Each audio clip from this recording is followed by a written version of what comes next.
Goggle-Eyes by Anne Fine. Read by Jane Asher. Chapter 1. Helen came into school today in the worst mood. She looked peculiar, and her eyes were red and puffy. She wouldn't speak to anyone, and if anybody spoke to her, she simply shrugged and turned away. She buried her head in her arms on her desk lid and waited for first bell. "Is anything wrong?" A muffled "No." "What's up, Helly?" "Nothing." She lifted her head and practically spat it out. We were a bit shocked. She has to be the gentlest person in our class normally. There must have been something terribly wrong. And you could tell that Mrs. Lupe thought so too when she came in. "What's up, Helen? Anything the matter?" Another muffled "No." She didn't even raise her head or try to sound the slightest bit polite. Mrs. Lupe looked round at all the rest of us. With Helen's head safely buried on her desk, she let a look of "Does anyone here have any idea what's wrong with her?" spread over her face, and we all shook our heads and shrugged. Then first bell rang. "Seats, please," said Mrs. Lupe. "Register." There was a note tucked in the register, sent down from the office.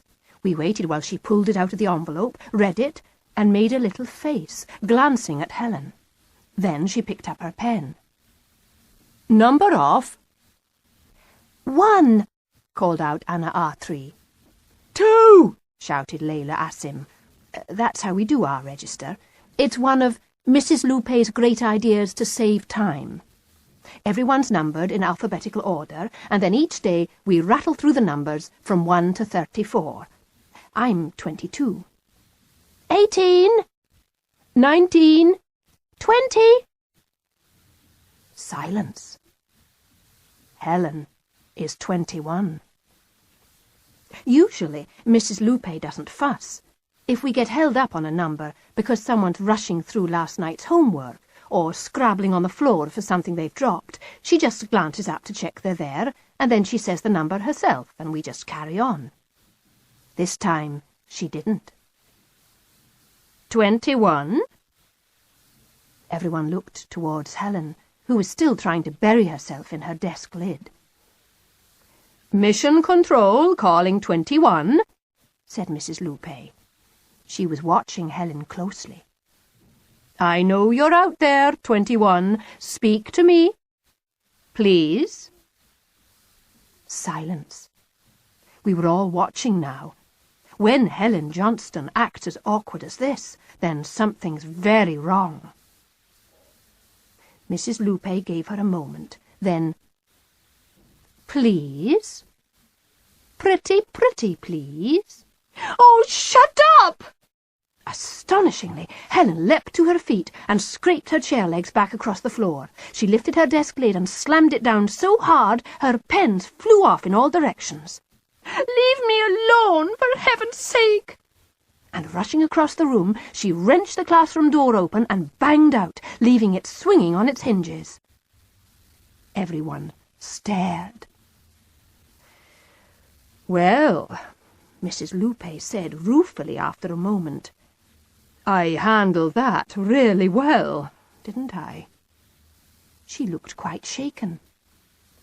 "It's not your fault," Alice assured her. "She wouldn't speak to any of us either. Not a word." Mrs. Lupe glanced at the note lying on the pages of the register. Then she looked thoughtfully through the open doorway. Far off, more doors were banging, one by one. "I think I'd better send someone after her," she said, "just to sit with her in the cloakroom till she's calmed down." She looked directly at me. "Kitty?" she said. She took me totally by surprise. "Why, me?" I squawked and pointed across the room. "You ought to send Liz. Liz is her best friend." "You," Mrs. Lupe said. "You are the chosen one. Go now before she rushes out of school and gets run over." Liz tried to back me up. You could tell she, too, thought Mrs. Lupe had picked the wrong person. "Can't I go too?" "No." Mrs. Lupe put her fingertips together and looked over them first at me, then at Liz. "No offence, Liz," she said, "but I think this once Kitty here might be just the right man for the job." You can see why we've ended up calling her Loopy. I'd stood and started packing my books into my school bag. "Don't worry about that," said Mrs. Lupe. "Just get after her." "But what about my classes?"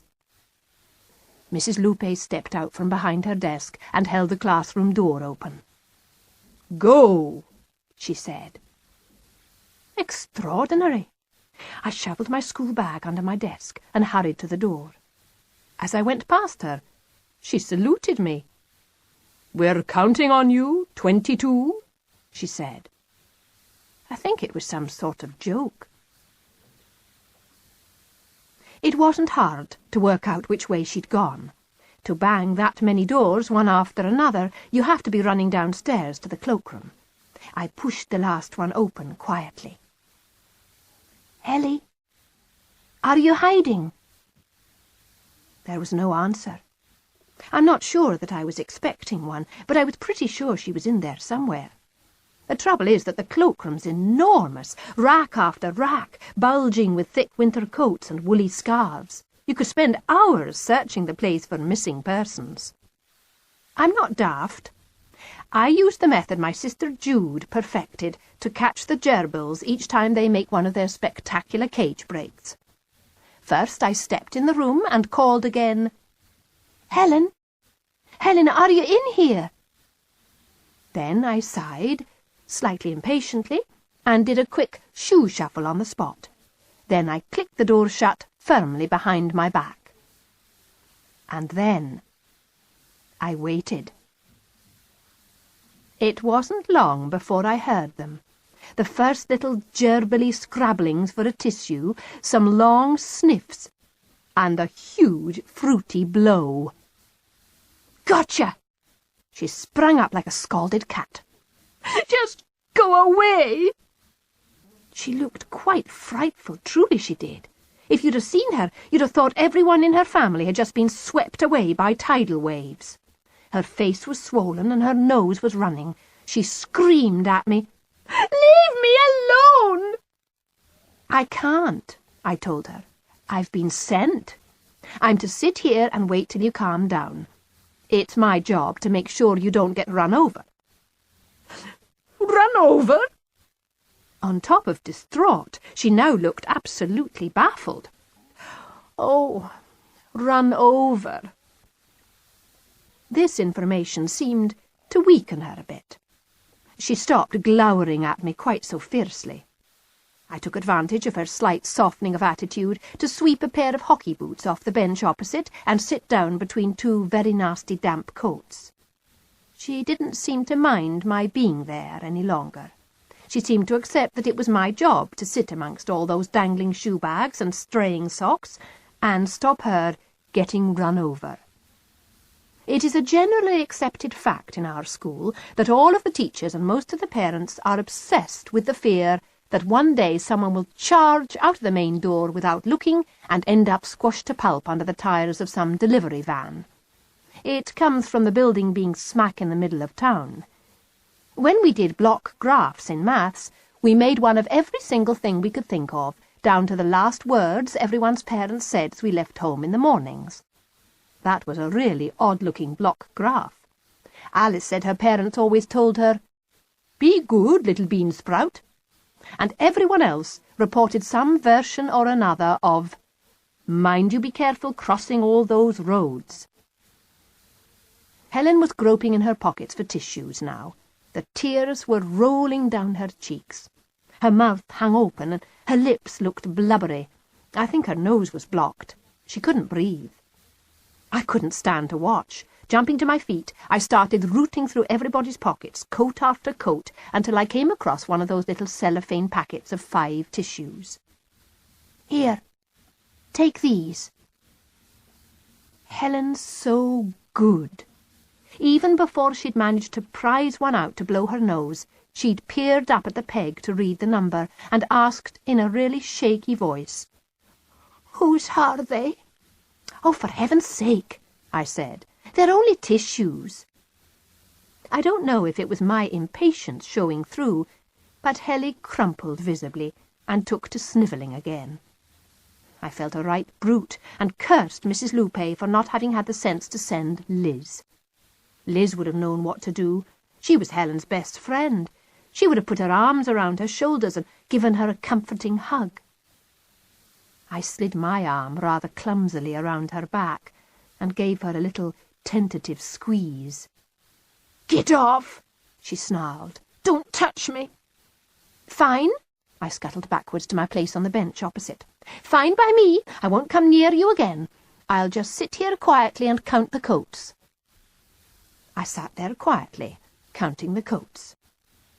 But I couldn't count anywhere in Helen's direction, because by now she was looking such a mess it would have been embarrassing for both of us. So I just ended up staring about, desperately wishing I'd had the sense to bring down my school bag. At least that way I'd have had something to read. I hate sitting anywhere without a book. I'm one of those people who get all nervous when the cereal packets are lifted off the breakfast table and there isn't anything to read any more. There wasn't all that much to stare at either. We all wear the same clothes after all. 400 girls' coats, just a sea of navy blue. This is a girls' school, if you can believe it. And my mum sent me here. She got fed up with having a row every single morning about what I was going to wear and what I was going to put in my lunchbox, and another row every evening about all the tatty bits of paper I brought home. "Has this been marked?" she'd ask, peering suspiciously at anything she found. "Why hasn't he said anything about your appalling spelling?" And if I hid my work, what I got was this. "What did you do all day? Not much, I bet. You know what your trouble is, don't you? You're being encouraged to grow up pig-ignorant." That's not very nice, is it? I had to put up with a lot of that. Then one day I came home from school and made the very serious mistake of telling Mum I needed shampoo for my science homework. She stared. "What are you doing in science?" "Care of the hair." "Care of the hair?" She went mad. You've never seen anything like it. She went berserk. Then she phoned up my dad in Berwick-upon-Tweed. "Washing her hair lessons!" she screeched down the phone.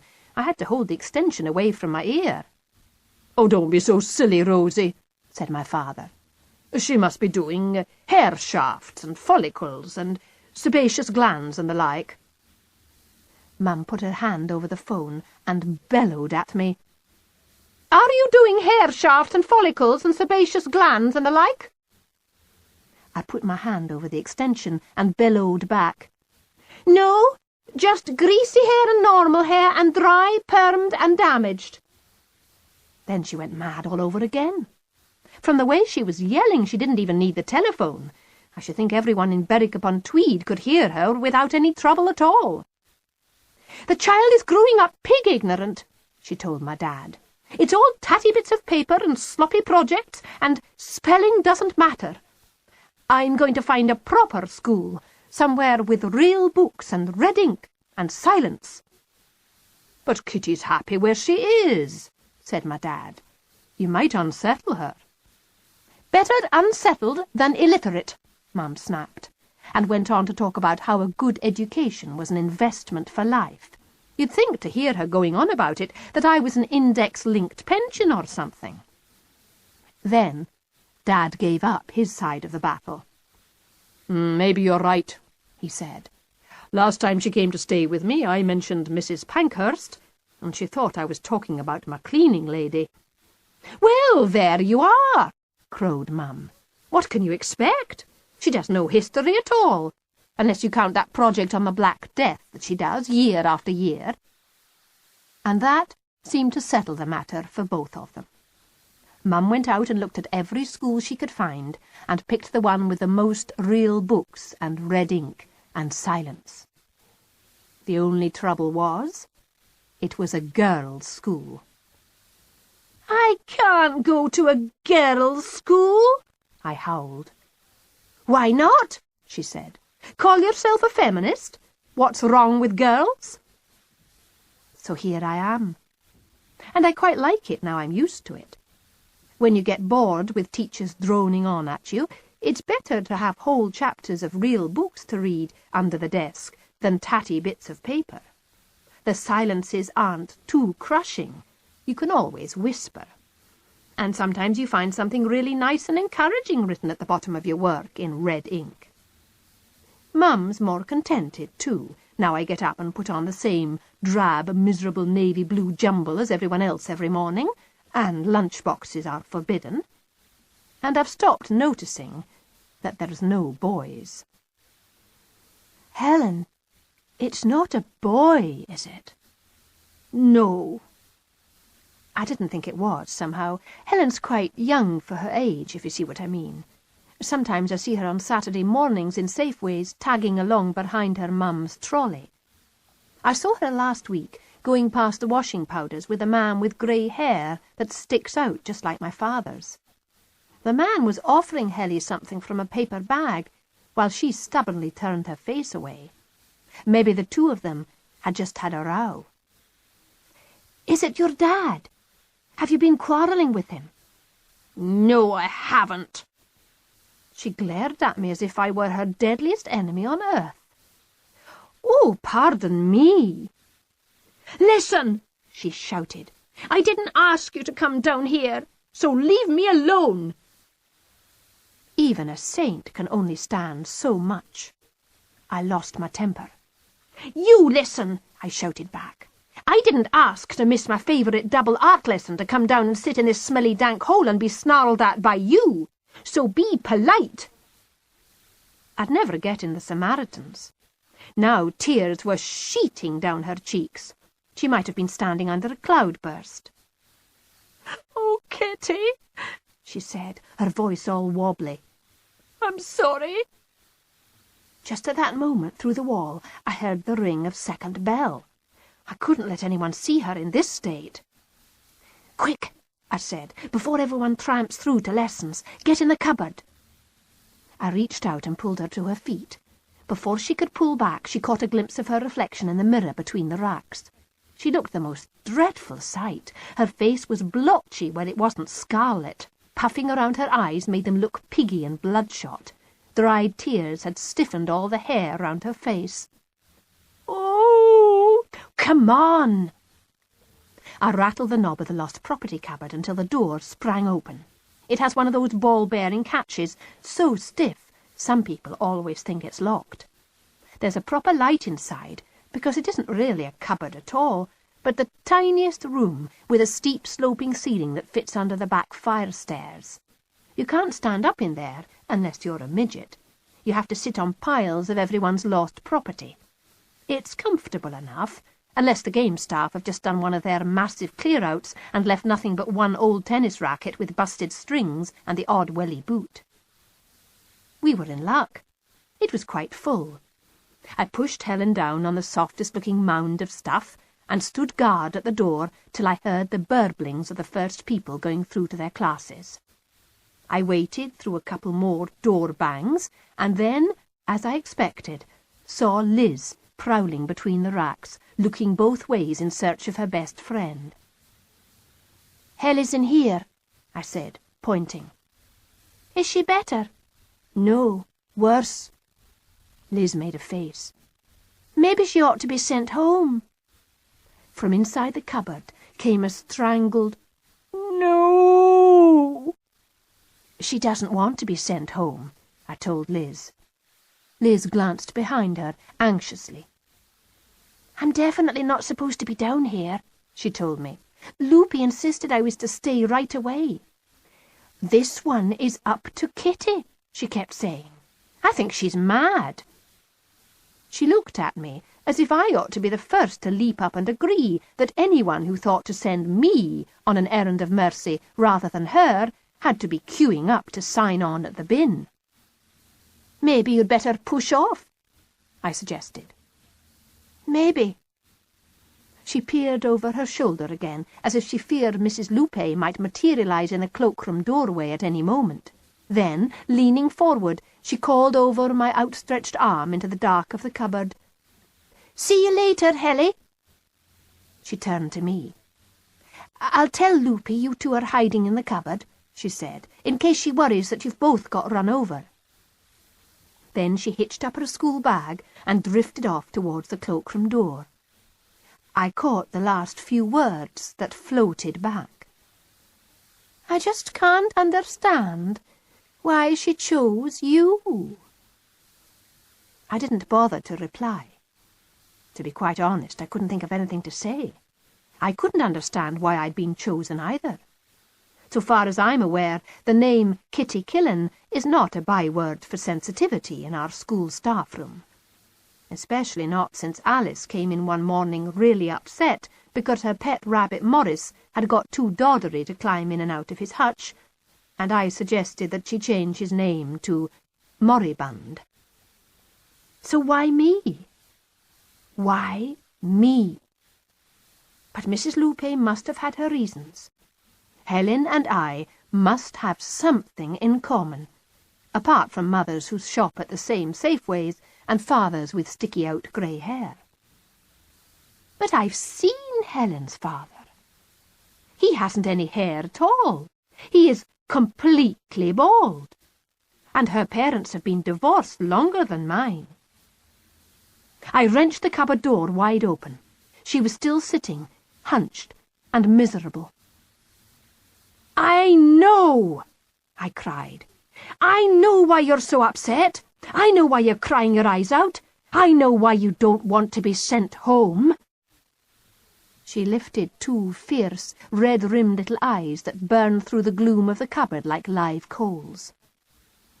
"Your mum's going to marry that man with grey hair." Her mouth fell open. I felt like Sherlock Holmes on a good day. "And you think he's a proper creep. You've thought he was a creep all along, but being the sweet Helly that you are, you've been too gentle and polite to say so. And now she's talking about your happy future together, and it's too late to explain that you don't like him." She twisted her fingers so tightly, I thought they would snap. "Don't like him," she repeated in a cold, low voice. "I can't stand him." And all the colour drained out of her face. "Helly?" I flicked the cupboard light switch. Luckily for her, it was the dimmest light bulb ever seen. I slipped inside and dropped on a pile of old gym shorts and woolies. I pulled the door closed to shut us in. "Listen," I said, leaning towards her. "No need to tell me about this sort of thing. I am the world's great expert, Helly Johnston. The stories I could tell you." She looked up. "Go on, then," she said, still ashen. "Tell me." "Wait till you hear." I prized a rather sharp welly boot out from under my bum and shifted till I was more comfortable. There was no hurry. We'd be left in peace. Good old Mrs. Lupe must have known from the start that it would take me hours to get through even a half of it. Not for nothing has she been sloshing her red ink all over everything I've written this year, all my poems and free essays, my play in rhyming couplets, even my supposedly anonymous contributions to the school magazine. Oh, yes. She knows all about what happened to me when my mum took up with Goggle-Eyes. And I knew why she'd sent me down, and not Liz. Chapter 2. Mum's had boyfriends before, of course. Goggle-Eyes wasn't the first. For a long time it was Simon, who was tall and dark and a bit wet, and wore nice suits. I liked Simon. He was the only person in the world who could sit down and help Jude with her arithmetic homework without her ending up in floods of tears. "Now you have to go next door and borrow from Mr. and Mrs. Hundreds," he'd remind her over and over again. "Don't forget to pay back Mrs. Tens." He never got ratty like Mum and I do. He never abandoned her in the middle of a sum, saying, "I'm sure you've got it now."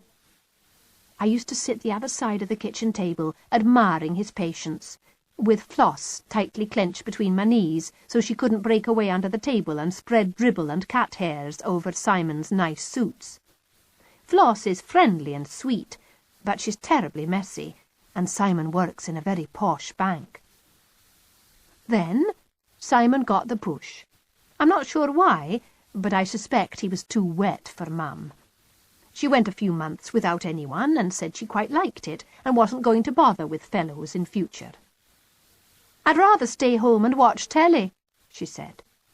Whenever she really needed a partner for something, she took a woman friend from work. And sometimes she borrowed Reinhardt from next door in return for their really long loan of our ladder. Then, one day, she met Gerald Falkner. Don't ask me where and why and how. All I know is, one day my mother's her normal work-a-day, "Oh God, I hate my job, I'm going to resign, what's on telly?" self, and the next she's some radiant, energetic fashion plate who doesn't even hear when you tell her it's the last episode of her favourite series, and she's going through last year's babysitter list like the Grim Reaper, winnowing out all the old biddies who've cracked and gone off to spend their last years with their daughters-in-law, and all the bright teenagers who made it to college. "I can't find anyone for Friday night." "Why don't you stay home and watch Dynasty with us?" She sweeps round, all fancy skirts and high heels and different eye makeup. "Oh, lovies, you watch it, and then you can tell me what happens." How old does she suddenly think we are? 3? And who was he, this man who'd made all the difference? I'd heard his voice. He rang up early one evening before Mum even got home from work. I was the one who picked up the phone because Jude just ignores it whenever it rings. It could go on and on for hours, and she'd never bother to pick it up. She's odd that way. I lifted the receiver and sang out our number. There was a little silence. Then a voice said, "Hello? Is that Kitty or Judith?" "Yes," I said. Well, it was. There was another infinitesimal pause. I got the feeling that if he'd ever been introduced to me in person, he might have come out with something either funny or waspish. But all he actually said was, "This is Gerald Falkner. Please tell your mother I managed to get tickets, and the film starts at 8. I said, "Oh." I hadn't realised she'd be going out again. I thought she was going to stay in and help with Jude's cardboard Roman amphitheatre. We'd promised to knock up a few woolly, ravenous beasts. "Thank you," he said, and then, after a pause, "Goodbye." I didn't say anything back, so after a couple more seconds of silence, he just hung up. I went into the kitchen, where Jude was sitting with Floss in her arms. "That was him," I told her. "They're going out again tonight. He called you Judith." She made a face, but didn't say anything, and 2 minutes later Mum came through the door, loaded with shopping, and all bright-eyed. "Did anyone phone?" She never comes in asking, "Did anyone phone?" If I tell her Granny's rung, or Simon's rung, or someone from the hospital office where she works wants a quick word with her, she only groans. Jude gave me a look as if to say, "See?" And I wished I hadn't picked up the phone in the first place. But a message is a message. So, "Mr. Falkner rang about some film," I told her. "I expect you forgot to tell him that you were stopping home tonight to make Jude's woolly ravenous beasts." She got the point. "Sweetheart," all gilt and glossy lipstick, she swooped down on Jude. "We'll finish your amphitheatre tomorrow, I promise." "Tonight's the last possible night." I poured cold water on this plan of hers. "We already put this off twice, remember? She has to take the whole thing into school in the morning." Mum went out all the same at 7:30. Jude didn't seem to mind. And when I'd finished looking after the babysitter, making her coffee, fetching her reading glasses, finding the Radio Times, we all settled down to watch an old Carry-On film and make woolly ravenous beasts, though Jude's all turned out larger than hairy mammoths, and Mrs. Harrison's looked like dispirited sheep. Then I went off to bed. I'd had enough. But it was hard to sleep, and I was on my way back from my third trip to the bathroom when I heard Mum push open the front door shortly before 11. I leaned against the banisters and watched her clinking about in her purse.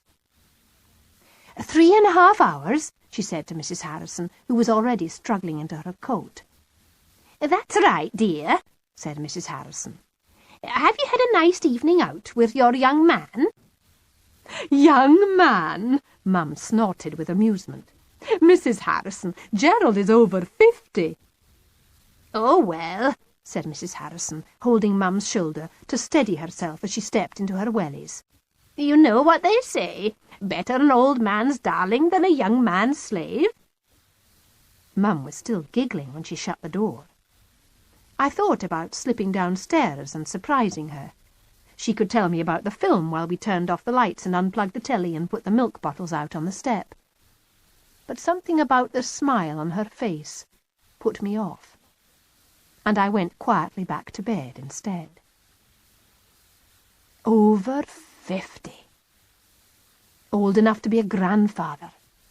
Maybe he had false teeth and sagging skin and tufts of grey hair sticking out of his ears. Next morning when I came downstairs, I asked her, "When are we going to meet this Gerald Falkner, then?" I was convinced she'd be so embarrassed about him she'd drop the teapot on the spot, scolding poor Floss, and stare at me wild-eyed. Instead, she said, "How about tomorrow? He's coming round here anyway to pick me up." "I won't be here," I said promptly. "Tomorrow is Thursday, and I have a meeting." So did she.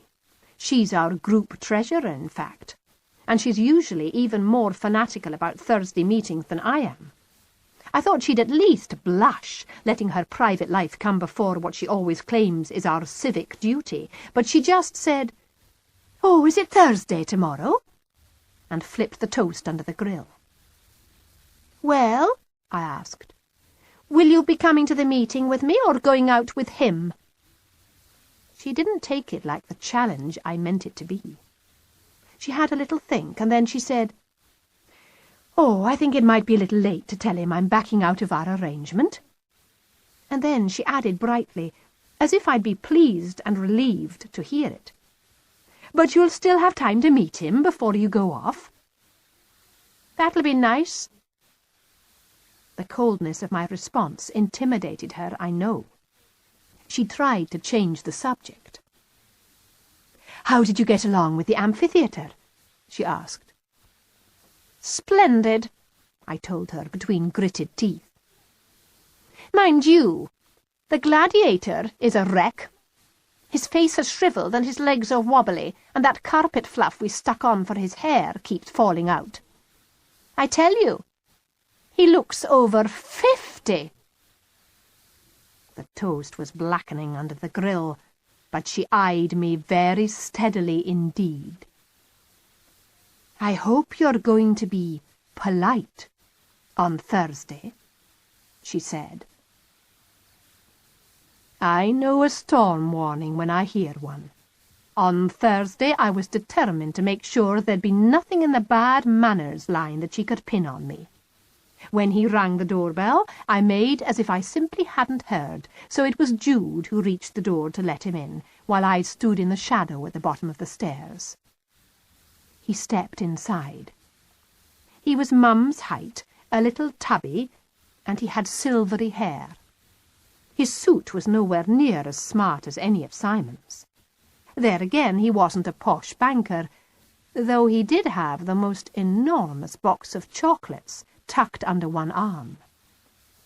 He shifted the chocolates and shook hands. "Judith," he said. "Right?" She nodded. I sidled out of the shadow. "And Kitty?" He smiled and kept his hand stuck out for a moment, but I pretended that I hadn't noticed it. And after one of those infinitesimal little pauses of his, he handed the huge box of chocolates to Jude. They were those rich, dark, expensive, chocolate-coated cream mints. I've had a passion for them all my life. The box was 3 layers deep at the very least. I saw Jude's eyes widen to saucers. "Are these for Mum?" she asked. "No, they're for you." He could have meant either you or you too. It wasn't clear. As he spoke, he was looking at Jude, but he did glance at me briefly. It was terribly clever. It meant that when I didn't pile straight in with Jude, thanking him lavishly, he wasn't in the slightest embarrassed. He didn't have to be, you see. He might not have meant to include me at all. "I'll tell Mum." Jude rushed upstairs, clutching her booty to her chest, and Gerald, Falkner, and I were left alone in the hall. I thought I'd discomfort him with my silence. But no, not at all. He simply swiveled away as though he wanted to inspect the pictures on the wall, and peered closely at a photo of me as a toddler. "What a face!" he said admiringly. I wasn't quite sure what he meant by that. "It looks as if it might be you." Really cunning, right? He doesn't actually ask if it's me, and then he can't look silly if I don't answer. Just then, Floss padded in through the front door and started rubbing up against his trouser legs as if she'd known and loved him all her life. He stopped to pet her. "Puss, puss, puss?" I thought now he'd be bound to try and get me to speak. It's hard to fondle someone else's cat in front of them and not ask its name. But Gerald Falkner's made of sterner stuff than that. "Up you come, Buster," he said, scooping Floss up in his arms. "Who's a nice kitty?" I wasn't quite sure what he meant by that, either. I was still trying to work it out, and Floss was still purring shamelessly when Jude came thundering downstairs. "Mum says to help yourself to a drink, and she'll be down in a minute." "Right-ho."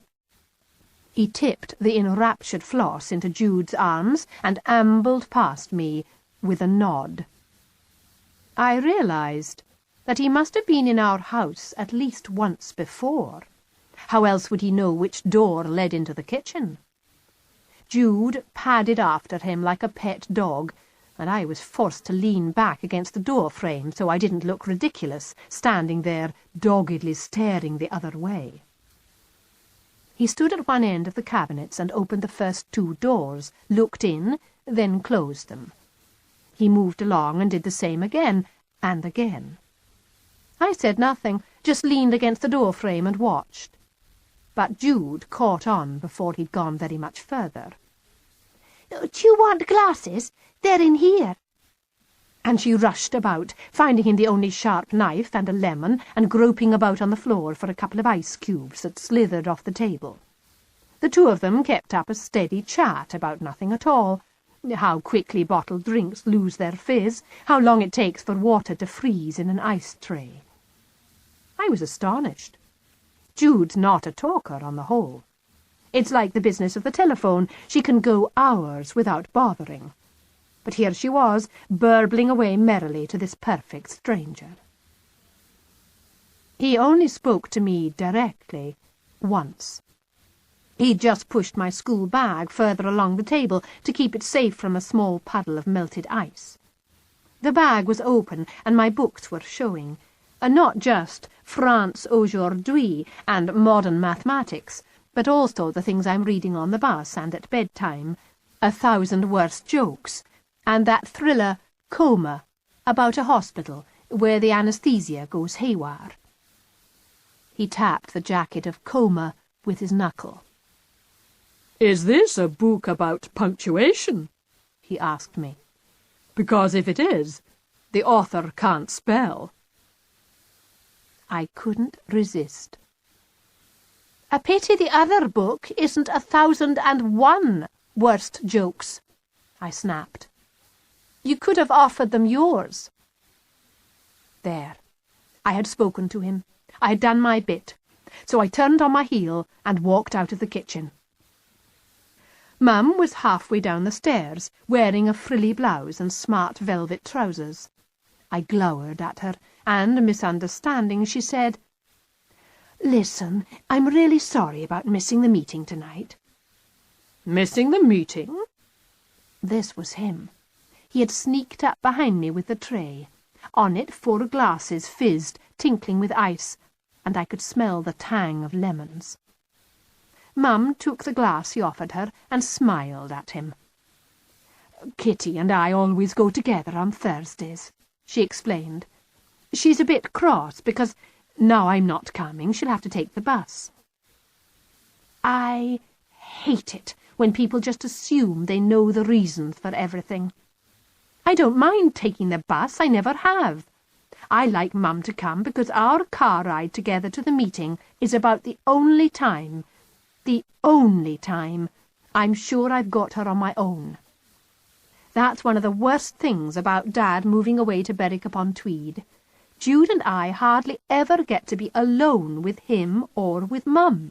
We're either both with the one or we're both with the other. And they can't split themselves in two, so one of us can have a private chat down the back garden while the other is pouring out her heart on the sofa. I was about to say, "I am not cross," when Gerald Falkner touched my elbow with his, proffering his tray. "Here," he said, nodding at the closest glass. "That one's yours." Without thinking, I lifted the drink off the tray. I could have kicked myself. In spite of all the effort he'd put into making them, I had intended to refuse mine. But at least I could still refuse to say thank you. Unfortunately, just as Mum opened her mouth to prompt me, he waved his hand as if to cut off all the profuse and gracious thanks on which he was sure I was going to embark any second, and said, as if I were 18 or something, "I didn't put any alcohol in yours, because I didn't know if you liked the taste." That threw Mum. She doesn't like anyone even to suggest within 10 miles of my hearing that one day I might be old enough to go to a pub without being sent home to bed by the landlord. For someone to imply, even if only out of tact and politeness, that I might be on the verge of growing out of fizzy lemonade, well, that was more than she could handle.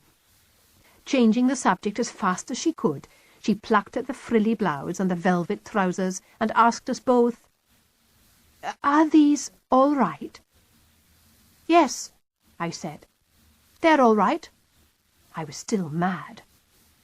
She turned to him. "Gerald?" He put his head on one side. "They're lovely," he said. "Absolutely smashing. You look tremendous. But won't you spoil me a little? Wear the blue suit with those tiny wooden toggle fasteners, the black diamond stockings, and the shiny bow shoes." I stared. I absolutely stared. Was he some wardrobe pervert or something? Dad lived with her for years, and he could no more have described any of her clothes like that than have flown up in the air.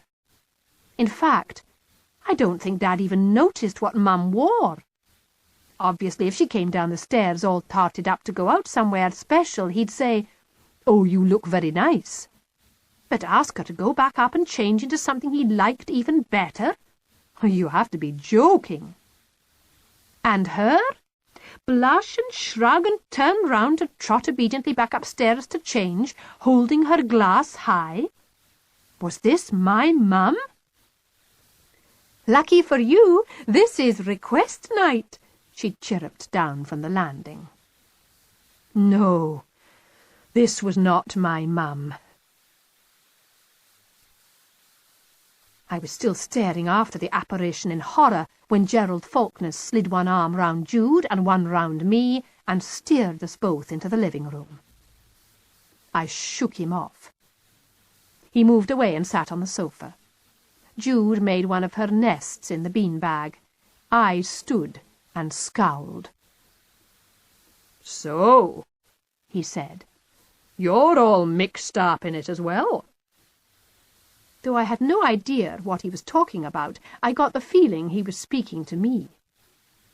"Mixed up in what?" "You know," he said, grinning. "The Woolly Hat Brigade. Close down the power stations. Ban the bomb." Fine, I thought. Lovely. Jolly nice for me. My mum's busy upstairs, turning herself into some simpering Barbie doll for the sort of man she'd usually take a 10-mile hike to avoid, and I'm stuck downstairs with the political Neanderthal. I'm in the campaign for nuclear disarmament, yes? Tones of voice don't come much more frosty than mine was, I can tell you. But he didn't even seem to notice. He was bent on telling me what he thought. "Nuclear power's been invented now," he said. "You can't just pretend that it hasn't. You can't disinvent it." "You can't disinvent thumbscrews either," I snapped, "or gas chambers. But you can dismantle them. And you should." He spread his hands. "But why? Nuclear weapons are our best defence." "They're no defence at all," I said. "Bombs that poison the planet you live on can't defend you. You can't use them. It would just be suicide." Now he was leaning forward and beaming at me. You could tell he was really getting into the discussion. "But you won't ever have to use them," he argued. "Just having them around has kept the peace in Europe for 40 years. There's no point in trying to win someone round once they've made up their mind to think something different. All that happens is that you get frustrated and annoyed, and they get to practice their cruddy old arguments. And it's a cosmic waste of time. I've spent hours arguing with stubborn old geezers in the street, while dozens of potential sympathizers strolled past and never even got to see the collecting can I might have been rattling under their noses. But I get so exasperated, I can't keep my mouth shut. Some people have smoked high-tar cigarettes for 40 years, too, and not got lung cancer, I said. But they might get it next week, or the week after. Something's bound to go wrong some day, isn't it? What sort of peace do you call that? "Good enough for someone like me," he said shortly. And he turned to Jude, safely sunk in her beanbag stuffing chocolate mints, as if to say, "This conversation is over." I should have left it there. I know I should. But I was annoyed. I hate it when people insist on wrangling with you about something, then try to stop as soon as they see the arguments are no longer going all their way. "Good enough for someone like you?" I repeated. "Maybe you mean someone as old as you. But it's a bit selfish not to be bothered about what might happen to the planet just because you won't be on it much longer." 2 spots of pink were rising on his cheeks. I could tell I was really getting to him now. "You probably forget," he said coldly. "Someone as old as me remembers another time. A time when bombs weren't so terrible as they are now, so countries didn't have to be so careful not to start huge international wars. A time when in almost every city in Europe orphans were picking their way through piles of stinking, smoking rubbish. Jude lifted her head and stared. Gerald Falkner went scarlet. I think it suddenly occurred to him he'd got in pretty murky waters for what was supposed to be just a friendly first meeting. I said, "Don't look so worried, Jude. Mr. Falkner probably didn't have too bad a time in the war. He probably spent it safe in some air raid shelter." "I lost my father in it. Will that do?" he snapped. I should have felt awful. I know I should. I should have been truly ashamed and embarrassed. But somehow I wasn't. I felt angry and cheated, as if he'd somehow conjured a rabbit out of a hat to end the argument unfairly on his side. I couldn't speak to him. I couldn't say sorry. I just stared down at my feet and started to trace some complicated pattern with my shoe on the carpet. And it was Jude who whispered, "How old were you?" "About your age," he said. Her eyes widened, but she didn't speak. He didn't seem to have anything more to say either. So we just waited in silence, avoiding one another's eyes, till Mum came clattering down the stairs. She threw the door open. Ta-da! I expect she assumed the silence that greeted her was caused by her dramatic entrance. She certainly didn't appear to sense anything was wrong. She stepped in, swirled round twice in front of us, then made straight for the mirror, muttering, "I think I've done up all these little toggles wrong." She looked terrific. Honestly, she did. I never would have thought that if she put together all the things he'd suggested, she'd end up looking as good as she did. And she was clearly pretty impressed as well. "You're a genius, Gerald," she told him, leaning forward to see where she'd gone wrong fastening the toggles. "You ought to close down that printing business of yours and take up dress designing instead." "You're looking lovely, Rosalind," he told her. Rosalind? Nobody calls her Rosalind. I haven't heard my mum called Rosalind since Granny stayed here on election night and caught her swearing at some man on the telly. Rosalind! I hate it when perfect strangers stroll in, quite uninvited, and don't even bother to find out what other people call themselves. "Mum's called Rosie," I told Gerald Falkner. "And Judith is Jude." It was the first time I'd spoken since our spat about bombs. I said it pleasantly enough, since Mum was in the room to hear, and I thought he'd at least be grateful for the information. But guess what? "Oh, I can't possibly call your mother Rosie," he said. "She's already Rosalind to me." Then he leaned towards the beanbag Jude was nesting in, and without even asking, used a fingertip to flip a peppermint cream out of its hole. It spun high in the air, and he caught it between two fingers like a party trick, making Jude giggle. "And I can't call your sister Jude either. Judith is such a lovely name, I couldn't bring myself to shorten it." He smiled. Mum, if she saw the reflection of his expression in the mirror, might have believed that he was just being pleasant. But I was pretty sure that I could hear a message underneath.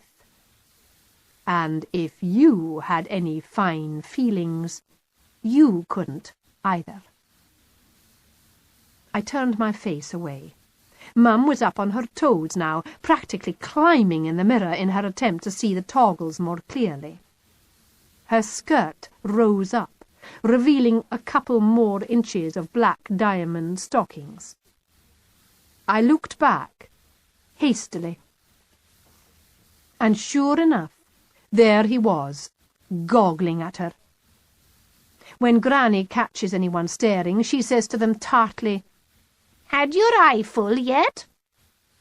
But Mum's forbidden Jude and me to say that any more, and I'd already been warned about being polite.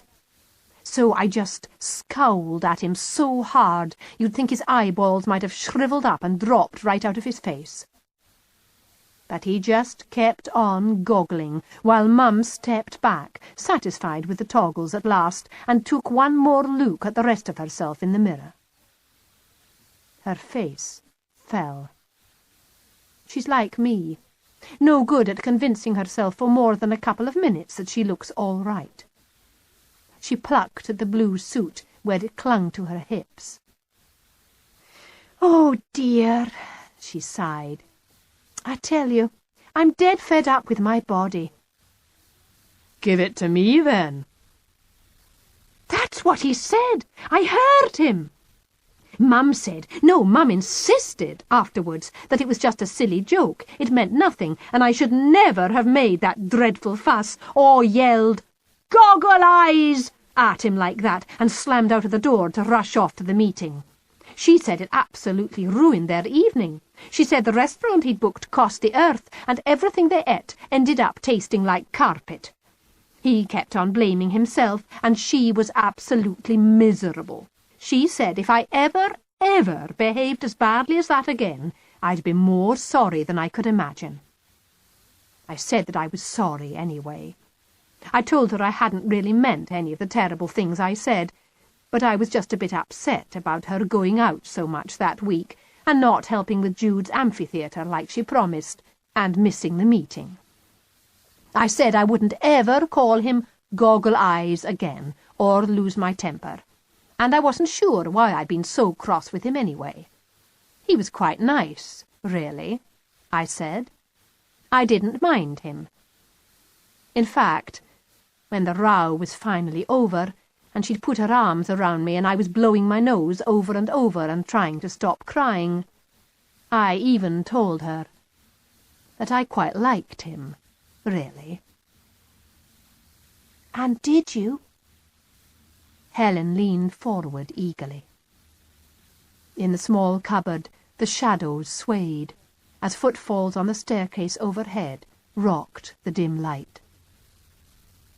"Did you quite like him, really?" "Like him?" I laughed. "You have to be joking. I wasn't too keen on him from the start, I admit. But after that row..." I thought back, surprised to remember so very vividly everything I felt. After that horrible, horrible row with Mum, I absolutely hated him. Chapter 3. I'll tell you this. I'd made a big mistake complaining to Mum that she was going out too much. To please me, she started staying in. But since I'd been daft enough to say that I didn't really mind Gerald Falkner, she'd twiddle the telephone cord around her fingers whenever he phoned to invite her to something, and say, "Oh, I don't know, Gerald. We had a really busy day at the hospital, and I'm a bit tired this evening. Why don't you simply come round here?" I hated having Goggle-Eyes about. I hated the whole house whenever he was in it. I can't describe exactly what it was, but it just didn't feel like home any more if he was ambling from room to room in search of a pencil to do the crossword, or slipping out of the downstairs lavatory, leaving the cistern hissing behind him, or lifting my school bag off the coffee table so he could lean back on the sofa and watch the news on the telly. I hated Mum for being happy and relaxed and nice to him. I hated Jude simply for answering whenever he asked her a trivial little question or said something casual and friendly. And sometimes I even hated sweet furry Floss for taking advantage of the fact that Goggle-Eyes wasn't the most active of men, and settling on his trouser legs to moult and purr and dribble away contentedly. But most of all, of course, I hated him. And he knew, too. He wasn't stupid. It can't have escaped his notice that during all the evenings he spent in our house, I never once spoke to him willingly, never began a conversation, and only answered when he spoke to me if Mum was in the room to see and hear. If she was busy on the phone or in the bathroom when he said something, I'd just pretend I hadn't heard, or I'd walk out of the room, or start to play the Muppet Show theme on Jude's descant recorder as loudly as possible. It sounds rude and childish, but that's how I felt. Each evening I'd hear the telltale noise of his car engine cutting out at our curb, and I'd glance out of the nearest window to see him heaving himself out of the driver's seat and reaching his thumbs in the waistband of his trousers to hitch them straight before he strolled up our path. The very sight of him used to annoy me so much I'd make some excuse to slip upstairs, and I might even stay there the whole of the evening, pretending to read or be doing some homework, rather than come down and be forced to be civil and friendly. Mum saw, but didn't, if you see what I mean. Oh, she knew I wasn't exactly crazy about him. She knew I'd probably just as soon he fell under a bus, or pushed off to Papua New Guinea or Kuala Lumpur, or took up with someone else's mother instead. But I don't think she had the faintest idea how strongly I felt, how much he got on my nerves, how much I loathed him. And I couldn't talk to her about it at all. Each time I tried, I found myself standing, fishing helplessly for words, and we'd just end up with her peering into my face, a little concerned and expectant, and me saying irritably, "Nothing. It doesn't matter, honestly. Forget it." Once, when she was out, I tried to talk to Dad, but he wasn't very helpful. "What's wrong with him, sweetheart?" I twisted the coils of green plastic telephone wire around my little finger and pulled hard. "He's horrible. That's what's wrong with him." "What do you mean, horrible?" "He's slimy." "Slimy?" "Yes, he's slimy and creepy and revolting. He makes me absolutely sick. I only have to glance in his direction and I want to throw up." "What does Jude think of him?" There's no point in telling actual lies. They always catch you out in the end. "Jude sort of likes him." There was a silence. Then, "As a matter of curiosity, what does this Gerald Falkner look like?" "Horrible." "Kitty, I bet this is nonsense. I bet this new friend of your mother's doesn't look horrible at all. I bet he looks perfectly normal, middle-aged, getting a bit thick in the middle, going a bit thin on top." He might as well have been describing himself. I expect he'd turned round to admire himself in his hall mirror. "I suppose so." I pulled the plastic wire even tighter to make the tip of my finger go blue.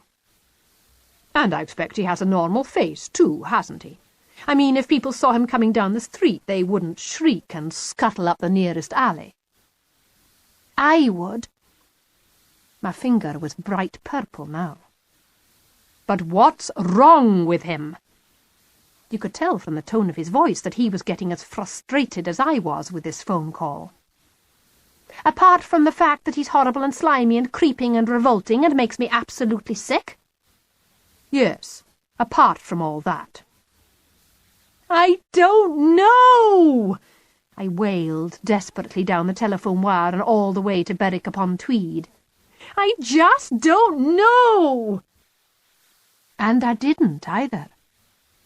I couldn't work out what it was about Gerald Falkner that kept me lying awake in bed imagining all those dire accidents in which I made him the star night after night.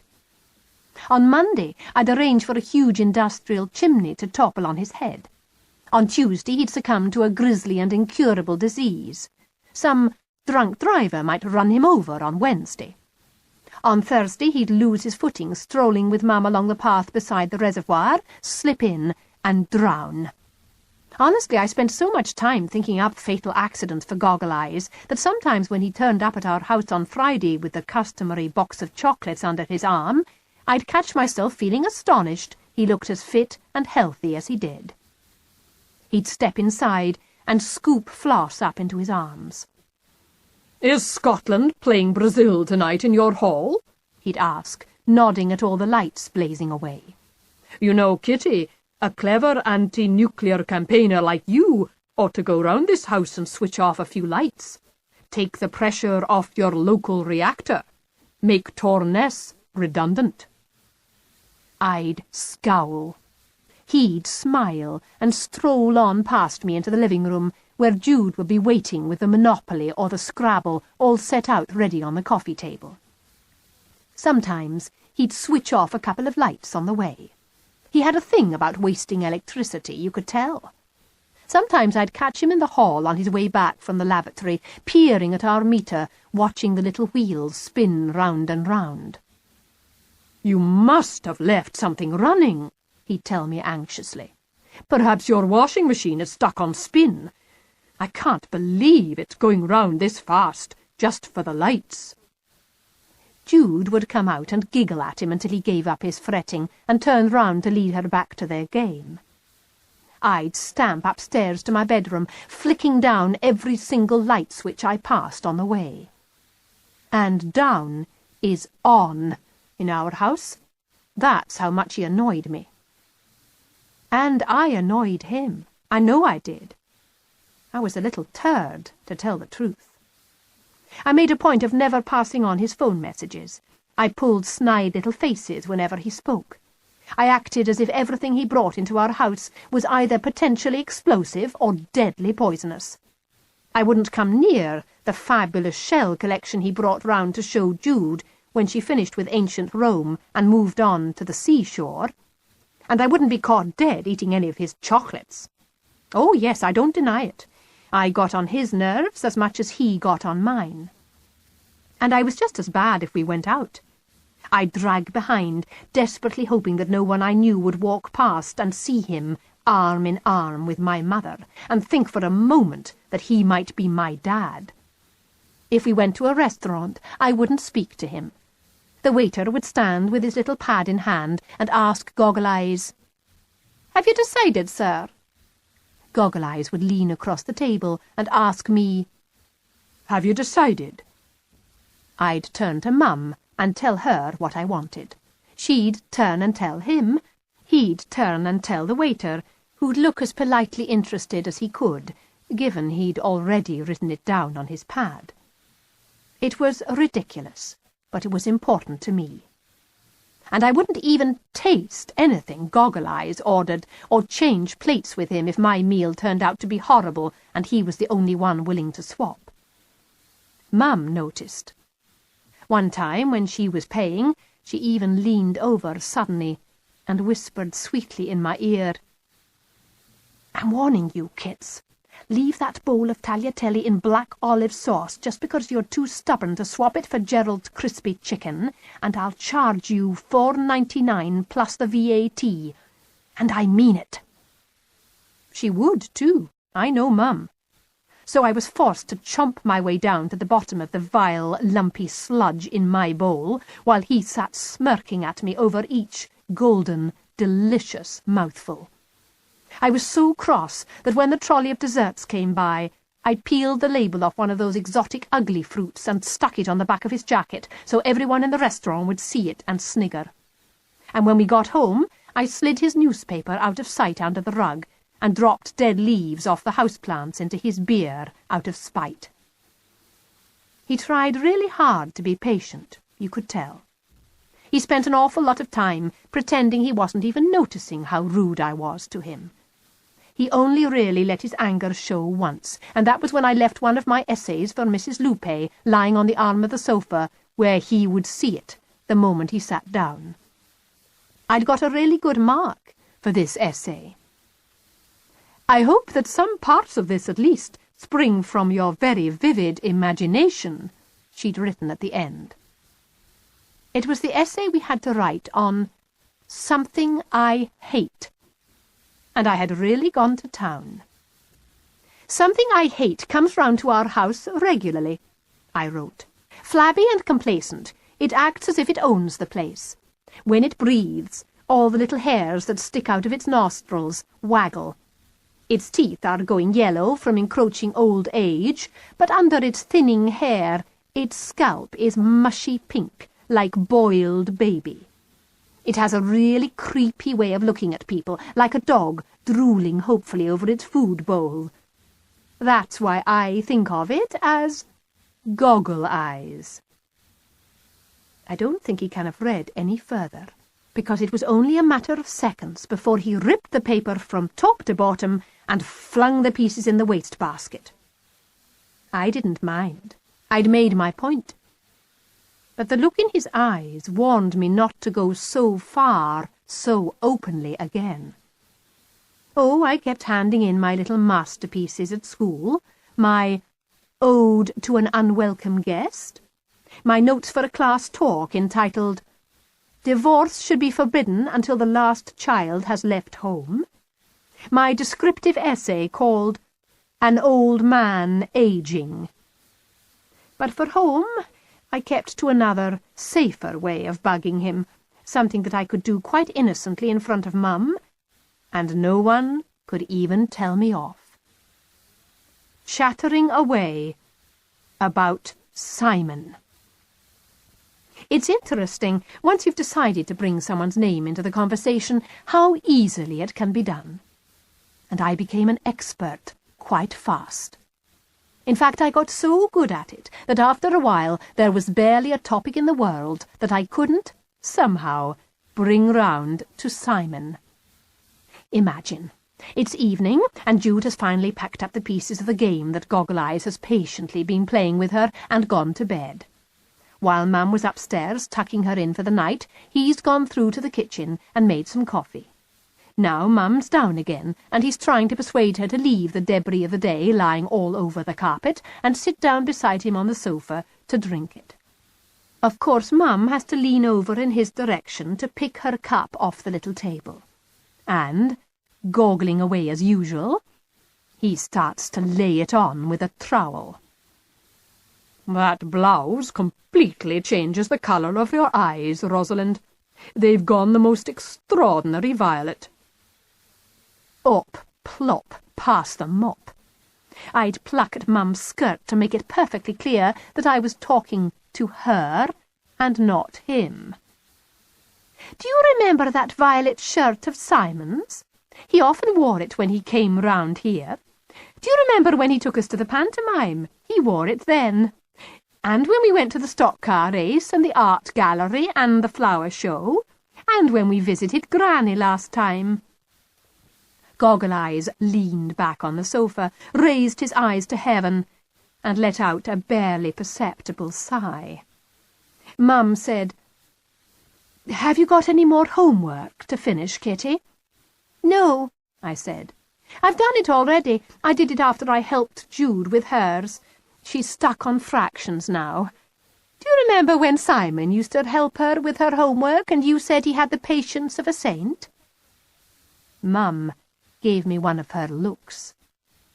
To be quite fair to her, she's not at all the soppy sort of woman who goes around trying to pretend that she lived in a shoebox until the man at her side happened along. But still I could tell that she was getting really fed up with me going on and on and on about Simon, blowing it all up and stretching it out until it practically began to sound as if the two of them had broken it off about 2 feet away from the altar. "And have you finished your music practice?" "You heard me. I played Minuet in D and Gladly My Cross-Eyed Bear. Simon says when he was very young in church he always thought that they were singing Gladly My Cross-Eyed Bear. Simon says... Behind Mum, Gerald Falkner narrowed his eyes at me and drew 2 fingers, slowly and steadily, across his throat. From the look on his face, I could tell it was more of a joke than a real threat. But I pretended otherwise and stood up at once. "All right, I'll go," I told them in a quiet, shaky little voice. "I see I'm in your way. I'll leave you together. I'll go upstairs and think of something to do." I let my voice trail off, trying to create the impression that I'd be sitting miserably twiddling my thumbs in a cold, lonely room until bedtime, and you could practically hear the guilt in Mum's voice when she said, "Don't be silly. and patted the sofa beside her. "Come on, sit down. We want you to stay. Don't we, Gerald?" "Oh, yes," said Goggle-Eyes evenly, looking at me with an entirely expressionless face. "We want you to stay. It's your home, after all, not mine." You wouldn't think so. After a few weeks of polite sofa-sitting, he practically dug himself in. He started to act as if he were one of the family. You know the sort of thing I mean. There's all the difference in the world between a guest and someone who has a right to be in your house. Guests stay where you've put them and carry on doing whatever you suggested they do until you suggest they stop and do something else. If you leave them drinking a cup of tea and looking through your holiday slides, they're supposed to sit tight till you ask them to come and string beans in your kitchen. They're not supposed to get up the moment they feel like it and wander all over your house, rooting in your tool cupboard for hammers and wrenches, and nosing around people's bedrooms. "Kitty, could I come in your room for a moment?" I kept the door as tightly closed as I could without cutting my head off. "What for?" He swung the hammer and the wrench. "I'm searching for an airlock in the pipes. I think it's probably in there with you." He nodded towards my door, and since he had his shirt sleeves rolled right up and oily stains on his fingers, I had to believe him. "I suppose so." I pulled the door back as far as it would go. He stood and waited. "Well?" he repeated. "Can you open the door?" "I have," I told him. "This is as far as it opens." "What's wrong with it?" Oh, you could see it in his eyes. Goody, another little job to help me suck up to my lovely Rosalind. "Nothing is wrong with it," I snapped. "It's just that there's 1 or 2 books lying behind it on the floor." 1 or 2 books? He whistled. "You must have the whole National Scottish collection behind there to jam it that much." I said nothing. I think he knew perfectly well what I meant by my silence. But I did pull the door back a little, till all my English literature books splayed up on top of one another, with their spines cracking. He slotted himself in sideways and peered through the gloom. "Why is it so dark in here?" he asked. "Why haven't you opened your curtains?" I stepped back, tripping on wires from my computer and my hair crimpers tangled all over the floor. "I haven't had time yet." "Time? It's practically evening. If you don't open them soon, it will be time to close them again." I ignored him. He lifted a foot and slid it gingerly between my plastic bags full of spare wools and some dirty old teacups. You could tell he was trying really hard not to tread on the clothes that I hadn't had time to hang up yet. But there was not much actual carpet showing, and he tipped a cereal bowl with his heel. Luckily Floss had drunk most of the milk, and the cornflakes had dried up. He flung the curtains open. Light flooded the room. There was stunned silence. Then, "Dear gods," he whispered softly, in some awe. "Designer compost." He gazed about him in amazement. And it did look a bit slummy, I admit.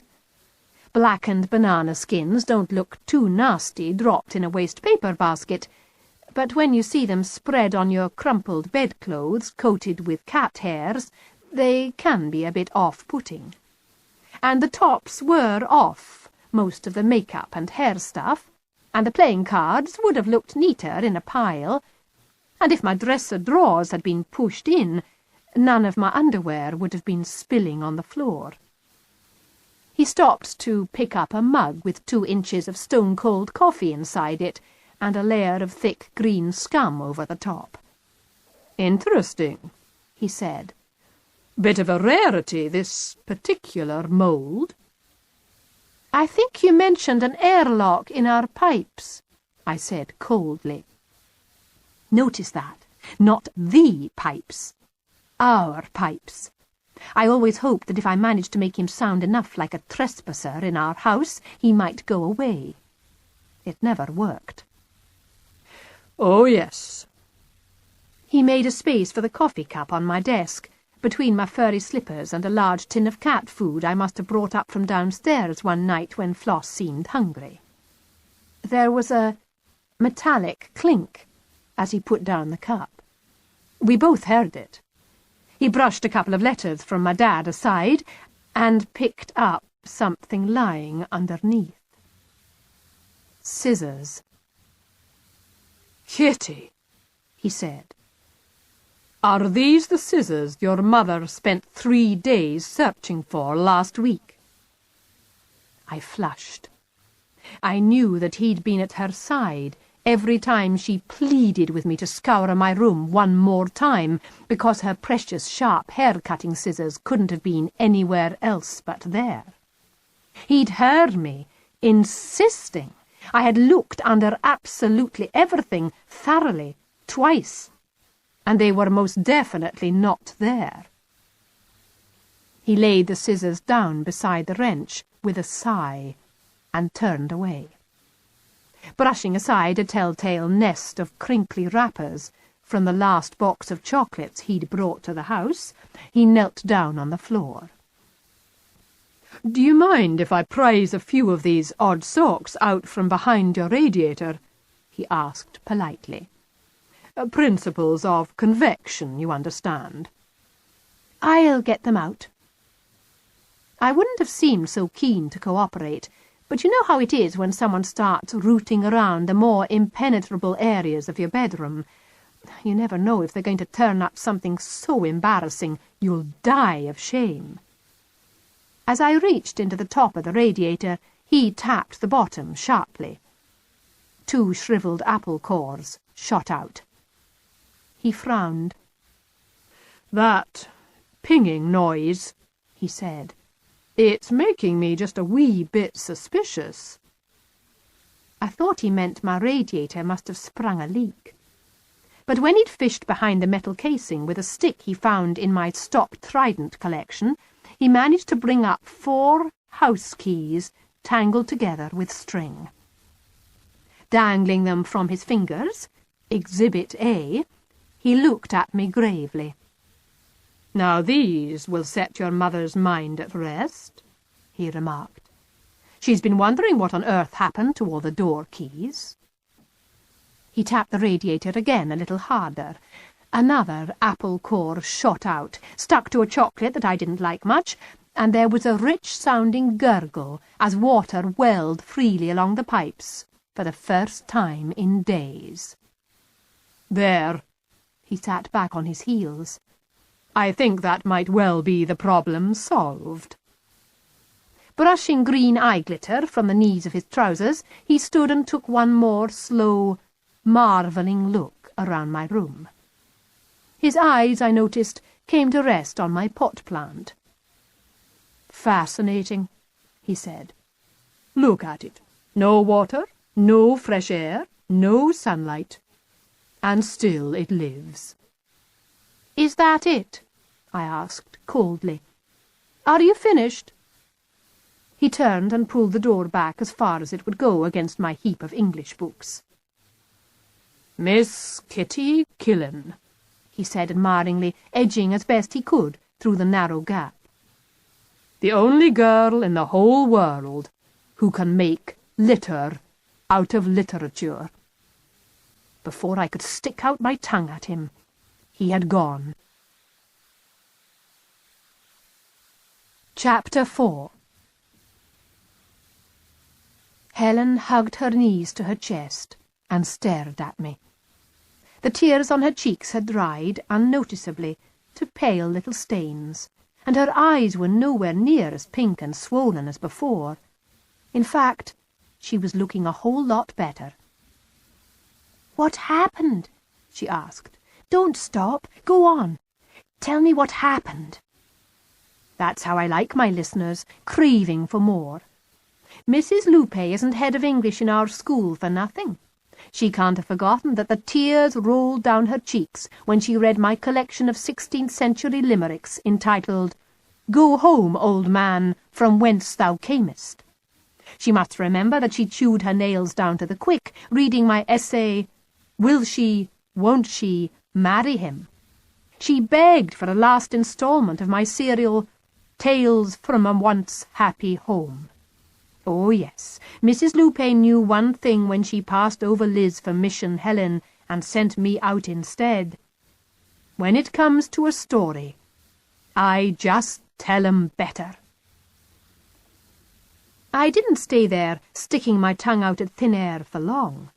I followed him downstairs. Of course I did. I needed to know what he was going to say about finding the scissors. I thought I'd end up in a cosmic great row. I waited till he'd gone into the kitchen, and then slipped down as quietly as I could, leaning on the banister rail to take weight off the stairs that creak. When I got close enough to hear what they were saying, the kitchen door swung open a couple of inches, and I could see Mum dealing laundry into piles on the table as fast as a croupier at a casino. Mine, Kitty's, Jude's. These socks are mine, I think. Kitty's? Oh no, she's grown out of it. It must be Jude's now. Mine, Kitty's, mine. Goggle-Eyes must have been rinsing grime from the radiators off his hands. I could hear water splashing in the sink as he said, Why don't you get one of the girls to help you? Mum laughed her hollow laugh. Oh, ho, ho, ho. Then she threw down the last of the socks. Jude's, Kitty's, mine. That's it. Lifting the nearest pile, which happened to be mine, she made for the door. But he stepped in front of her and prized the clothes from her arms. I couldn't see the expression on his face, but I've no doubt that he was goggling at her as usual, because she was blushing when she protested, No, let me take them. No, let her.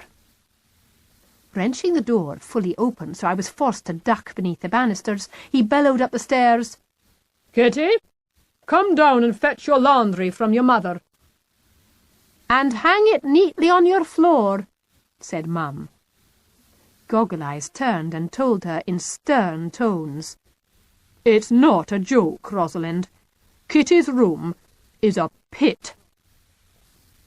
I saw Mum's grin fade pretty fast, and I knew why. Mum's like me. She hates it when people speak out of turn about things they don't understand.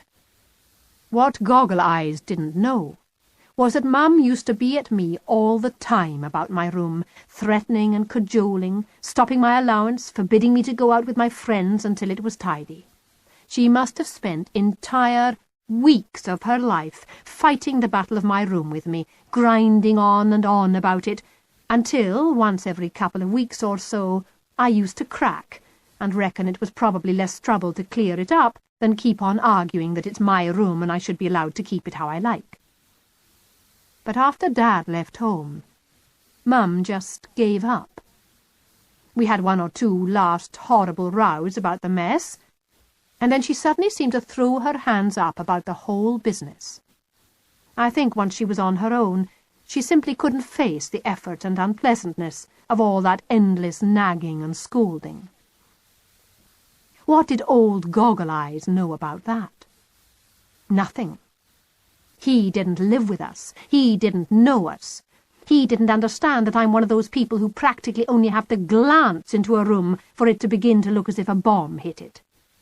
If my poor Mum stayed on my case long and hard enough to keep me tidy all the time, she'd have to give up hours of her time. She'd probably have to give up work. Mum has her pride. She wasn't going to tell Gerald Falkner that, now my father wasn't in the house to back her up through every battle, she'd had to make a virtue of necessity and throw in the sponge. Keeping her tone light, she just said to him, "Oh, take it easy, Gerald. Maybe you've just forgotten what kids Kitty's age are like.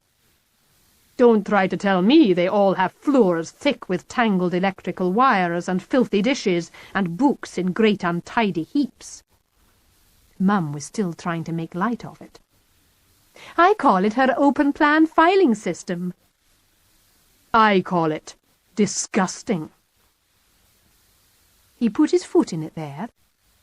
It was quite clear from the expression on Mum's face that for the moment she had heard enough from Gerald Falkner about his views on natty housekeeping. Purposefully silent, she reached out for the laundry pile. But Goggle-Eyes refused to hand it over. He hadn't finished yet. "You're doing your girls no favours," he lectured, "letting them get away with murder." That really rattled Mum. "Murder?" she snapped. "For heaven's sake, Gerald, look at the planet we live on. Wars, famine, poverty. These things bring misery to half the world. £10 million a minute is spent on arms. My Kitty spends her time coming with me to meetings, raising money by shaking collecting cans, and trying to let the taxpayers of this country know that for the cost of one single nuclear weapon system we could afford a decent health service." She waved her arms in a flamboyant gesture. "What does it matter if her bedroom floor is knee-deep in knickers?" Time to stop eavesdropping and push the door open fast. I wasn't going to risk hearing his answer to that one. "Ah," he said, hearing me come in. "At last." He turned and dumped the laundry in my arms. "There you are," he said cheerfully. "Another forkful for your compost heap." I thought what he said was rather funny, actually, though I would rather have died than smiled. But for some reason a look of real irritation crossed Mum's face. Her lips set in the way they did when she and Dad were on the verge of arguing.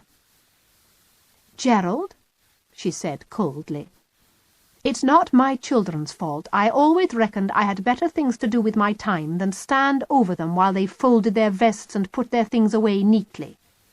So please try not to pick on Kitty, because, like me, she now thinks there are more important things in life than properly made beds and tidy sock drawers." I caught my breath. Dad absolutely hates it when Mum goes all tight-lipped and snooty on him. He scowls and snaps right back. But Goggle-Eyes was unruffled. In fact, he was standing there, grinning his head off. "Rosalind," he said, "how can you talk such utter piffle?" I think Mum was speechless from shock. I know I was speechless from terror. But Goggle-Eyes was still beaming. "What you say sounds so lofty, so high-minded, but it's pure rubbish." "Rubbish?" Poor Mum was mouthing like a fish. "Yes, rubbish, and I'll tell you why." He waved a hand towards the ceiling. "I happened to walk past your bathroom half an hour ago, and being the tidy sort of bloke I am, I couldn't help noticing that it was in a shocking state. Simply shocking. Filthy rings round the bath, teacups and bits of Lego everywhere, soggy comics on the floor. Why, the lavatory was absolutely festooned with paper." Mum opened her mouth to interrupt, but he lifted his hand to stop her and pressed on. "Then what happened, Rosalind? I walked by 20 minutes later, and it looked perfect. Clear floor, clean bath, nice gleaming surfaces. Who cleaned it up? Not me. I was still scouring the house for that airlock. Not Judith. She's out there swinging upside down in the park. And I'll bet that it wasn't Kitty here. I'd be prepared to put my life savings on that." I gave him the sour look that he deserved, but he didn't notice. He was too busy smiling at Mum. "So, who pitched in there with the wet mop, Rosalind? Who wiped the mirrors and the taps? Who was it took time off from going to meetings and shaking cans in the street and calling for an end to the arms race? Who was it cleaned up the bathroom?" Mum went bright pink. "See?" he crowed. "It was you. Of course it was. And all I'm saying is that every now and again a serious and committed citizen like yourself could do with a little bit of help with the housework from equally serious and committed Kitty here." The look I gave him would have shriveled Rasputin. Oh, it was definitely the evil eye. But I was on my own now. Mum's face, as well as his, was wreathed in smiles. "Take care, Gerald," she giggled. "Mind what you say. You'll end up in terrible trouble with Kitty." "Don't worry," he said. "I'm not afraid of Kitty. I'm not afraid of anyone. And I always say exactly what I think." He didn't have to tell me. I'd already noticed. I'd not forgotten that he took advantage of our very first meeting to rubbish all my views on nuclear arms. And I'd had plenty of opportunities since then to notice he always spoke his mind. Though, to be fair, he'd welly in on anybody's side. I'd thought at first, because he was so struck on Mum, he'd end up taking her part whenever he could, and staying tactfully quiet on the sidelines whenever he couldn't. But it turned out he wasn't like that. And it wasn't because he couldn't keep his big mouth shut. He'd proved that he could be as quiet as the grave when he chose. I was quite sure that he'd never breathed a word to Mum about that spiteful essay about him I wrote for Mrs. Lupe and left around for him to see. But even so, my heart began to thump like mad when Mum finally moved the last of the laundry aside and picked up the hammer and wrench she had laid on the table, revealing her precious scissors underneath. "My scissors! You found them!" I didn't take my eyes off him for a second. Though he said nothing at all, he did let his face break into one of those sunny smiles of his, and he shrugged very lightly.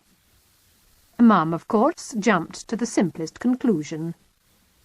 "I can't believe it. I must be going daft. Fancy putting my scissors away in the toolbox." Still he said nothing, though he glanced at me. "Good thing the pipes went funny," Mum went on, sweeping the scissors up to safety on their special hook. "Otherwise these might not have shown up for weeks."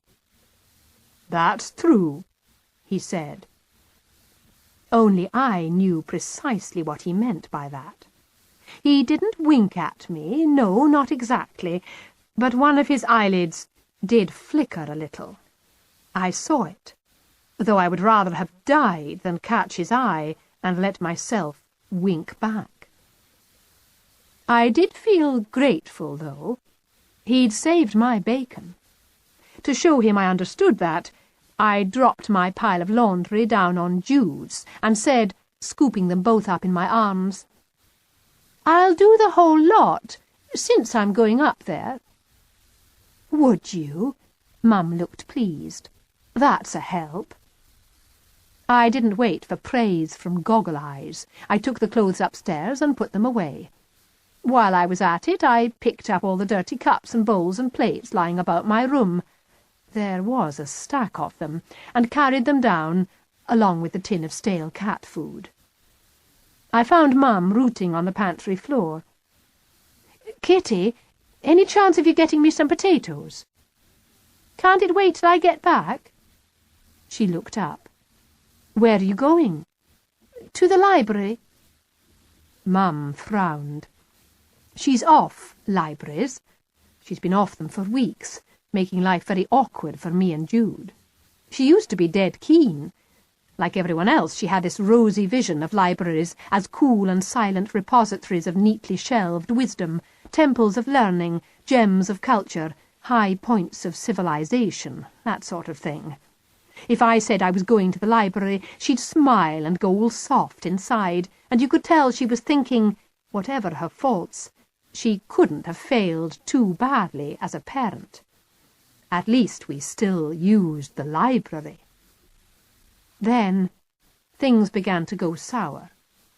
First, Jude came home one day, insisting Floss needed 4 separate injections to keep her breathing safely through the winter.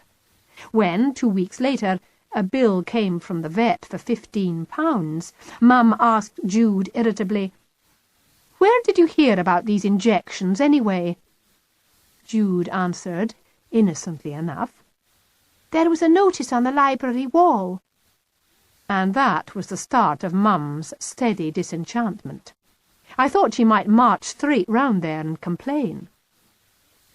Then, 2 or 3 weeks later, I came home destroyed because I'd stood about for half an hour unable to peel my eyes from some terrible video they were showing over and over in the foyer about the tactics of the South African police. Mum phoned the chief librarian about that. Then Jude had nightmares for a fortnight after the old anti-vivisection poster of white mice in a cage was taken down and replaced by one far more vivid and heart-rending, featuring a cat that looked for all the world just like our Floss. So things were set fair for trouble already. But how was I to know that only that morning Jude made the serious mistake of telling our rather touchy neighbours they ought to be worming their dog far more often, courtesy library fact sheet number 44, and Mum had only just got back from trying to make peace next door. "Why are you going to the library?" she asked suspiciously through gritted teeth. "I want to get something." "A book?" "Not exactly." "What then?" I didn't answer on the grounds that it might incriminate me. "A computer game, right?" Rumbled. I nodded. "That's it!" she shrieked. "That's it! Finito! From now on that bloody library is off limits. It's out of bounds." I raised my eyes to heaven. Goggle-Eyes burst out laughing. Mum rounded on him directly. "All very well for you to laugh," she told him. "I bet you never had this trouble when your boys were children." I stared. I hadn't realised he had grown-up sons. Mum sighed. "Oh, you were lucky. Your children grew up in the good old days when libraries were libraries. I bet your boys used to stroll down there and spend a quiet half-hour or so choosing real books. Then they'd come home and you'd have at least a couple of hours' peace while they sat down and read them cover to cover." Still beaming, Goggle-Eyes nodded. "Yes," his face said. "That's how it was back in the good old days." "Well, things are different now," Mum snapped. "They're back home in under 10 minutes with some daft pipping computer game stuck under their arm, and all you hear for hours after they get back is, 'Shouldn't we play safe and join the RAC, Mum?' and 'Can I take classes in Serbo-Croat at the University Extension, Mum?' and 'What is cocaine, Mum?'" She leaned across and snapped her fingers in my face. "Well, that's it," she said again. "The party's over. Speaking both as a parent and a ratepayer, I have to announce that libraries are now far more trouble than they're worth. You can just go upstairs and shelve the few tatty books you have in alphabetical order." "The library doesn't keep books in alphabetical order any longer," I told her. Her mouth dropped open. Honestly, it did. "I beg your pardon," she said softly. "Have the heavens fallen? Tell me, Gerald, did I hear what my daughter said?" "It's true," I said before he could chime in. "The children's section is all done by dots now. Red dots for teenage, blue for middle school, pink for primary, and green for babies." "You're joking. You are joking." "Dots?" "Well, little round stickers, really." Mum buried her head in her hands. "Little round stickers," she groaned. "Gerald, it's finally happened. The barbarians have taken over." She lifted her head. "But why are they waiting?" she suddenly demanded. "What's holding them up? Why don't they just tear down the bookshelves and hurl the books into 4 huge piles? Boring, all right, dead good, and brilliant." Goggle-Eyes' shoulders were heaving with laughter. Mum turned on him. "No, honestly," she insisted. "I'm serious. Why pretend any longer? What does it matter that we, the British public, once had a library system that was the envy of the world?" She might have been on stage in the West End. poor Goggle-Eyes with wiping tears of laughter from his cheeks. I raised my eyes to heaven yet again. Then Mum stuck out her hand dramatically. "Give me your library ticket. Go on. Hand it over." I shook my head and jumped back fast. "Come on," she said. "Hand it over. It's confiscated." "Oh, no, it isn't," I said, pantomime style. "Oh, yes, it is." "Oh, no, it isn't." All the time, keeping the table between us, I kept moving steadily and stealthily towards the back door. Mum suddenly made as if to chase me, and making a huge effort, Gerald Falkner managed to control his laughter long enough to catch her in his arms and hold her back, while I got safely through the door. "Bye!" I called, haring down the garden path. I sang all the way to the library. I couldn't help it. One or two people stared. I'm not the greatest singer in the world, but I didn't care. I felt light and happy. It always cheers me up when Mum stops worrying about work or the mortgage or how we're turning out, and just acts daft. And it seemed ages since we'd had a really silly scene like that, with her halfway serious and halfway fooling, and not caring for a moment how everything turned out. And maybe it had helped, having Goggle-Eyes there, watching everything, laughing. Maybe Mum just felt far more cheerful when she had company. She and Dad used to muck about quite a bit, before things went wrong. Maybe there were advantages to having someone else around the place. I thought about it quite a lot while I was in the library. And then again when I walked home the long way and saw Jude hanging upside down from the park railings, her hair sweeping the grass. She'd taken to him too, right from the start. She'd let him help her with her project on the seashore. She ate his chocolates, and she sat on his knee through all the repeats of Blackadder. I'd watch her out of the corner of my eye, practically rolling off his lap onto the floor whenever something struck Goggle-Eyes as particularly amusing. It didn't seem to bother Jude that she was curled in the arms of the opposition, a die-hard, reds-under-the-beds deterrent monger who actually believes that on the day nuclear weapons are dismantled in Britain, Russians will march in from Moscow, stamping the snow from the steps off their feet. And it didn't seem to bother Mum, either, though she at least did make the effort to point out to him that countries like Norway and Sweden and Austria are miles nearer Russia than we are, and don't have nuclear weapons, and aren't invaded. Maybe I shouldn't let it bother me. I came home, prepared to give it a real try. I know I did. I came home with feelings towards Gerald Falkner that weren't exactly warm, but they were neutral.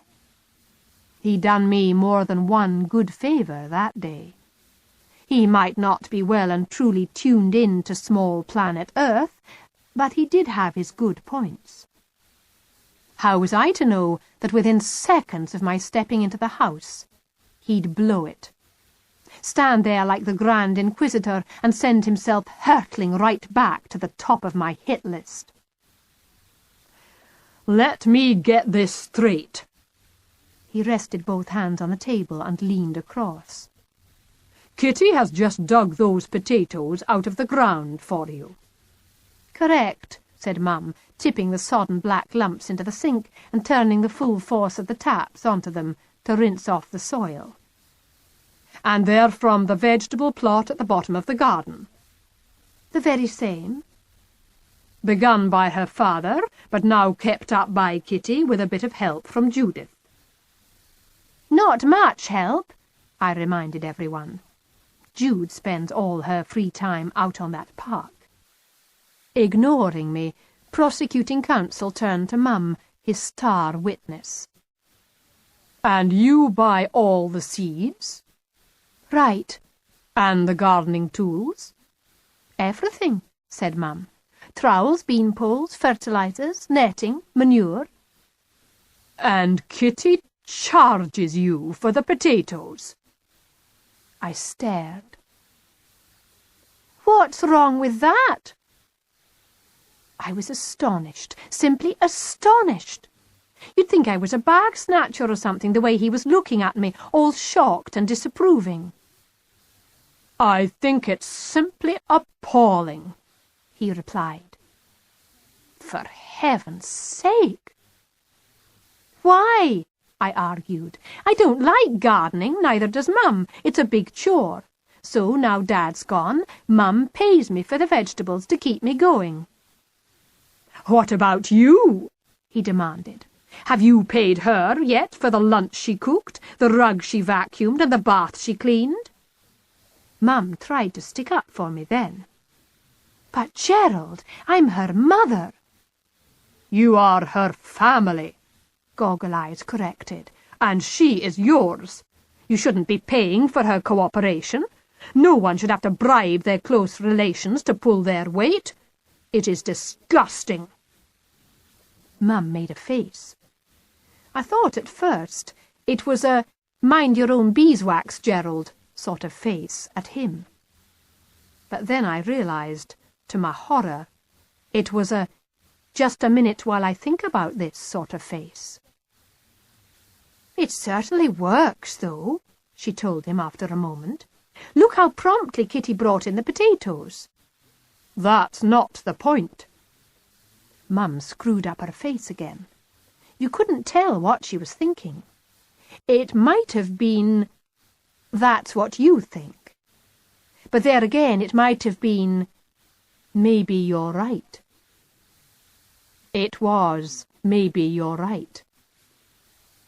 "Maybe you're right. I must say I've never felt quite easy about it. I used to help my parents in the house, and they would never have dreamed of giving me money." "I should think not. The whole idea is repellent." The very certainty with which he pontificated made Mum pitch in again on my side. "But, Gerald, it does seem fairer to pay Kitty something, now Judith's big enough to do her share, yet never does." Goggle-Eyes spread his hands. "Rosalind," he said, as if he were talking to a small child or an idiot, "if anything, you should be fining Judith till she does fair shares, not handing out great bribes to Kitty." "Great bribes," I muttered. 10 miserable pence a pound." He turned on me. "Oh ho!" he crowed. "Be warned, all mothers everywhere. Already she's angling for a rise, our little potato entrepreneur." Mum laughed. "Oh dear, Kitty, looks like if Gerald gets his way, you've had your chips." I suppose, looking back, she only intended it as some harmless little potato joke. But I must say I didn't find it funny. I felt humiliated, standing there with muddy hands, while those two stood arm in arm beside the sink, grinning. On any other day I would have lost my temper. I would have forgotten my promise and yelled at him to push off with his goggle-eyes, stop sticking his nose into other people's business, clear out, go home. But that day, I'd been feeling so happy. All the way to the library and all the way home, the world had suddenly seemed so huge and colourful, the wind so puffy and fresh, the skies so high. To come home in such tremendous spirits and pull Dad's heavy spade out of the shed to dig up spuds for Mum, because I love her, and she was happy today too. And then to come through the door, and within seconds find that the carping had begun again. Well, it was all too much. I burst out crying. To be quite honest, I didn't even burst. I just began to cry like a baby. Tears pricked behind my eyes, and before I could stop them, before I could even spin round and rush out of the room, they'd welled up and over, spilled down my cheeks, and splashed like ink blots on my muddy shoes. "Kitty! Oh, Kitty, dearest!" Pulling herself free, Mum was across the kitchen in a flash, and had her arms round me. Kitty, my love." I'll say this much for him. He had the grace to disappear without a word. And as soon as the door shut behind him, Mum asked, "What's up, Kits? Kitty cat, tell me." I scraped huge tears away with muddy palms. "I'm just fed up with him," I told her. "He's always here now, practically every day. You're not the same. I know you try to be, but you're just different when he's around. And he keeps saying what he thinks all the time, and what he thinks is never what we think, and I'm just sick of him." The tears were making me hiccup. Mum sat down on the nearest chair and pulled me on her knee. Tugging the bottom of my shirt out of my jeans, she used the flap of it to wipe the mud stains off my cheeks. I must have looked a total wally. I'm practically as tall as Mum, but I didn't care. "I think I've just had enough of him for a while. I feel squashed." Mum patted my damp knees.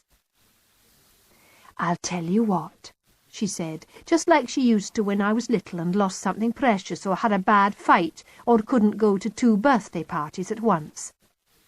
"I'll tell you what. We'll make a deal. You hang on through the weekend. Then I won't invite Gerald all next week. We'll phone your dad, and maybe you can go to Berwick-upon-Tweed next Friday to make a change. Then we'll have one more quiet week at home. After, Gerald can come for lunch at the weekend. And maybe by then you won't be feeling so squashed." "Why can't we start now?" I snivelled. "Why do I have to hang on through the weekend? Why can't we have tomorrow to ourselves?" "But, Kitty," she said, "tomorrow is Sunday. It's the trip to the submarine base." I'd clean forgotten about that.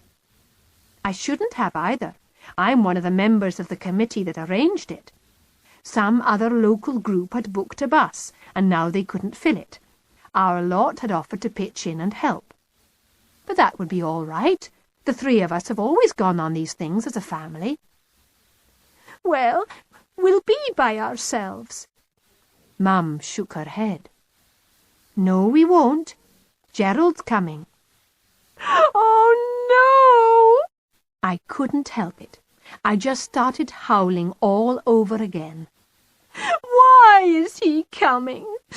He doesn't even believe in what we're doing." Mum looked embarrassed, but she answered firmly enough. "Kitty, he asked if he could come along, and I said yes." "Tell him you've changed your mind."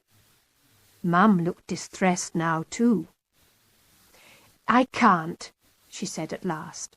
"I'm sorry. I would if I could, but I can't. I don't mind telling him the truth, that you'd prefer it if he didn't come, but I can't tell him that I've changed my mind." I sat slumped on her knee with my arms round her neck. Half of me would have given anything in the world to have the 3 of us, Mum, Jude and me, on our own for one day. The other half was absolutely determined that Goggle-Eyes should never know he could upset me so much. I rubbed my eyes. "Don't tell him," I said fiercely. "Promise me. He can come with us tomorrow, but only if you don't tell him that I mind." "I promise. I won't say a word." I slid off her knee before her blood supply was cut off for so long she ended up with gangrene. "I'll go and wash my face." I crept as silently as I could through the hall. I needn't have worried about being overheard. The living-room door was only open a crack. Jude and Gerald were sitting together on the sofa. She had her arm round his neck, the same way that she used to cling to Dad, and he was reading her the stock market report. "The FTSE share index finished a volatile session, nursing a 44.9 points fall at 1658.4 yesterday. he droned. "At one time it had been down 105.3 points. Jude's thumb slid in her mouth, and her eyes closed. The FT 30 share index closed 33.5 points down at 1288.5. Government stocks were firm." I carried on upstairs. I felt terrible. Being outnumbered is horrid at the best of times, but when you know that everyone you care about will feel dead rotten if you get your way, getting your way goes sour. Whose feelings count for most? And why? I'll tell you one thing I'm quite sure about. Things are much simpler when it's your real dad. You're telling me? Whoops! Wrapped up entirely in my own brilliant storytelling, I'd clean forgotten that this was her problem too. But Helen didn't get a chance to start telling me about it, because just at that very moment there was a sharp rat-a-tat-tat on the door. I thought it must be Liz, nosing about again in break time. I was about to shout, "Go away," when the quite unmistakable timbre of Mrs. Lupe's voice came effortlessly through the thick wooden panels of the door. "Mission Control, calling lost property capsule. How are things going in there?" I couldn't think what to answer, so I shouted back, "Fine." "Helen?" Helen took a deep breath. I think she was testing herself with some private psychic dipstick. Then she called, "I'm feeling ever so much better, Mrs. Lupe." "What?" Helen's voice just doesn't have the same wood-penetrating qualities as mine and Mrs. Lupe's. "She says she's feeling ever so much better," I yelled. "But is she coming out?" bellowed Mrs. Lupe. "Intergalactic time passes. Whole lessons are being missed. What are the chances of a dual return to base?" I peered at Helen, who shook her head like a small child who thinks it's being a right daredevil. "Not yet," she whispered. "I want to hear what happened to you first." "Delicate mission underway," I yelled. "Briefing not yet fully accomplished. This capsule needs more time before it's ordered to return to base." I reckon if you play along with them, you can get anything you want. "Right-ho, number 22, she said. "I'll take your word for it." And off she went. Chapter 5. I can't say Goggle-Eyes made the world's greatest effort to fit in well on our trip to the submarine base. For one thing, he turned up at the rendezvous wearing his best suit, a club tie, and freshly polished shoes. "You're going to get filthy," said Mum. "Oh, yes?" Goggle-Eyes was already eyeing our grubby anoraks and kicker boots with some disfavour. "Holding the demo in a pigsty, are we?" Mum thought it better to take this as a joke. "There's a bit of a walk over some Ministry of Defence land when we get there," she explained. "We're planning to reclaim the hills." "Are we indeed?"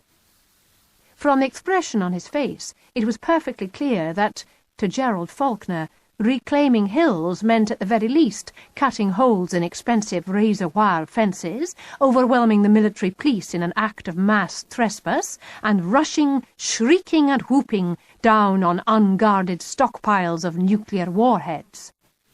I caught Mum's eye. "Mistake, mistake," I flashed at her in family semaphore. "Quick, send him home before the bus comes and it's all too late." Mum got the message. "Gerald," she said gently, "are you sure that you want to bother to come with us today? You wouldn't be just as happy at home with your feet up reading the papers?" "I'd be happier," he said, looking round meaningfully at our straggling group of early-morning yawners. "Much happier."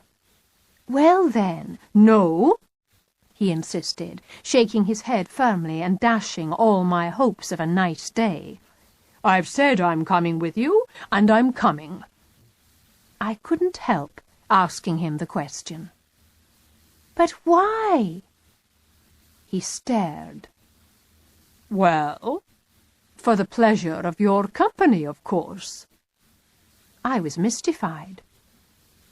"But you have the pleasure of our company practically every day," I reminded him. "It's mad to want an extra day of it." "I don't see that," he said equably, taking my arm. "Surely wanting an extra day of your company is no madder than wanting your company at all." When someone's in that mood, there's no point in arguing. So I didn't, even when the huge bus that had been hired finally showed up, and he climbed on and plonked himself down in the seat beside Mum, without even asking Jude or me whether we minded. Jude didn't, as it happened. She was quite happy to slip in the seat behind without arguing. I didn't argue either, but I did mind.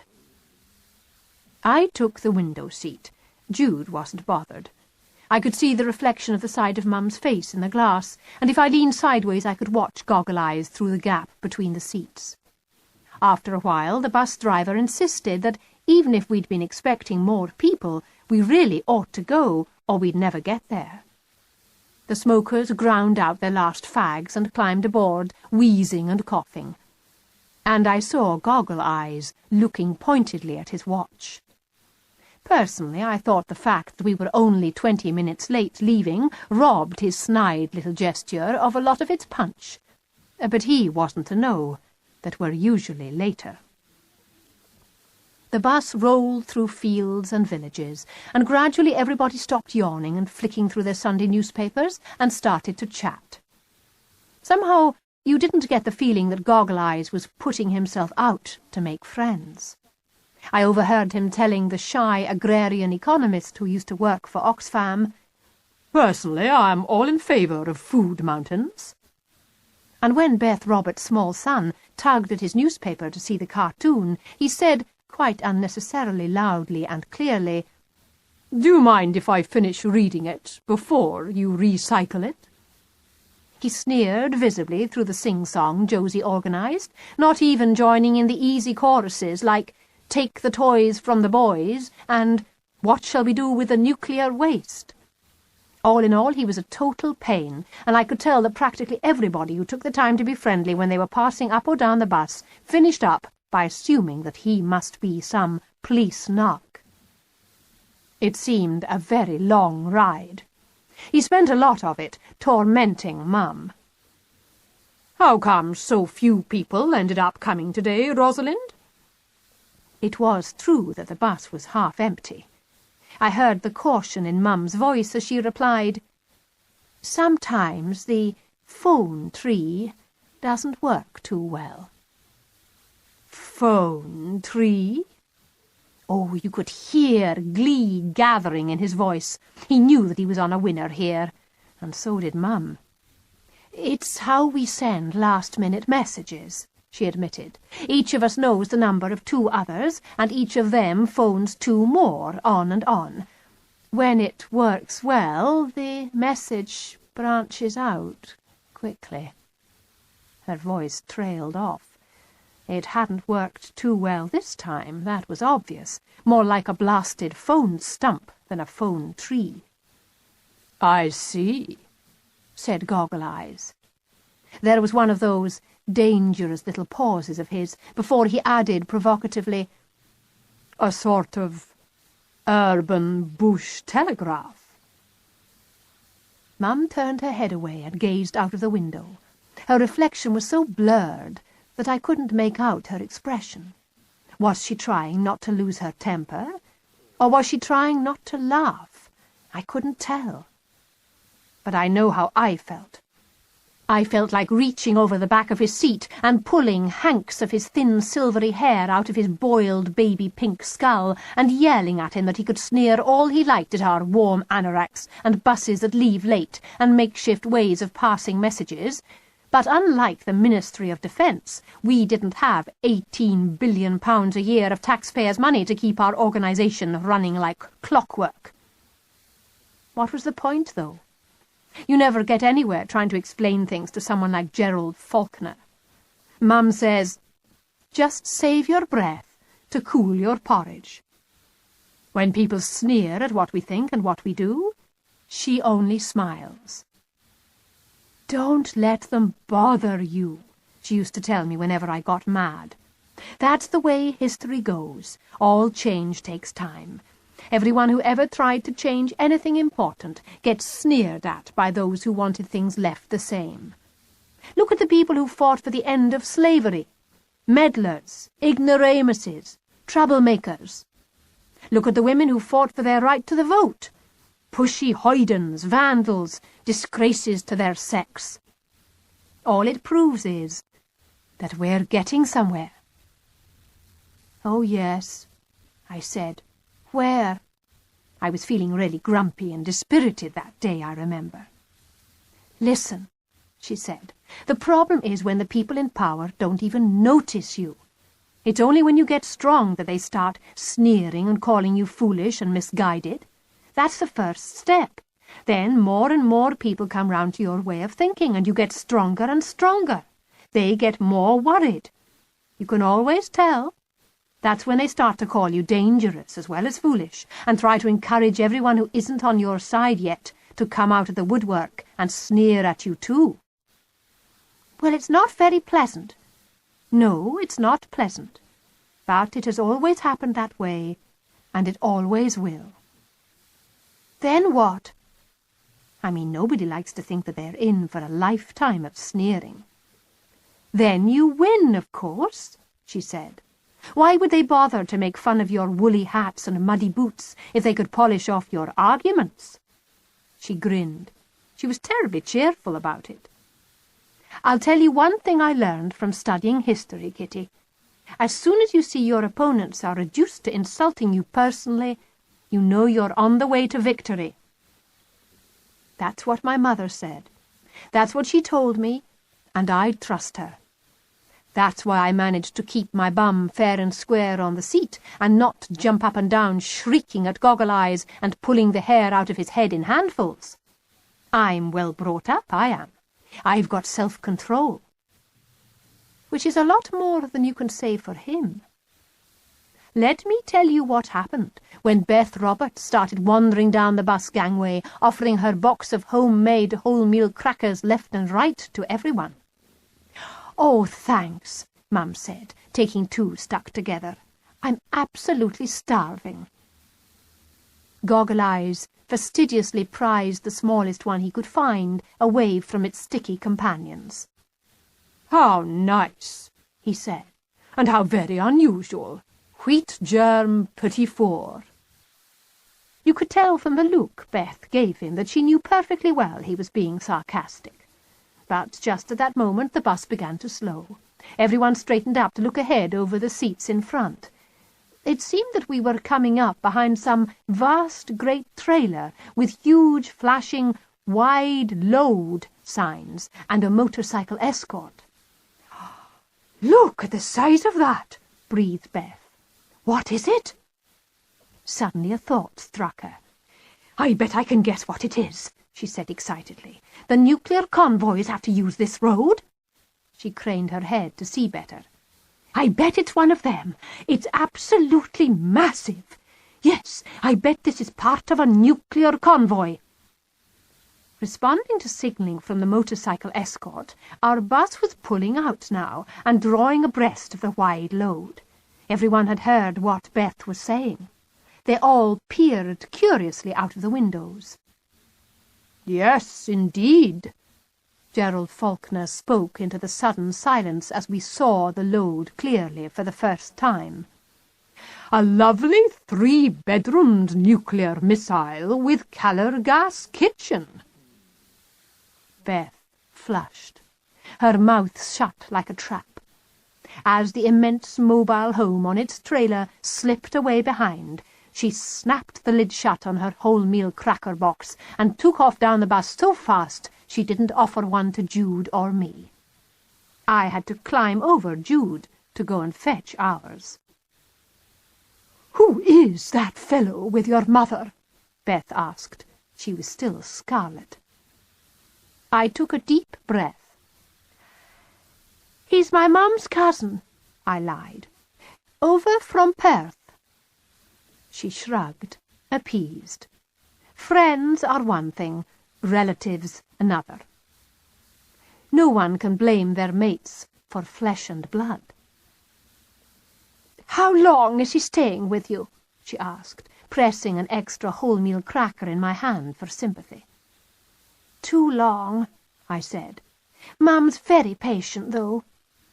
"Too patient," Beth said, and moved on down the bus, excusing Mum to everyone she passed. "He's some relation, it seems. Poor Rosie simply can't get rid of him, at her wit's end." Everyone nodded. They were all filled with sympathy.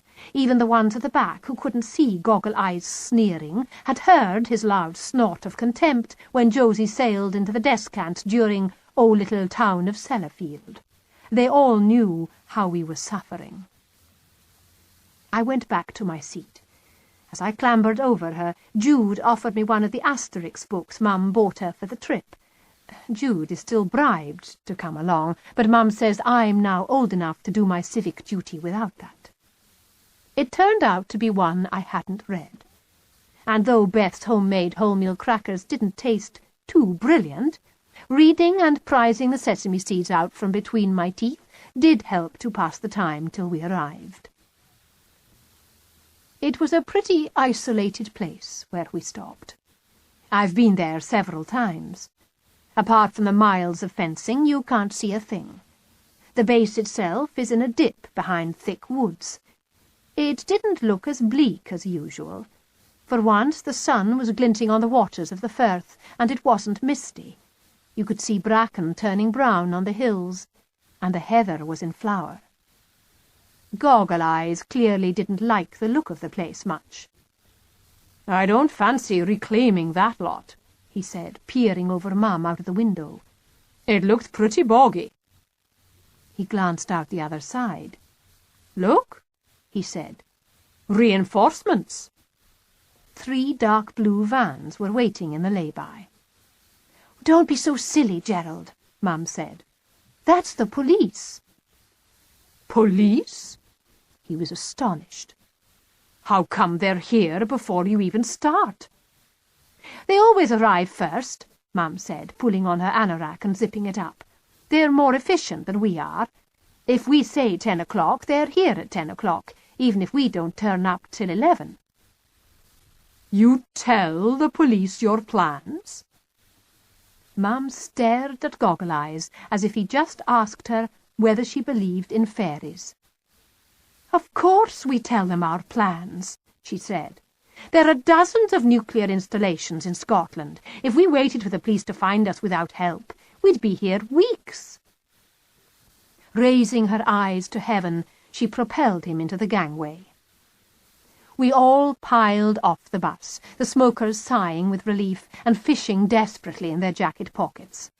Beth strolled across to the police vans to find whoever was in charge, and all the rest of us followed the driver around to the back of the bus to get our stuff out of the luggage compartment.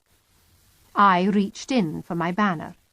Goggle-Eyes, being a gentleman, stretched over to take it from me as soon as he realized how long and unwieldy the poles were. But he didn't know that you have to keep the sheeting wrapped tightly if there's any wind at all. He let it loosen, and as the poles swung apart, it billowed open in the middle. "What's this?" he said. "It's just a banner," I said modestly. It isn't just a banner at all. It took me and Gran 2 whole weeks to make it, and it's one of the best. We have dozens of cardboard posters and homemade signs, but my banner's special. The only ones to touch it in the group are Beth's lovely quilted dove of peace and the large fraying rainbow that we share with Greenpeace. Mine is the biggest by far. 3 meters wide and 1 high, you need 2 to carry it marching abreast. It's hard to hold in strong winds. Your hands ache terribly. but it's so striking that it's always worth it. I'll tell you what it's like. The sheet is white, and right across the top is painted in black letters, "How to Destroy a World." Right in the middle, there's a plain white square with one tiny black dot sitting all alone inside it. Then the whole of the rest of the banner is black dots, thousands and thousands of them, like the most frightful measles. Prizing one of the poles out of his hand, I moved backwards so that the banner unfurled foot by foot. The wind whipped it taut, and Goggle-Eyes saw the whole thing properly for the first time. "What is it?" he asked again. "It's my firepower banner." "Firepower?" "That's right." I pointed to the white space in the centre to explain. "That little dot there, all by itself in the middle, represents all of the firepower used in the whole of the Second World War." "All of it? Every side?" "All of it," I said. "From every country that was fighting. 3 megatons of firepower." "And all the rest?" He waved his hand over the acres of measles. "That's all the firepower in the nuclear weapons on the planet today." "Dear gods!" Poor Goggle-Eyes looked a bit shattered. "How many dots are there?" he asked after a moment. That's everybody's next question. 6,000, I told him. Exactly. Gran helped me to get it absolutely right. That's 18,000 megatons of firepower. He whistled through his teeth. 6,000 Second World Wars, he said slowly. That's right. Leave them to think, Mum says. Leave things to sink in at their own good speed. I stood holding my pole against the tug of the wind and watched his eyes moving slowly over the banner. You can't just look at it. There are so many dots, they swarm and jump. You get a headache if you stare too long. Gran and I ought to know. We made it, and it nearly killed us. Sure enough, after a moment he blinked and narrowed his eyes. But they kept moving over it. I'm going to roll it up again, I said after a bit, till we get going. He watched me twist my pole until, foot by foot, the banner swallowed itself up. Then he stepped forward and took it from me. I'll grant you one thing, he said, slinging the poles over his shoulder and making off. If that lot ever goes up, there won't be much world left. Raising my eyes to heaven, I followed him. Round the front of the bus, everyone was milling about impatiently. We really ought to get moving, Josie was saying. Snowballing can take hours. Snowballing? Mum looked confused. I thought we were reclaiming hills. We were, said Josie, till Beth changed the plan last night. Now it seems we're snowballing instead. A look of deep mystification settled on Gerald Falkner's face. He stared up at the clear October skies, and you could tell exactly what he was thinking. How can you snowball on a day like this? He turned to Mum for an explanation, but she was already busy complaining to Josie. This snowballing is news to me. You can't expect people to turn up and snowball out of the blue. Indeed, no. Gerald Falkner supported Mum to the hilt. No throwing snowballs on a day like this. Fat chance. Everyone stared at him, including Mum. Now she, too, shook her head in disbelief and glanced up. You could tell exactly what she was thinking as well. What is he talking about? How can you throw snowballs when there's no snow? It was Josie who enlightened Gerald Falkner. Not that sort of snowball, she told him. The other sort. What other sort? Haven't you even heard? She sighed. Groups like ours are snowballing all over the country. 2 people cut a fence and the police arrest them. Next time it's 4 who do it. Then 8, 16, 32, 64... She broke off. I know from when she was group treasurer that mental arithmetic isn't her strong point. And so on, she finished up lamely. More and more people. Snowballing. But what's the point? Asked Goggle-Eyes. Everyone stared at him worse, if you see what I mean. If I hadn't been so busy pretending that he was nothing whatsoever to do with me, I'd have sunk my head into my hands out of pure shame. "What do you mean? What's the point?" asked poor Josie. Goggle-Eyes spread his hands. Why do you bother? Now it was Josie's turn to be utterly baffled. "Why do we bother to do anything?" she asked. "Why do we reclaim hills and hand over petitions? Why do we march and hold silent candlelight vigils? Why do we write to politicians and wear our badges and send letters to the newspapers?" She stopped and looked at Mum impatiently, as if to say, "Honestly, Rosie, you brought this awful person. You explain." Mum tapped him on the shoulder. "Gerald," he didn't notice. He was still persecuting Josie. But what's the point of getting yourselves arrested? "Listen," said Josie. "There are millions who think the way we do. Millions. People of all sorts. And this way the police and the courts and the newspapers get to see that we're not all the sorts of loonies and layabouts that can safely be ignored. They get to see growing numbers of sensible citizens who object to these places. And from our statements in court, they get to hear why." Then what? "You pay the fine.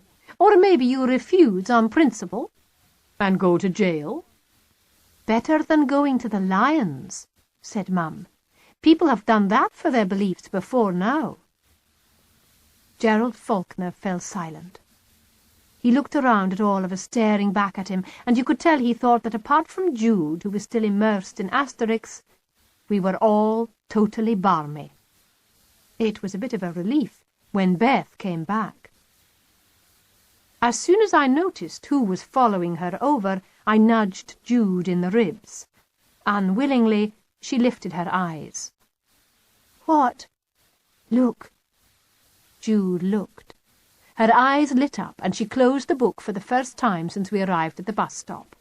Marching towards us was Inspector McGee, and she adores him. She's had a passion for him ever since we decorated the fence with flowers one Easter, and when she handed him a daffodil, he ate it. I saw him. He ate the whole thing.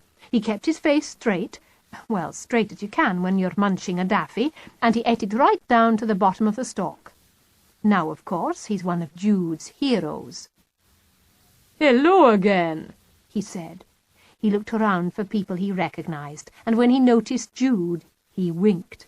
She went bright pink and wriggled with pleasure. "You've picked a better day for it this time," he said. He was dead right. Last time we had a demonstration on his patch, it sleeted in our faces all day long. We were all wretched, his officers were snarly and uncooperative, and the bus was even later than usual, coming to pick us up. That was the day I distinctly overheard Mum telling Beth she'd sell her soul for a bomb to fall out of the sky and put us all out of our misery. After a hot bath, of course, she flatly denied it. "Right then," said Inspector McGee, rubbing his hands. "Who wants to be arrested today?" He gave Jude a mock hopeful look, and she shook her head, going all bashful on him and sidling out of sight behind Gerald Falkner's legs. There was a little bit of last-minute fussing, and then the snowballers stepped forward. Inspector McGee ran his eyes over them. You could tell he thought Beth's granny was far too old for this sort of thing, and the 2 sixth-formers from St. Cerf's were far too young. But he said nothing. 16, Beth said proudly. "Twice as many as last time." He wasn't frightfully impressed. He'd brought more officers than that himself. "To me, it's just twice the paperwork." He turned to the waiting snowballers and went all businesslike. "Now, this is a brand-new fence," he warned. "No going mad with the wire cutters, only one strand each." He turned to everybody else. "I'm told the rest of you are just dying quietly." This time Mum managed to step on Goggle-Eyes' foot to shut him up before he even got his mouth open. She'd had enough of his embarrassing questions. "That's right," she said. "The rest of us are just dying quietly." Jude prodded Goggle-Eyes. "You'll ruin your suit," she warned him amiably. "Simon told Mum that just lying down and dying once turned his best jacket into a gritty rag." "Lying down?" Along with his sudden enlightenment came pure horror. Goggle-Eyes glanced at the waterlogged potholes all over the lay-by. "I'm not lying down." "Not here," Jude comforted him. "Outside the main gates." Goggle-Eyes groaned. He groaned so deeply and sincerely that if I hadn't been standing there bubbling with anticipation, longing for him to ruin his best suit, I'd have felt sorry for him. Mum sensed his gathering rebelliousness. "Come on," she said to everyone. "Let's get moving. If we die quickly and they don't hang about at the fence, we could be home by tea-time." "I'll second that," said Inspector McGee. "My lot have got as cold as stones in the vans, waiting for you lot."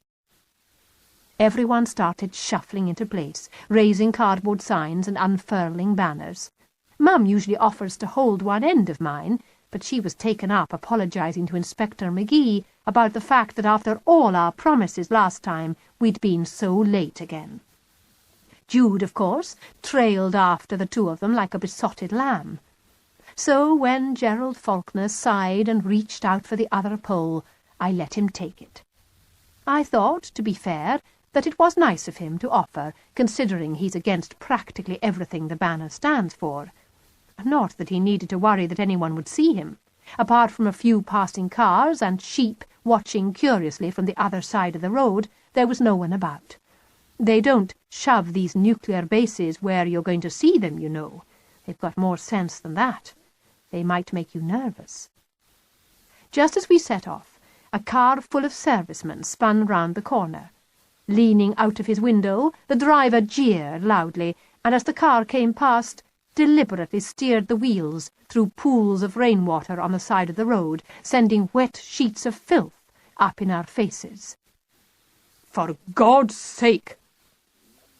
Goggle-Eyes stared down at his sodden, splattered suit. His eyes narrowed, and there was one of his dangerous pauses. Then he swung round in time to see the back of the serviceman's car disappear round the next bend. Well, you can't pick a fight with the armed forces, can you? Of course not. So he picked on us. Glowering at me, he waved his free hand to indicate the raggle-taggle procession ahead. "You realize," he snarled, "that all these people would be far better off living under some form of dictatorship. They might no longer feel obliged to go round asserting their democratic rights." I lifted my side of the banner higher. It was his own fault. He should have taken Mum's advice and worn an anorak and kicker boots. "In a dictatorship," I told him proudly, "all these people would probably already be dead." And so, in perfect step, if not in perfect accord, we followed everyone along the road towards the main gate of the submarine base. Sighing, the police heaved themselves out of their vans and followed us. Chapter 6. It's not as easy as you might think to get arrested. For one thing, there's never enough wire cutters to go round. "Who was supposed to bring the other pair?" "That group from Weir Glen. They said they'd meet the snowballers at the police station and provide transport home." "What use is that? How will we ever get to the police station if we can't cut the wire?" "This pair's completely blunt." "So are these." I blocked my ears against the bickering at the fence, stretched out and stared up at the sky. When we do one of our die-ins, I let myself go all limp until the tarmac no longer feels gritty and hard under my body.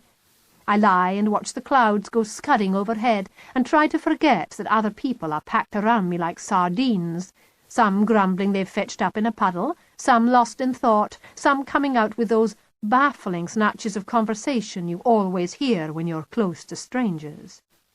Then, at a signal from whoever is organising us, we quieten down to deathly and foreboding silence.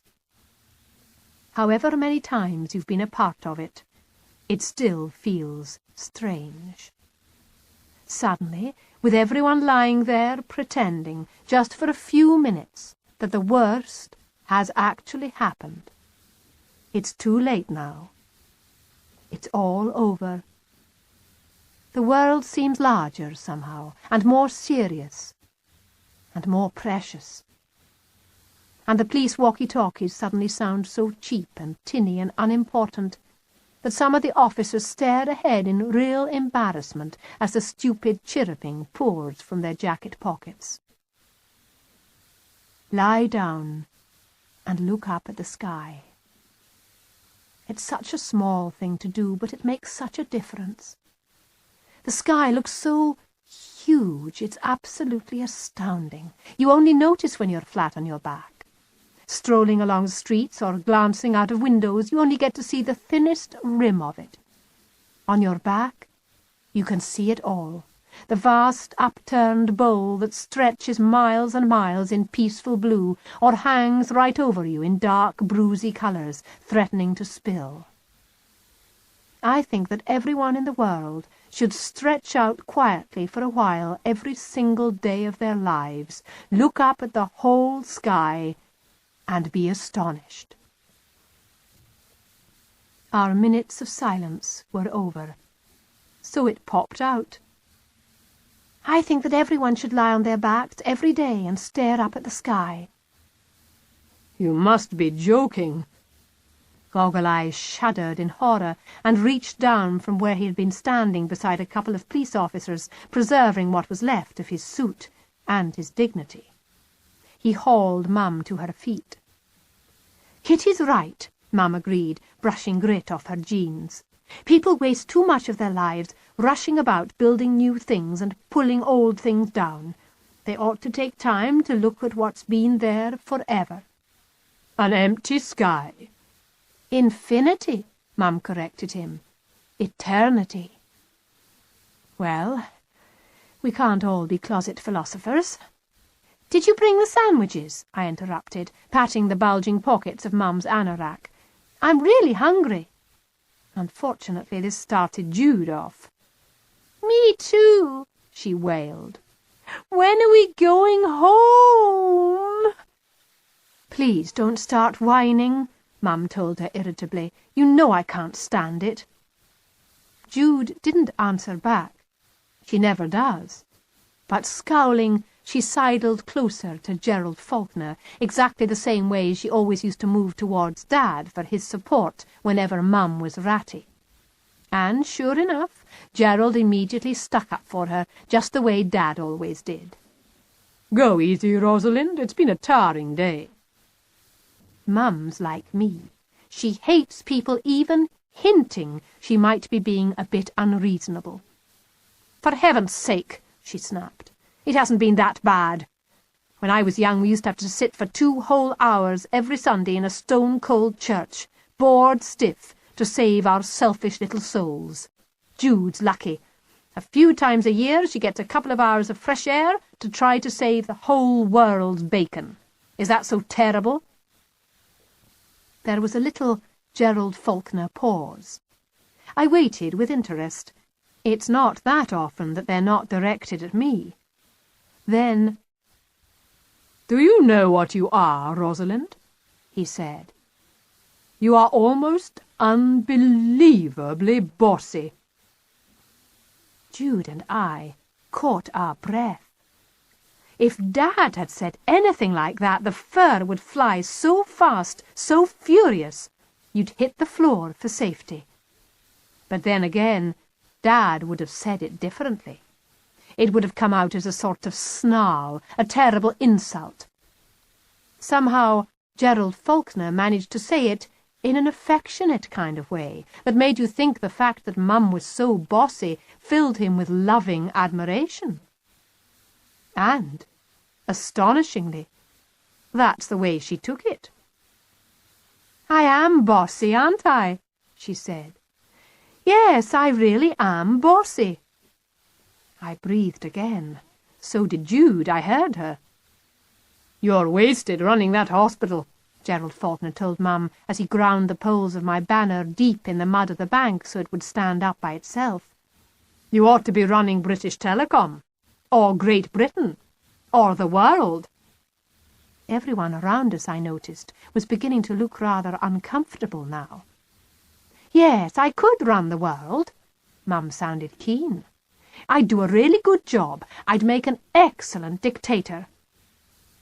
It was embarrassing. She honestly didn't seem to notice that half the people who overheard were reaching down for the little waterproof rucksacks that held their thermos flasks and banana yogurts and were edging away uneasily. Others were standing paralysed, with their mouths full of alfalfa sprout sandwiches, watching with shocked expressions. Goggle-Eyes didn't seem to notice either. Or if he did, he didn't care.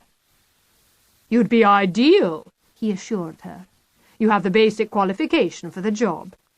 You know for a simple fact that to be absolutely in the right, people need do no more than come round to your views." "He's right," Mum told the few people who could still bear to remain in earshot. "He's absolutely right." I made a solemn vow, right there and then, to change my name and dye my hair and join another group. Like everyone else, I started shuffling away, pretending to take a sudden interest in what was happening up at the fence, where the snowballers were still grinding away ineffectually at their chosen strands of wire, and an assortment of police officers were standing by, eyeing the rain clouds ominously gathering on the horizon, and patiently waiting to make their arrests. The snowballers kept up a constant chatter as they toiled away. "Could I have a go with your wire cutters after you've finished?" "These are no good. I thought I might try yours." "These? Oh, these are useless." One of the policewomen shifted restlessly and looked at her watch. It was clear she was dying to get back to the station. Inspector McGee squinted up at the clouds as they rolled steadily nearer. The other officers contented themselves with exchanging meaningful glances while the snowballers hacked away at the wire. It was obvious what they were thinking. Thank God this little lot aren't defending the country. I know because they had exactly the same look on their faces as Goggle-Eyes did, except that he, of course, had made a point of saying it aloud several times, till even Jude got bored with hearing it and wandered off along the line of snowballers to see who was doing the best. She came to a dead halt halfway along, behind Fish-Eyes, like a supermarket shopper who's finally worked out which checkout is likely to be free first. And, sure enough, after a moment there was a rustle of excitement where she was standing. "Mine's coming! I think mine's coming! Yes!" And seconds later, from Grubby Green Jacket, "I've done it too! I'm through the wire!" The first two to succeed punched the air in triumph and grinned. The police officers sighed, and a couple of them moved forward. "Off we go, then." "Right-ho!" Still smiling proudly, Fish-Eyes and Grubby Green Jacket were led off towards the open doors of the blue vans. Everyone else turned their attention back to the fence. "Who's next? Try the hacksaw. Press harder. Oh, don't press so hard. How can a strand of wire this thin turn out to be so tough?" We cheered as one by one the snowballers completed their task and were led off to the police vans. Beth's granny cheated. She let a pregnant woman in pink dungarees do all her cutting for her.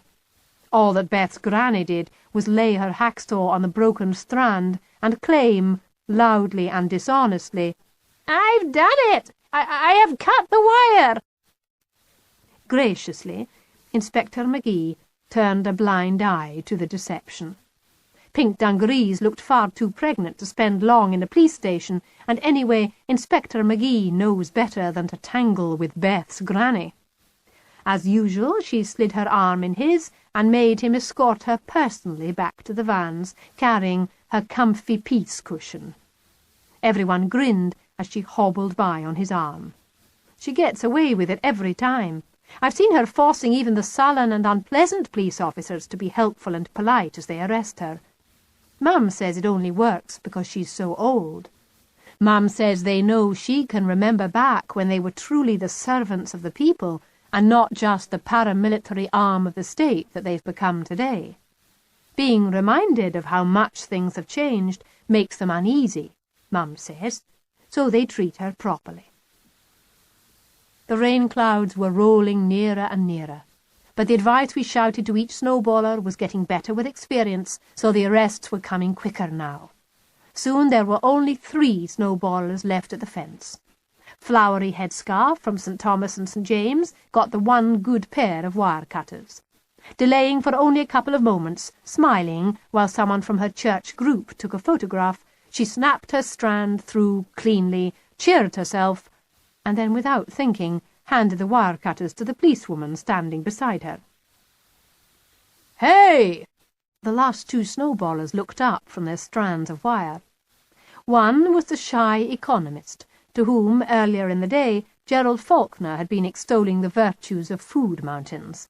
The other was a student called Ben, who once spent a whole bus ride to Edzell Air Base trying to help Simon explain decimals to Jude. "Excuse me," the grey-haired economist said to the policewoman. "We need those. These are useless." It was the same policewoman who had been looking at her watch. Now she looked at the wire cutters that had ended up in her hand and said, exasperated beyond measure, "But I can't give them back now." The economist was too shy to argue. He shrugged and turned back to the fence. But Ben didn't give up so easily. Anyone who can try and explain decimals to Jude can't be a quitter. Pushing his fingers through his hair, he tried to wheedle his way round the officer. "Oh, go on," he tempted her. "We'll be here hours otherwise. This pair's quite blunt." He took care to glance up at the huge purple cloud that now hung over all our heads. You should have seen the look on the policewoman's face. She was in torment. She glanced at her watch a second time, then back at the wire cutters. You could tell she was kicking herself for allowing her fingers to close round the handles of the stupid things in the first place. And to make matters worse, 1 or 2 heavy drops of cold rain splattered down, threatening all of us still standing waiting, but not those safely seated in the vans ready to go. "But I can't hand back wire cutters accidentally in my possession, so you can do criminal damage." "We're going to cut the wire anyhow. This way we'll just do it quicker." "Much quicker," agreed the economist, still sawing away at the fence, getting nowhere. The policewoman looked over at her colleague, still standing behind the economist, waiting to arrest him. He wasn't much help to her. He just stared back blankly. So she looked round for Inspector McGee. But he, of course, was still out of sight behind the vans, no doubt settling Beth's granny on her comfy peace cushion and exchanging hairy old Scottish ban-the-bomb-marked reminiscences. Ben shrugged and turned back to the fence. "This will take hours," he threatened. The policewoman suddenly made up her mind. With a flash of decisive thinking that Mum said later was a tribute to her training, she flipped the only good pair of wire cutters into the grass. "Whoops," she said. "Dropped them." The economist and Ben dived together. Ben, being younger and fitter, got to them first. Swooping them up with one hand, he passed her his useless pair with the other. "Allow me," he said courteously, as though he were simply handing her back the pair she had dropped. "Thank you," she murmured. "And thank you." He swung round on the fence. I think his big mistake must have been to go at the wire as forcefully as if he still had the blunt pair he was using before. He certainly did something stupid. I'm sure if he'd been handling them properly, they'd never have slipped like that and pinched his finger so horribly. Ow! Ow! Ow! Ow!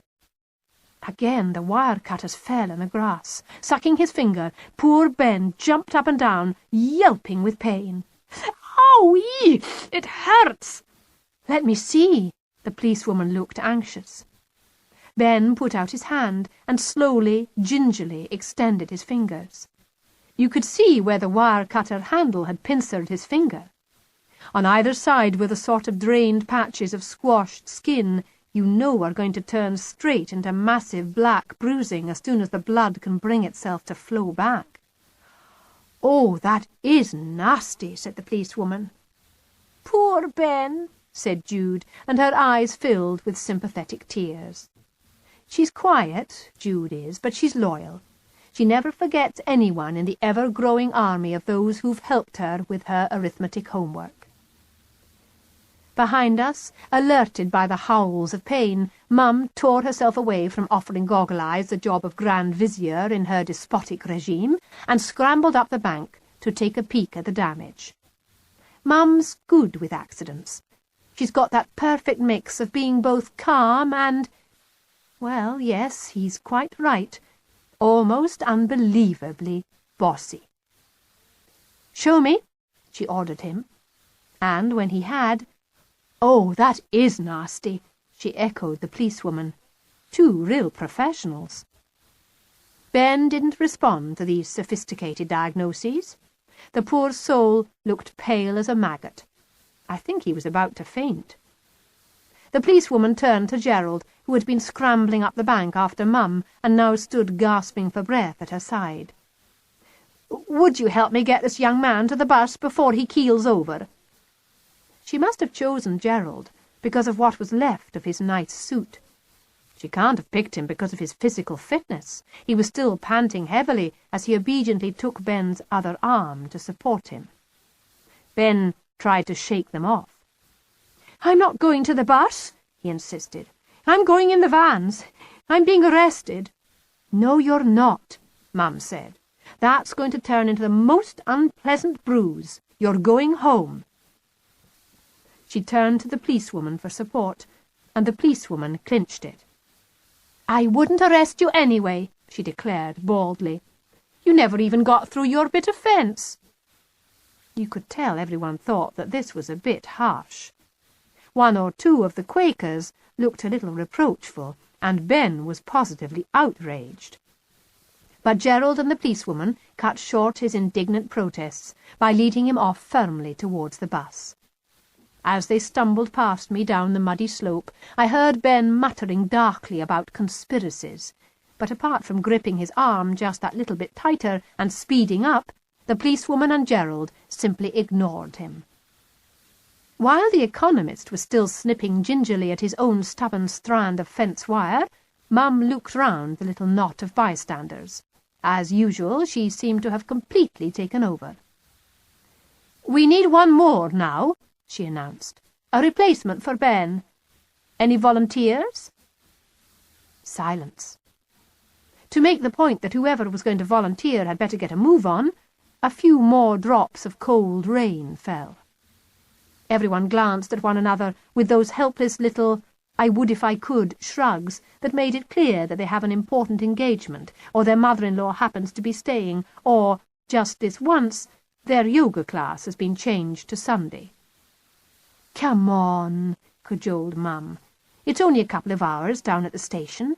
Your court case won't come up for weeks." Everyone took a sudden interest in their muddy toe-caps. "We need another person," Mum insisted. "This snowball is going to look pathetic if we don't even have 16. I don't know how they held out against her. Truly I don't. I cracked. "I'll do it." "Certainly not." Then even Jude began to look a little bit wistful. She opened her mouth once or twice, daring herself to volunteer. But even her passion for Inspector McGee couldn't triumph over her tiredness, and the fact that her feet were cold, and the unknown territory of down at the station. And Mum would only have ignored her anyway. So we all stood there, looking terribly uncomfortable, while the last policeman carefully kept his face straight, and Mum's eyes roved over everyone, just like Mrs. Lupe's do when she's waiting for someone in the class to confess to some heinous crime, like dropping a chocolate wrapper on the floor, or sliding the window down a micromillimetre while she's turned her back to write something on the blackboard. But this lot aren't that easily intimidated. After all, if they cared all that much what people thought of them, they wouldn't have come on the demo in the first place. So they just kept on politely inspecting the ends of their shoes, and I honestly believe that but for what happened next, the whole business might have been wrapped up with a few more moments of stern waiting, and then Mum shrugging and breaking the silence with something like, "Oh well, 15, 16, what's the difference?" But the policeman snorted. Personally, I would have ignored it.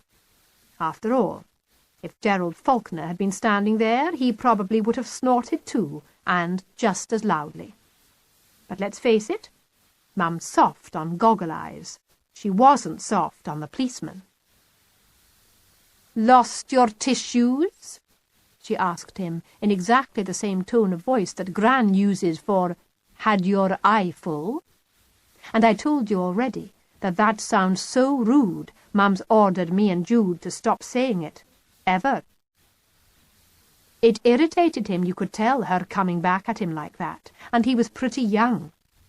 Maybe Mum's scornful response reminded him of being scolded by his own mother for tracking mud from his regulation boots over her nice clean floors or something. Anyway, suddenly he got exactly the same sort of look all over his face as Jude gets when she's cheesed off with Mum. And he muttered sullenly, "Make up your minds. 15 or 16. I can't have you lot wasting any more of my time." He put his foot right in it there. "Your time? What about mine?" Even if she hadn't before, I bet she sounded like his mother now. "This is your job, you know. You're paid to do it." Mum shook her finger at him as if he were about 3 or something. "I'm a lot busier than you are, you know, and my job is equally as important as yours. Not only that, but I have 2 children to care for and a house to run. You'd better not tell me I'm wasting your time. I'm a lot more bothered about wasting my own." I must say, Inspector McGee must do a really good job of training his officers. I'd have been terribly tempted to arrest her for nagging. But maybe he realised that if he did, we'd have the satisfaction of making up the full number we wanted. So, whether it was an admirable example of highly trained self-control, or just simple petty-minded spite, he somehow managed not to respond. He just stared straight ahead as if he were 1,000 miles away, and stone-deaf. Mum was just on the verge of opening her big mouth to start in on him again, when Gerald, back within earshot after his errand of mercy, realised what was going on. Practically throwing himself up the last few slippery feet of the bank, he caught her arm. "Now stop it, Rosalind," he warned. "It's not the officer's fault you've spent all day here." "It's not my fault either," she responded irritably. "I know which I'd prefer between spending a nice quiet Sunday at home with my feet up, secure in the knowledge that we had a sane defence policy," she waved her arms about, "and this." She could have been indicating anything. The mud or the occasional stinging splatters of rain, the unsightly fence stretching for miles in either direction, or the bedraggled company. "Dragging around bleak military outposts, carrying rain-sodden placards, and trailing my poor little toddlers behind me." I ignored "poor little toddlers." I took it to be what Mrs. Lupe always calls a rather unfortunate rhetorical flourish. But Jude, I noticed, looked extremely hurt. Once again she moved so close to Gerald Falkner that she practically stuck to his mud-streaked trousers. From this safe vantage point she glowered at Mum. So did the police officer. But you could tell he was determined not to be drawn into some interminable wrangle about effective ways of influencing government defence policy from the grassroots. Gritting his teeth, he only muttered, "Can we just get off now? All 15? It wasn't that sarcastic. I was there. I heard it. At the most, he stressed 15, the tiniest bit. Mum claims he curled his lip like a pantomime villain and actually sneered it. But all the rest of us agreed later that in the circumstances of her hectoring him in front of everyone as if he personally had refitted every nuclear submarine in Britain, he'd shown quite admirable restraint. More than her, anyway. I know she hates sarcastic people. She's like me. But frankly, she must have temporarily gone unhinged to act the way she did when he said 15. Shaking off Gerald, she dived headlong into the grass beside the fence. Then, snatching up the good pair of wire cutters still lying there, she forced open the handles, and before we had time to realise what she was about, with one deft wrench, she snipped a strand of the fence wire. 16! Everyone cheered. Well, the Quakers started it, of course, because they're always so very nice and encouraging about everything. But everyone else joined in, even Jude, and it was only me and Gerald Falkner who were left standing absolutely horrified, watching in silence. Then Mum realised what she'd done. She turned to me, as appalled as I was. "Oh, Kitty," she said. "I'm so sorry." The Quaker's clapping died away. They're very sensitive as well. I put a brave face on it. There wasn't much else I could do. The policeman was already bearing down on Mum. "It's all right," I told her. "It doesn't matter. It's only a couple of hours down at the station. Your court case won't come up for weeks." Mum had the grace to blush. She turned to Jude. "Sweetheart?"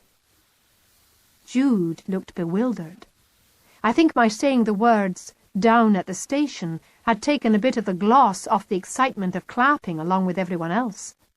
But even so, she hadn't truly cottoned on that Mum had actually managed to get herself arrested. Gerald stepped forward and laid a protective hand on Jude's shoulder. He looked absolutely livid with Mum. His tone when he spoke to her was steely with disapproval. "I shall, of course, look after both your girls till you get back." Apart from the fact that his suit was splattered and streaked all over with fresh mud, he looked and sounded just like one of those straight-laced solicitors in old Victorian serials on the telly. But Jude didn't even seem to notice his grim tones. She just looked up at him rather gratefully when he said this, and slid her hand in his. Mum said, rather nervously, "I won't be long, honestly. I'll be back before you know it." The policeman took her arm. "Don't bank on it," he warned. He was taking his revenge now. "I think we're a little short-staffed at the station, and there are 16 of you. Twice as many as last time." He meant it as a sort of threat, you could tell, but it had quite the opposite effect on Mum, of course. It cheered her up. 16, she said. "We did it!" There was a ragged ripple of applause and a few tired cheers. Even the nice Quakers wanted to pack it in now and get off home. "Come on," said Mum's policeman, sensing the general mood. "Last one to the blue van is under arrest." You should have seen the look on Gerald's face. He didn't think this was at all funny. Mum was led off towards the vans. All the way there, she kept leaning back over the policeman's arm, giving me silly orders and instructions. I was to remember to switch off the grill after I made toast. I wasn't to leave my electric blanket on after I put out my light. There were some tins of soup on the top shelf of the pantry. Honestly, you'd think I'd never even visited our house before, let alone lived there.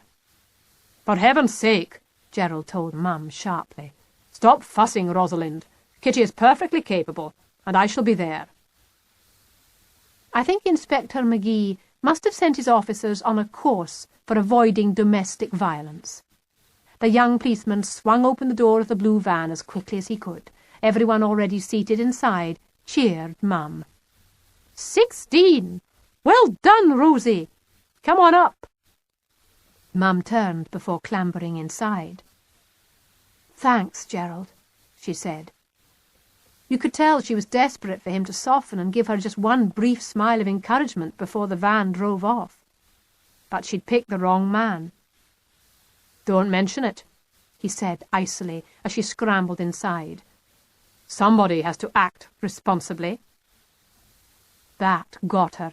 She stopped trawling for sympathy and support and went all defiant. Oh, shut up, Gerald, she snapped. What could be more irresponsible than passively sitting back while half-baked politicians and trigger-happy generals cling to a defence policy that means every child on the planet could end up frying alive? And she swung the van door closed herself, right in his face. I was dead proud of her. That shut him up. Behind us, everyone burst into song. While the last couple of officers checked the van doors and then walked round to take their own seats, we all sang to the snowballers inside. We sang, "We Shall Overcome," and I started crying. I always cry when we sing that. Mum says that that's because the song is true, and we shall overcome one day. She says the song's been sung through more than just one cause, and in the end the singers have been able to hang up their hats and go home satisfied. Our day will come, she says, just be strong and patient. Then, as the rain began to fall in earnest, the vans drew away, splashing mud out of the potholes. Everyone except Gerald waved like mad, even after they were quite sure that no one in the vans could see any longer. They all kept singing, too, but I didn't bother. I wanted to leave. Jude was all right. She was still standing beside Gerald, holding his hand tight and looking completely unruffled. But I didn't feel too brilliant myself. I wasn't worried exactly, but I felt shaky. It's not so nice to watch your mother being driven off by the police, especially when your dad lives 100 miles away. The song was ending, but I couldn't stop the tears. It didn't matter, though. The rain was beating down so hard now no one could really tell. But I turned away anyhow, just in case, and scrambled down the bank for the last time. Uprooting my banner, I slung the 2 poles together over my shoulder and trudged off down the road on my own towards the bus. Gerald was right. It had been a tiring day, and I'd had enough. Chapter 7. I'd only been slumped in the bus seat for a couple of minutes before he disturbed me. "Hotch up. Make room for me and Judith." Make room? There'd been loads of free seats on the bus when we arrived. Now there were even more, with 16 fewer people travelling back with us. But clearly Gerald Falkner expected me to shift across to the window and give him my seat. I can't say I rushed to cooperate. I opened my eyes, though. "Can't you sit there?" I waved towards the double seat in front. "Slide over," he insisted. "I think right now your sister probably needs both of us." Only a couple of months before, I would have argued. I would have responded tartly, "Do you? I think she probably just needs me." But now I didn't. I thought about it, practically opened my mouth to snap it out, but frankly, I didn't really think it was true anymore. Poor Jude was standing there looking wiped out. Her thumb was in her mouth. For once he wasn't telling her to take it out again, and she was staring fixedly at me. But she was leaning against his legs, and she was still holding his hand very tightly. I moved across. He took my place and gathered Jude into his arms. She sprawled across him with her legs on me. It was a bit of a squash, but not uncomfortable. Jude slid her thumb out of her mouth just long enough to reach across the aisle and pick up a crumpled newspaper off the seat cushion. "Read to me," she ordered, He slid his arm further around her to open the paper.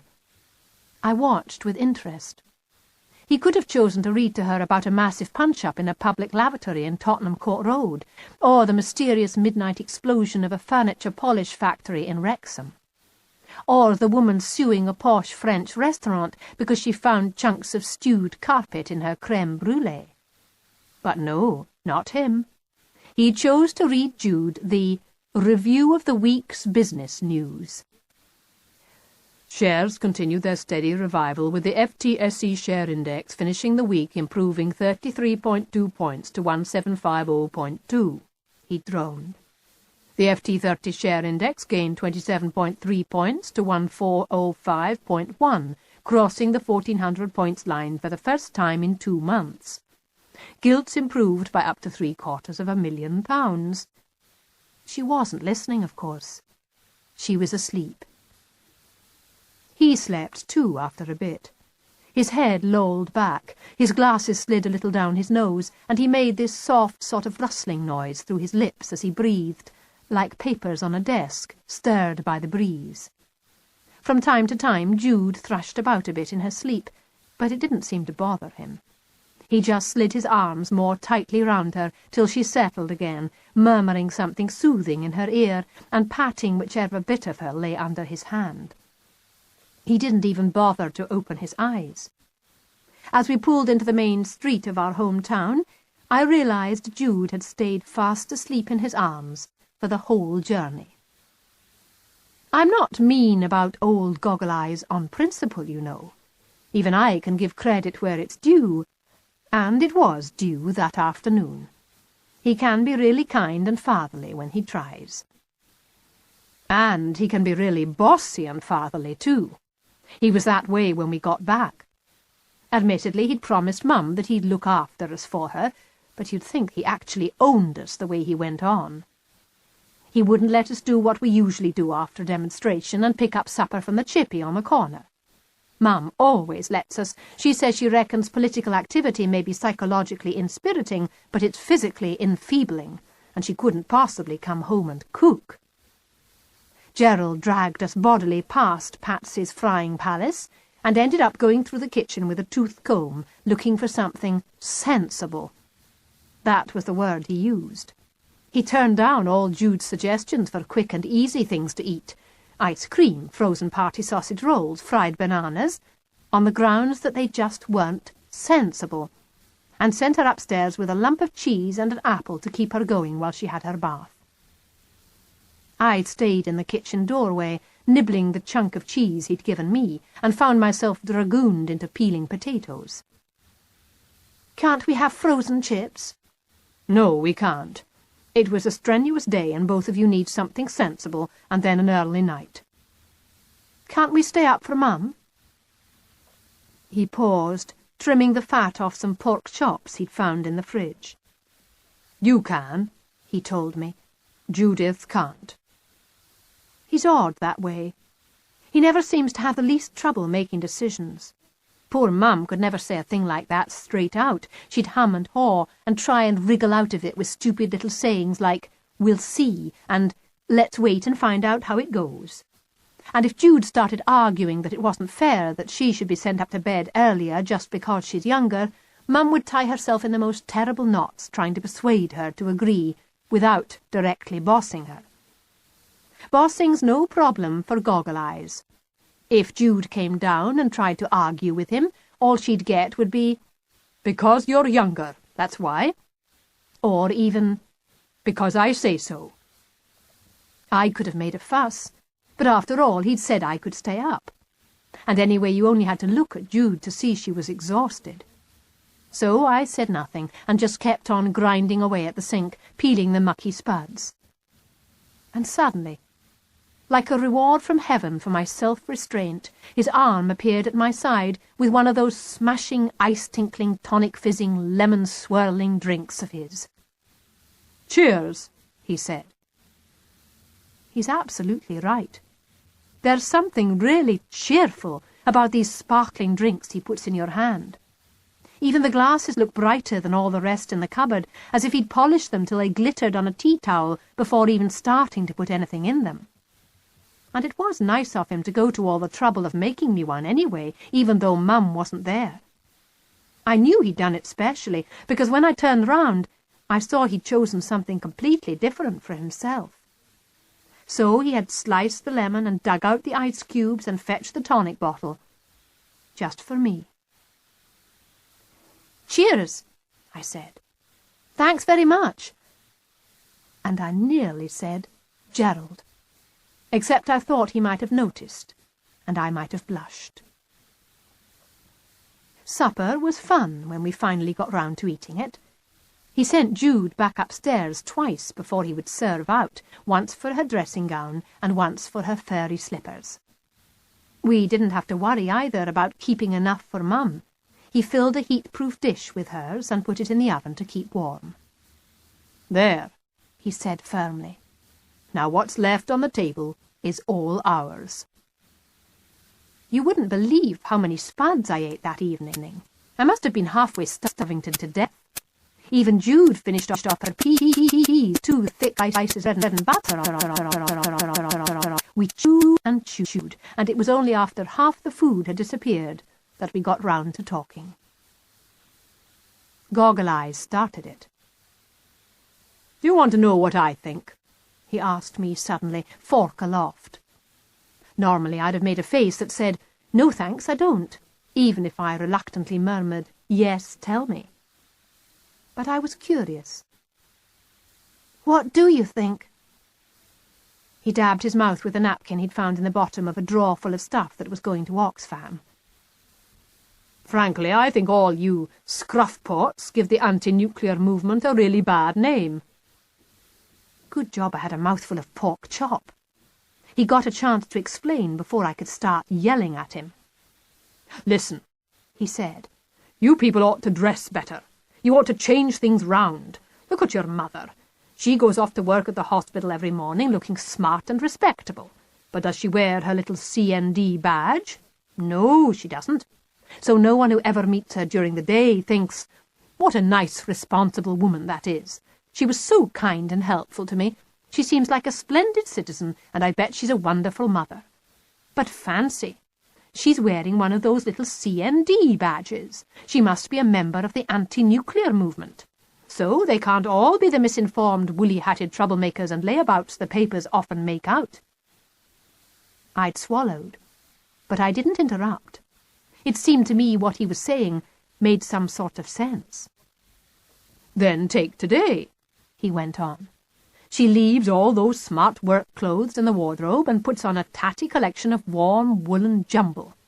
She chooses boots that look as if they were specifically designed to kick policemen on the shins, and wears an anorak that would disgrace a tramp. And then she proudly pins on her CND badge." Put like that, he did seem to have a point. "But you've got to stay warm," I argued. "It's chilly work." "You're all prepared to suffer for your beliefs," he said. "I've seen you.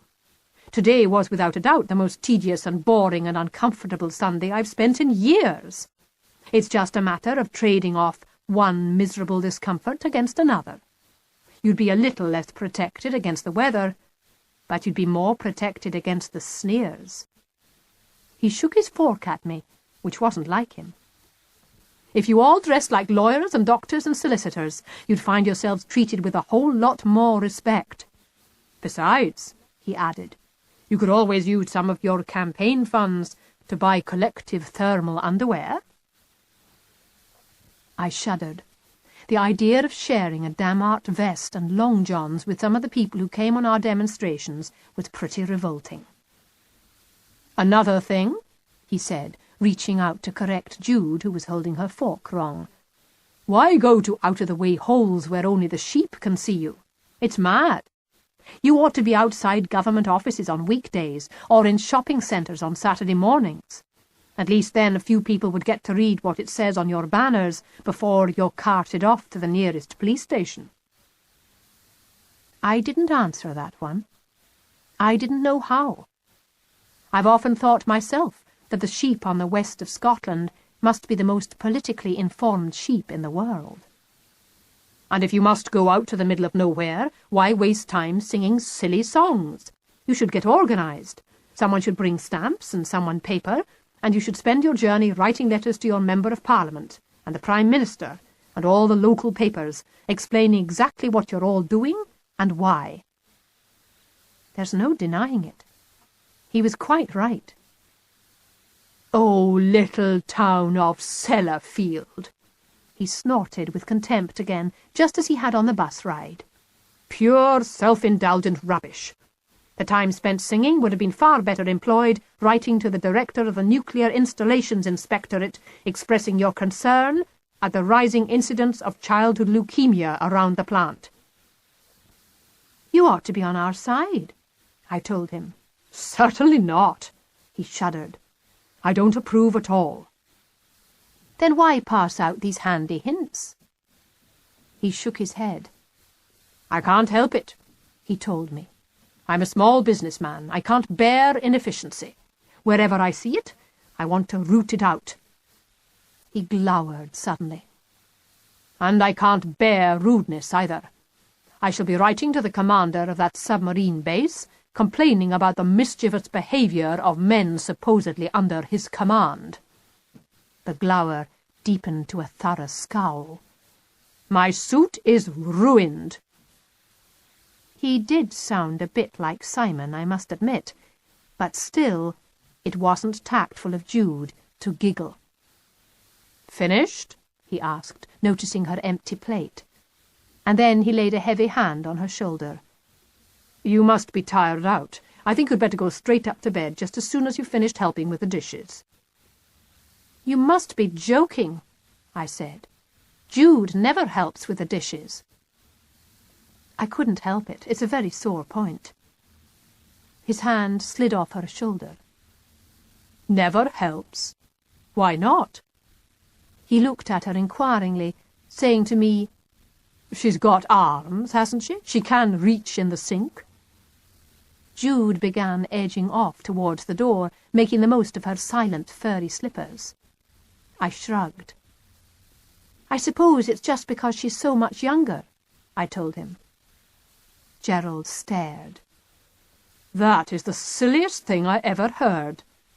By that reasoning, the youngest child in every family in Scotland would reach adulthood without the faintest notion of how to make with the mop and the fairy liquid, he said. It's no more than the truth. I've said the same often enough myself. It's just that, at this point, Jude always puts on her pathetic little waif face, and Mum goes all riddled with guilt and says something like, "Oh, well, maybe tomorrow, but I'll take a turn for her tonight since she's not very good at it." Gerald was obviously immune to the pathetic little waif face, but with him clearly taking up the part I usually played with such enthusiasm, for some extraordinary reason, I took up Mum's part. "She could do the breakfast things instead," I suggested. "She won't be quite so tired then." Like someone playing grandmother's footsteps, Jude stopped her shuffling towards the door. "She's not so tired now," Gerald insisted. "She's not as tired as I am, for example. I cooked the meal. And she's not as tired as you are. You peeled the potatoes. And she slept for 2 whole hours on the bus." He turned to Jude. During this speech, she'd shuffled the last few feet towards the door, but she hadn't quite summoned up enough courage to disappear through it. I think she sensed that, unlike Mum, he'd just come after her and fetch her back. "Would you like a stool to stand on?" he asked her politely. "Or can you reach?" I was still nervous. I don't know why. Maybe it was the outraged look on Jude's face. "Can't we just leave the dishes till the morning?" I asked. Another of Mum's great standby lines. "No," Gerald said. "No, we cannot. Only sluts and drunks leave the dishes till morning." I made a mental note to tell Mum this. "Anyway," he added, "you're only trying to protect your sister. You're as bad as your mother in that respect. And Judith doesn't need your help, you know. Everyone round here treats her as if she was still a baby, but in fact she is perfectly capable." Now that was definitely my line. If I've said that once, I've said it well over 1,000 times. I had my mouth wide open when he turned to Jude. "Aren't you?" he demanded. Jude narrowed her eyes. It was a toss-up, I reckoned, between heart-rending sobs and roof-raising temper. But I was wrong. The fact is that for some reason or other best known to herself, our Jude simply adores old Goggle-Eyes, and in her book the man can do no wrong. If he says she's not tired, then she's not tired. If he says she can wash up, then she can. "Yes," she said firmly. "And I don't need a stool. I can reach." "There's my girl," Gerald said. "I knew you could do it." I was left speechless. Honestly, I was. When someone else steals your lines, what can you say? She did the whole lot by herself. He told her how. Glasses first, cutlery next, then dishes, last the greasy pans. She toiled away, having a bit of trouble with the stacking, but Gerald kept his nerve, and in the end she got through without any accidents at all. She looked really chuffed when she hung up the apron. After she'd finished, he inspected it. I'm not kidding. He actually came across and picked up a couple of forks and peered between the tines, then held up 1 or 2 glasses to the light. "Well done," he said. "From now on you can wash up every other night. Is that all right with you?" "Fine," she said, grinning proudly. I nearly fainted. I must have been trying to wangle a deal halfway as fair as that for 5 whole years. "Right then," he said. "That's settled. And now, as a reward, I shall come upstairs with you and read you a story."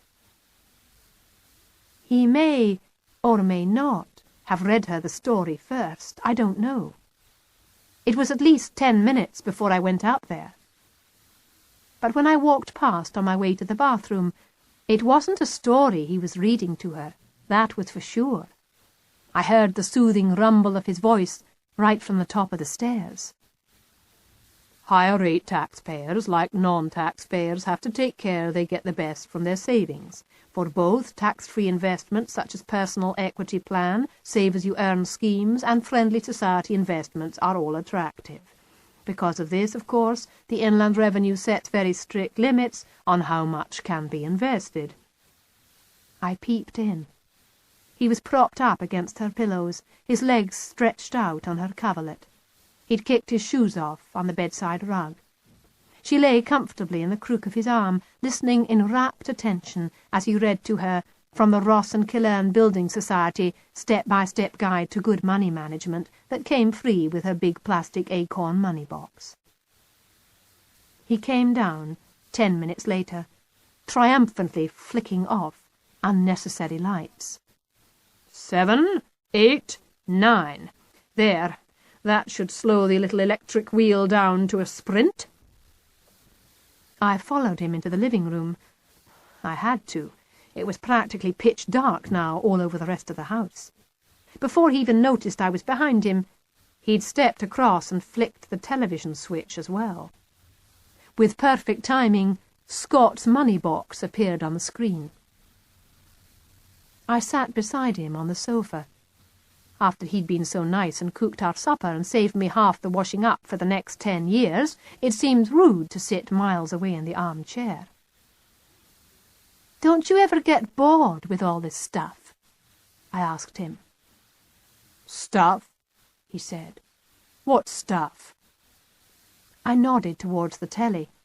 Miss Moira Macready was warning everyone in Scotland that they should think very hard indeed about the new pension scheme options. "This stuff.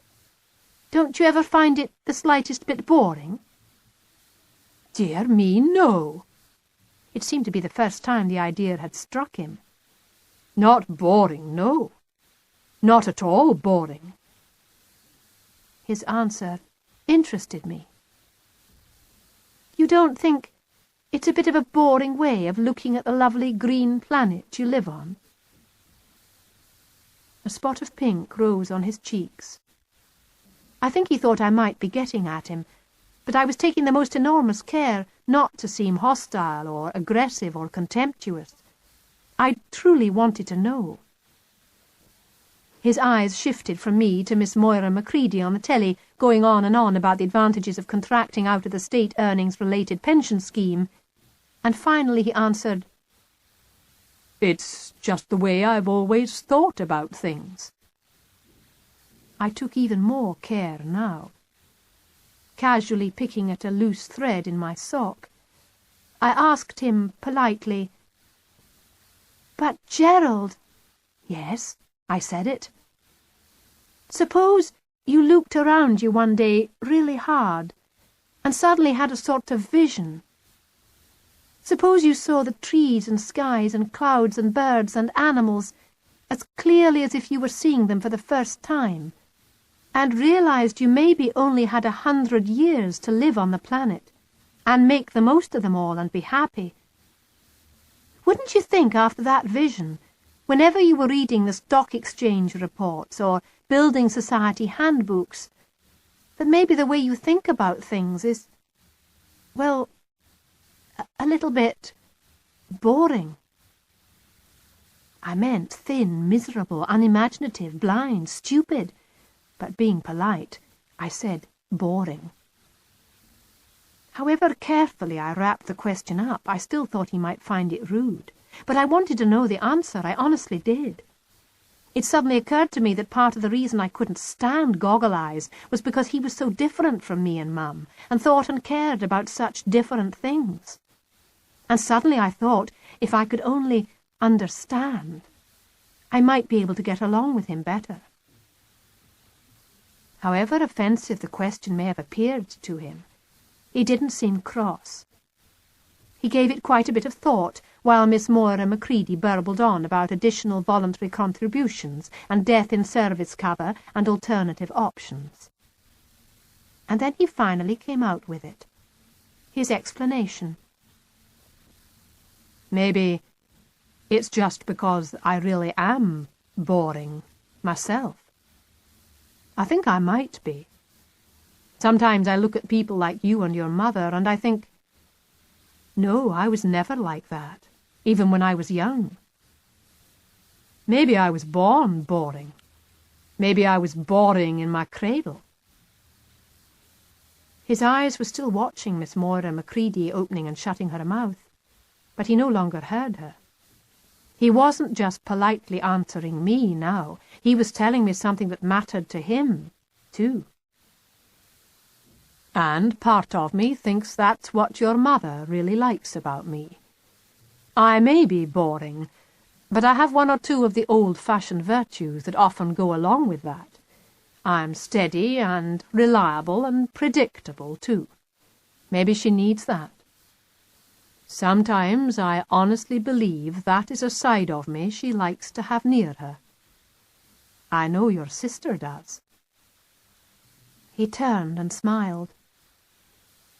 "And I think I rather hoped that one day you might, too." There's no way to answer a remark like that.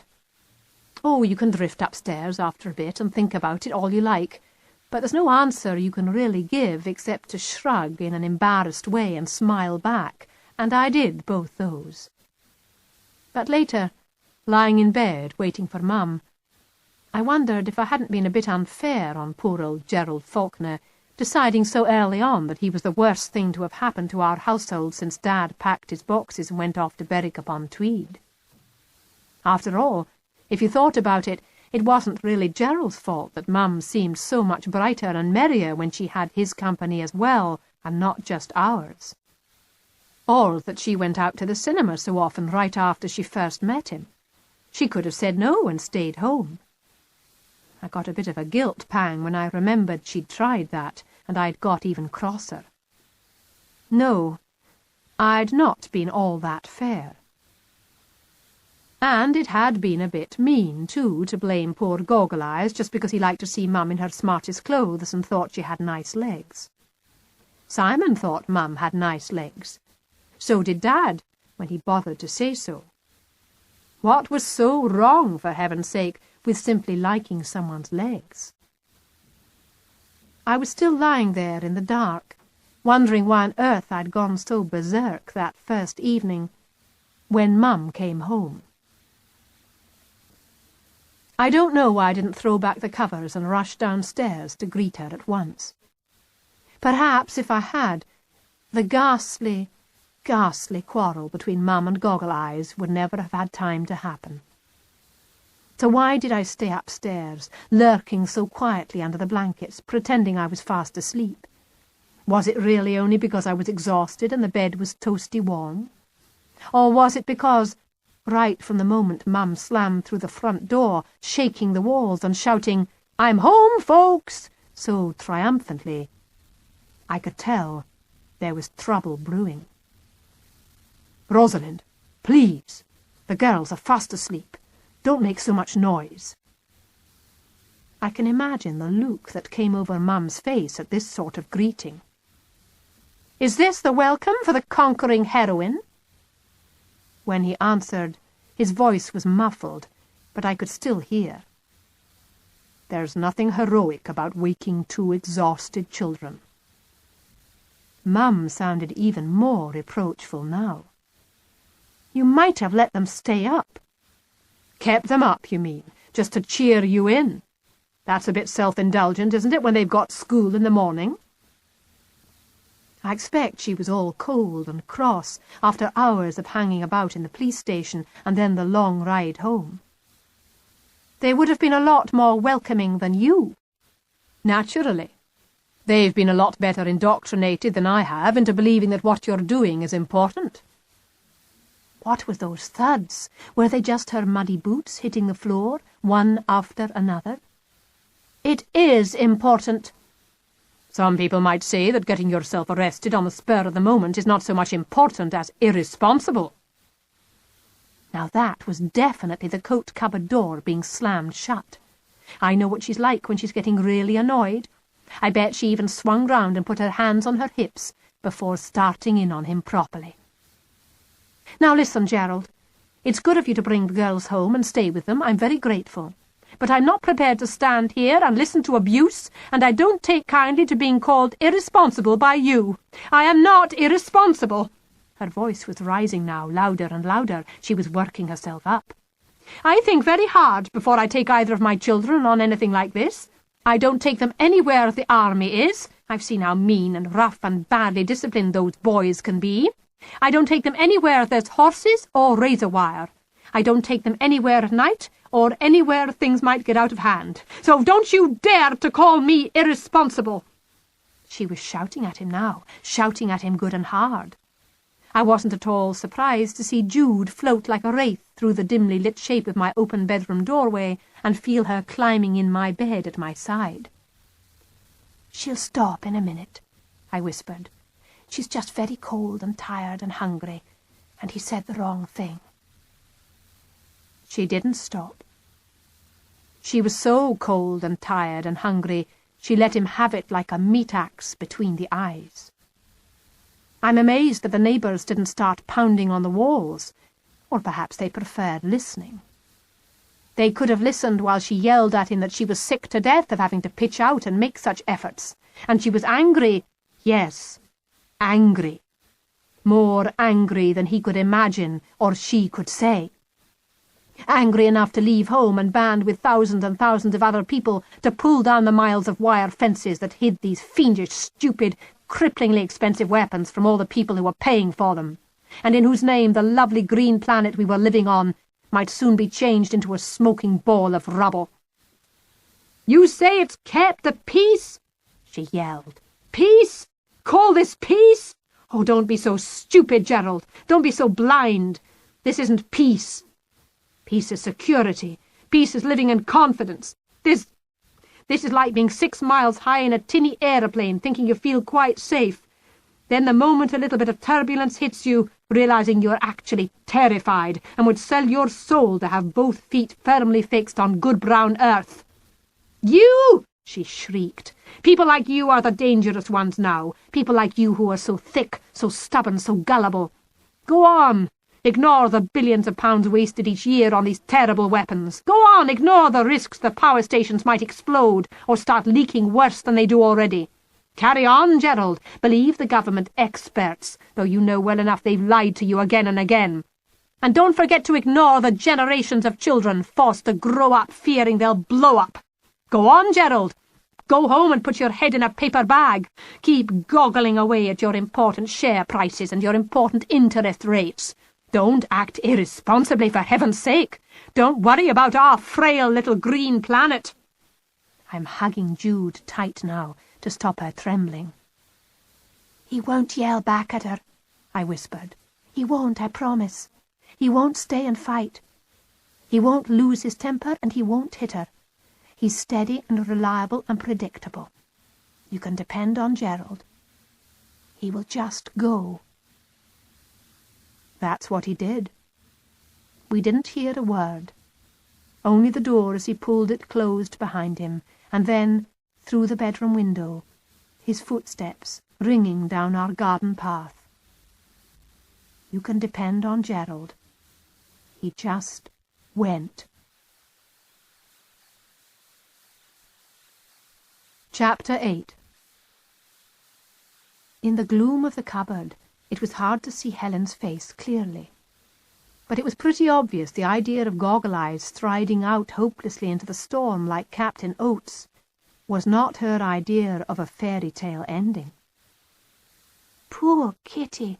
How awful! You must have been horribly upset. I told you back at the start that Helen is a softie.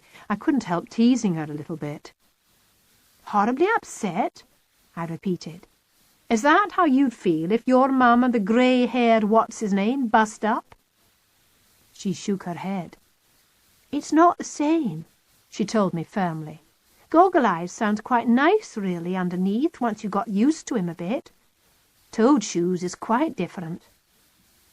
So that was his name. I'd found out at last. Toad-Shoes. Helen leaned forward confidentially to explain. You see, she said, Toad-Shoes is awful. I'll tell you what he's like. He's... A violent clattering on the door interrupted her. The knob rattled and the panels shook. Stray meteorites colliding with lost property capsule? No, Liz. Her voice came through the panels loud and clear. Hey, you guys! Have you any idea how long you've been in there? Loopy's definitely panicking. She said you must be running short of air. She sent me down with a message. What message? I yelled back. Long pause. Liz isn't all that bright. She has to run a huge computer search in order to locate a 4-word news flash. Finally, amongst some rusty, slow-functioning components of grey matter, she found it. Be out by lunch. Lunch? Helen stared at me and clapped her hand over her mouth in horror. Lunch? Yes, come to think of it, I did feel peckish, and peering through the gloaming at the face of my watch, I saw that, sure enough, it was already after 12. Helly, we've been in here nearly 3 hours. Behind her hand, Helly just giggled. Meanwhile, Liz, the galactic intercom, was yelling through the door. You've missed a huge row about making a mess in the art room, and a surprise chemistry test, and putting chairs out for the senior recital, and angles associated with parallel lines. Good, I yelled. What are we missing now? Now? Liz ran through one of her laborious brain printouts. Now you're missing French. Revision of irregular past participles. You'd better hop along, Liz, I suggested. You, of all people, surely don't want to miss that. After the couple of seconds it took her to process this, Liz started beating on the door panels again. Helly, she shouted. Helly, are you still in there? I ask you, what a stupid question. Helly's so sweet and patient. Yes, she called back. I'm still in here, Liz. Honestly. Liz tapped again. You'd think we were two miners trapped hundreds of feet underground behind tons of fallen rock face. You wouldn't for a moment think that all Liz had to do was stop her demented rattling of the doorknob for one single second and pull it for all to be revealed. I was just gathering breath to bellow, "Push off, Liz," when Helly called out, "Tell you what, save me a seat at lunch and we'll sit together. I shall be out in a few minutes." There's tact for you. And it does work. Liz, when she answered, sounded really cheerful. "Right-ho," she called. "See you at lunchtime, Helly." The mad rattling of the doorknob stopped at last. Suddenly it seemed very quiet in the cupboard. "Go on, then," Helly said, rather imperiously for her, I thought. "Quick, get on with the story. What happened when Gerald turned up on the doorstep with armfuls of flowers? Did your mum forgive him, or did the poor old sausage get the big freeze?" Inasmuch as it's possible to stare at someone through dimly lit murk, I stared at Helly Johnston. So Goggle-Eyes had been transmuted into poor old sausage now, had he? Honestly, if her sweet nature could, in the space of a morning, turn Gerald Falkner into an object of tender sympathy, it probably wouldn't be more than a couple of weeks before Toad-Shoes, creeping warily through the back door, found Helly's arms wrapped round him in cheerful welcome. My mission, clearly, was all but accomplished. It had been easier than I thought. Well, no point in holding back close to the goal, so I finished the story. Big freeze? Big freeze! I tell you, what Gerald Falkner would have met if he'd walked up our path was not so much the big freeze as the original permafrost. Good job he never risked it. There would have been icicles hanging from his silvery locks before he so much as stepped on our doormat, which might still say "Welcome" in carefully woven and dyed two-tone sisal, but which definitely wouldn't have meant it. I don't think I've ever seen an expression as vinegary as the one on Mum's face when she drew those miserable shriveled chops and poor little blackened peas out from their overnight charring in the oven.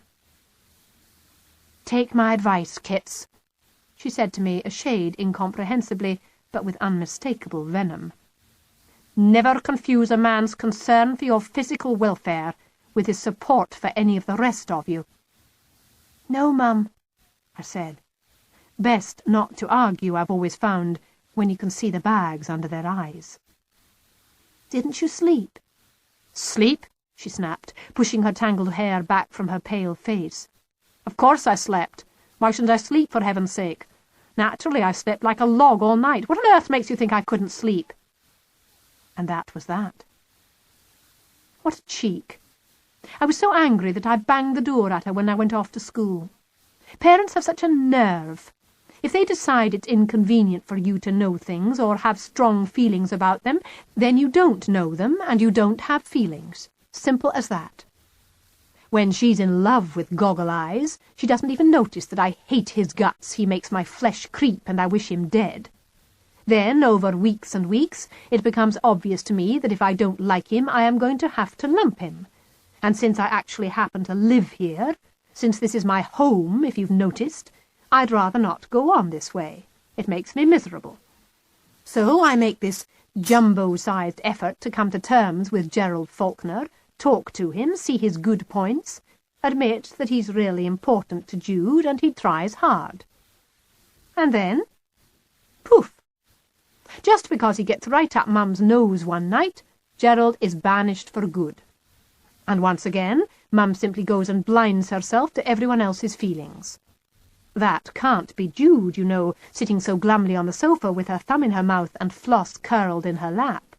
Oh, no, that woeful little person can't be Jude, because if it were, that might mean Jude's actually sitting there missing somebody she actually cares for, somebody precious to her. And Mum's decided that person no longer exists.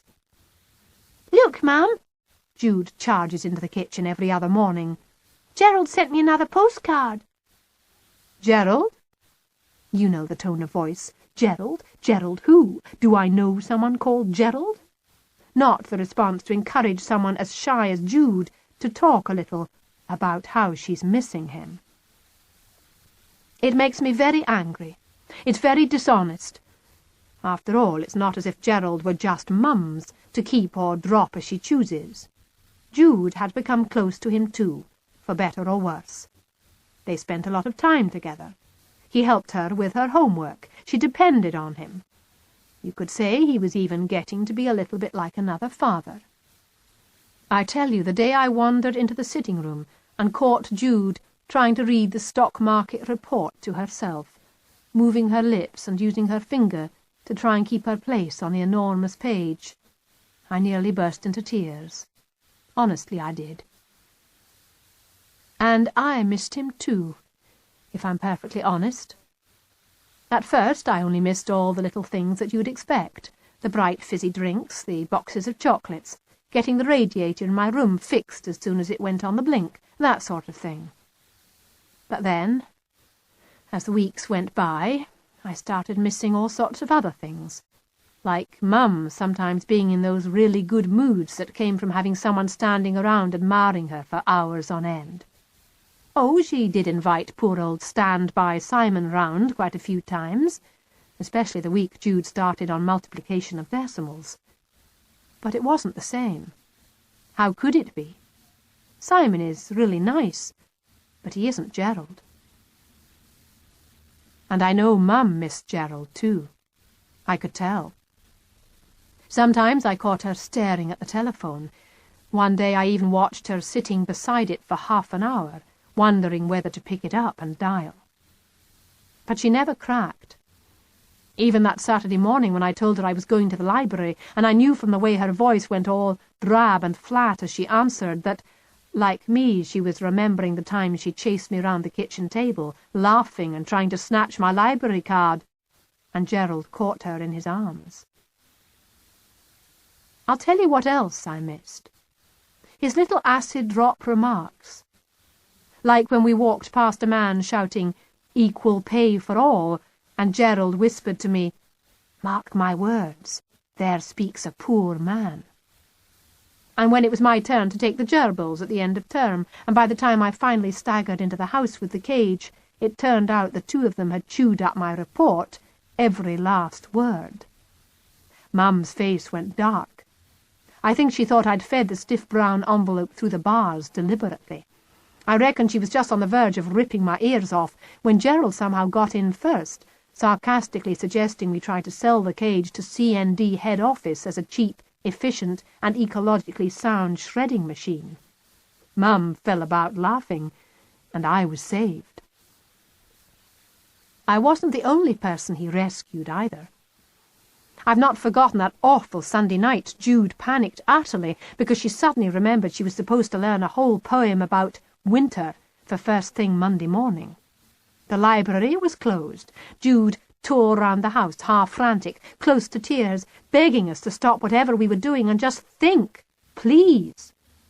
Somebody must remember a poem about winter, a really short one she could learn in time. So good old Gerald sighed and laid down his paper and sat on the sofa, pondering. And then suddenly the light of memory flashed in his eye, and standing up, he grasped the lapels of his jacket like a town councillor in a teleserial, and solemnly declaimed the shortest winter poem he could dredge from his cultured past. "Ladies and gentlemen, take my advice, pull down your knickers and slide on the ice." Jude thought it was the funniest poem she'd ever heard. She laughed so hard she stopped her terrible worrying altogether and managed to learn the whole of "When Icicles Hang by the Wall" before morning. It turned out good old Gerald knew that too. It wasn't often Gerald could surprise you. But I was really surprised to find out how much I ended up missing having him around. So was Mrs. Lupe. When I handed in my sonnet, "Gerald, a Lament," she only raised her eyebrows a little. But when she gave me back my essay, "The Person I Miss Most," she said she found it very moving indeed, and the sincerity of my feelings showed even through the rather tasteless jokes with which it was most unfortunately studded.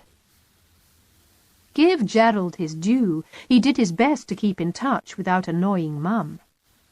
The postcards he sent Jude came regularly, but each had some special picture or joke on the front that let him off the hook, as if he were saying, "I happened to notice this card, and I couldn't resist it." One was a cat that looked exactly like our Floss, for example. Jude used it to make Floss a real passport. And another was a blackboard covered all over in terrifying mathematical symbols. Jude went quite pale. And on the back, though he wrote something different every time, he always somehow managed to imply his fondness for Jude remained unchanged, while mere force of circumstance kept him regrettably stuck on his side of town.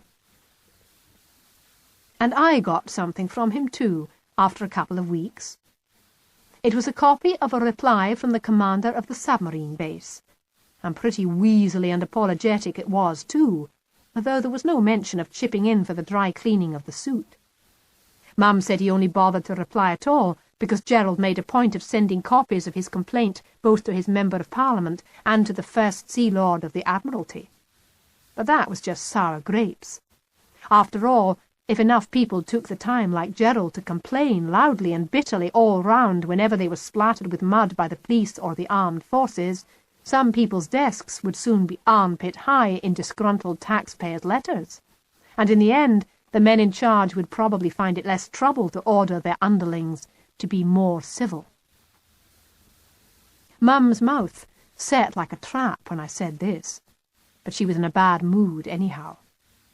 Mind you, she had an excuse. Each day her court case crept a little nearer, and she was getting dead nervous. You see, she didn't know whether to plead guilty or not. Pleading not guilty was a lot more bother, but it's the only way to get to say your piece. And, apprehensive as she was, Mum felt she ought to stand up in Sheriff Court and defend her actions. So, day after day round the house, we'd come across her delivering impassioned speeches to herself like a mad bag lady, insisting these weapons were a potential crime against humanity as wrong as the gas chambers of Auschwitz, or that the citizen of a free country has both a right and a duty to act by his or her own conscience, or silence implies consent, so I won't stay silent. She should have been a lawyer, honestly. She was very convincing. You'd sneak up on her in the kitchen, and she'd be standing with her arms in the sink, telling the geranium on the window-sill, "No, it can never be morally right to use these ghastly weapons at any time, whether first or as unthinkable retaliation after we ourselves are doomed." Or, making the bed, she'd ask the pillows as she plumped them up, "Tell me, a child dies of hunger every few seconds while we spend $1 million a day on nuclear weapons. Do you think that's right? Is that what you want?" After a couple of weeks of this, I reckoned our houseplants and our pillows must, like those sheep round the submarine base, know more about nuclear issues than the average Scottish voter. But in the end, all these imaginative rehearsals of her few glorious moments in court had quite the opposite effect. By the big morning, she was for chickening out.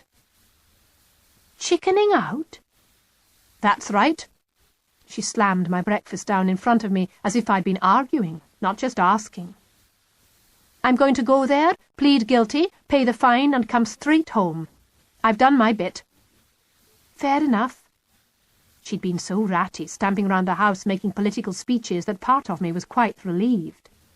And it would be lovely to come home from school and find Mum her old self again, interested in my day at school, not too distracted to help Jude with her homework, happy to sit and watch the news without muttering darkly whenever some malefactor's face flashed on the screen. That's who the police should be watching, you know, not upright citizens like me. I really enjoyed that day. It went so fast. Between lessons I kept thinking about Mum, imagining her case going through court like clockwork, thinking how glad she'd be that the whole business was over at last, how lovely it would be to charge through the front door yelling, "Mum, Mum, are you back?" and see her poking her head round the kitchen door, grinning her head off. I couldn't wait to get home. I even jumped off the bus at the stop by the roundabout and ran across the park because it's quicker. I belted up the path and flung myself against the front door, tugging at the catch. It was still locked. I was a bit surprised. It didn't matter, since I could let myself in with my own key, but all the same it was unsettling. And though I still hoped that for some reason she'd gone all the way round the house and let herself in at the back door, really I knew, however loudly I called through the echoing hall and up the stairs, she wasn't going to be there to answer. It seemed a very long wait. It was lonely, too. Jude wasn't coming home. She'd been sent to a friend's house just in case, and I couldn't settle. I spread my homework books across the table, and stealing handful after handful of currants from the dried fruit jar, I watched the clock. 4:30. 5. No sign of her. No phone call. At 5:15, I cracked and rang Gerald's workplace. The secretary would have let me speak to him, I know, but Gerald wasn't there. "Hasn't been in all day," he said cheerfully. "Do you know where he is?" "I've no idea." And then he added, "All I can tell you is that Mr. Falkner said it was something special, and he was not sure when he would be back." I put the phone down slowly. Something special. In the mirror when I looked up, I saw I was grinning. I knew where Gerald was. Gerald so steady and reliable and, yes, predictable.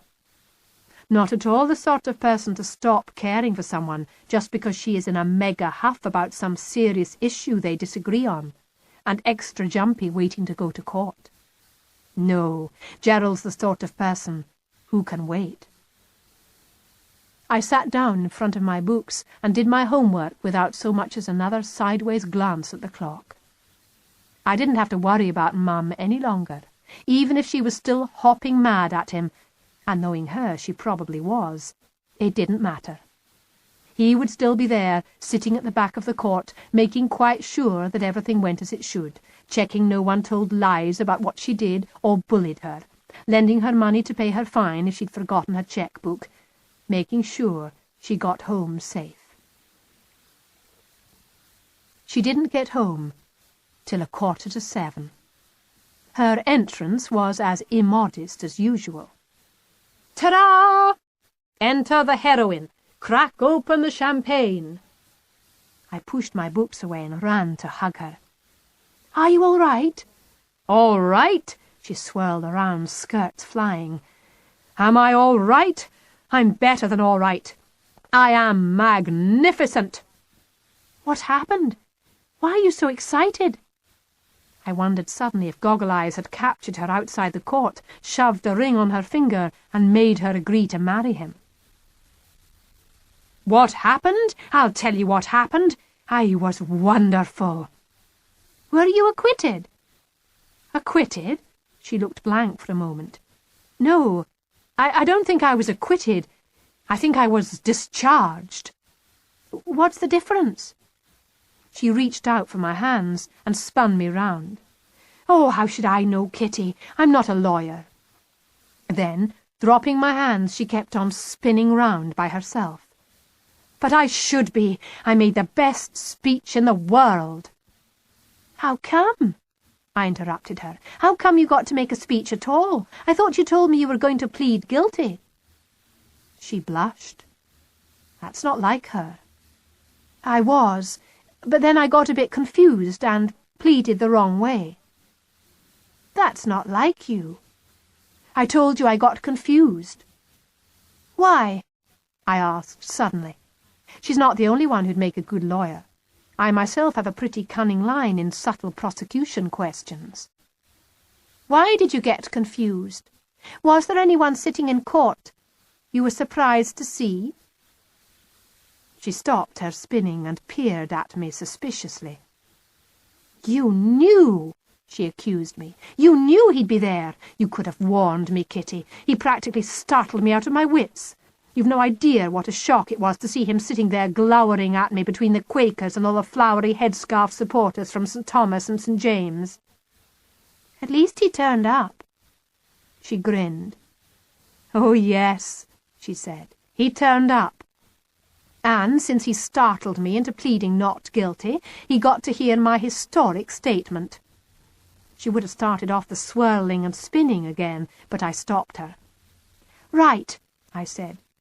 He had to sit there and listen to you, so now it's your turn. Phone him up. Mum stared. Phone him up? Why? I stared her out. Because, I said, I miss him.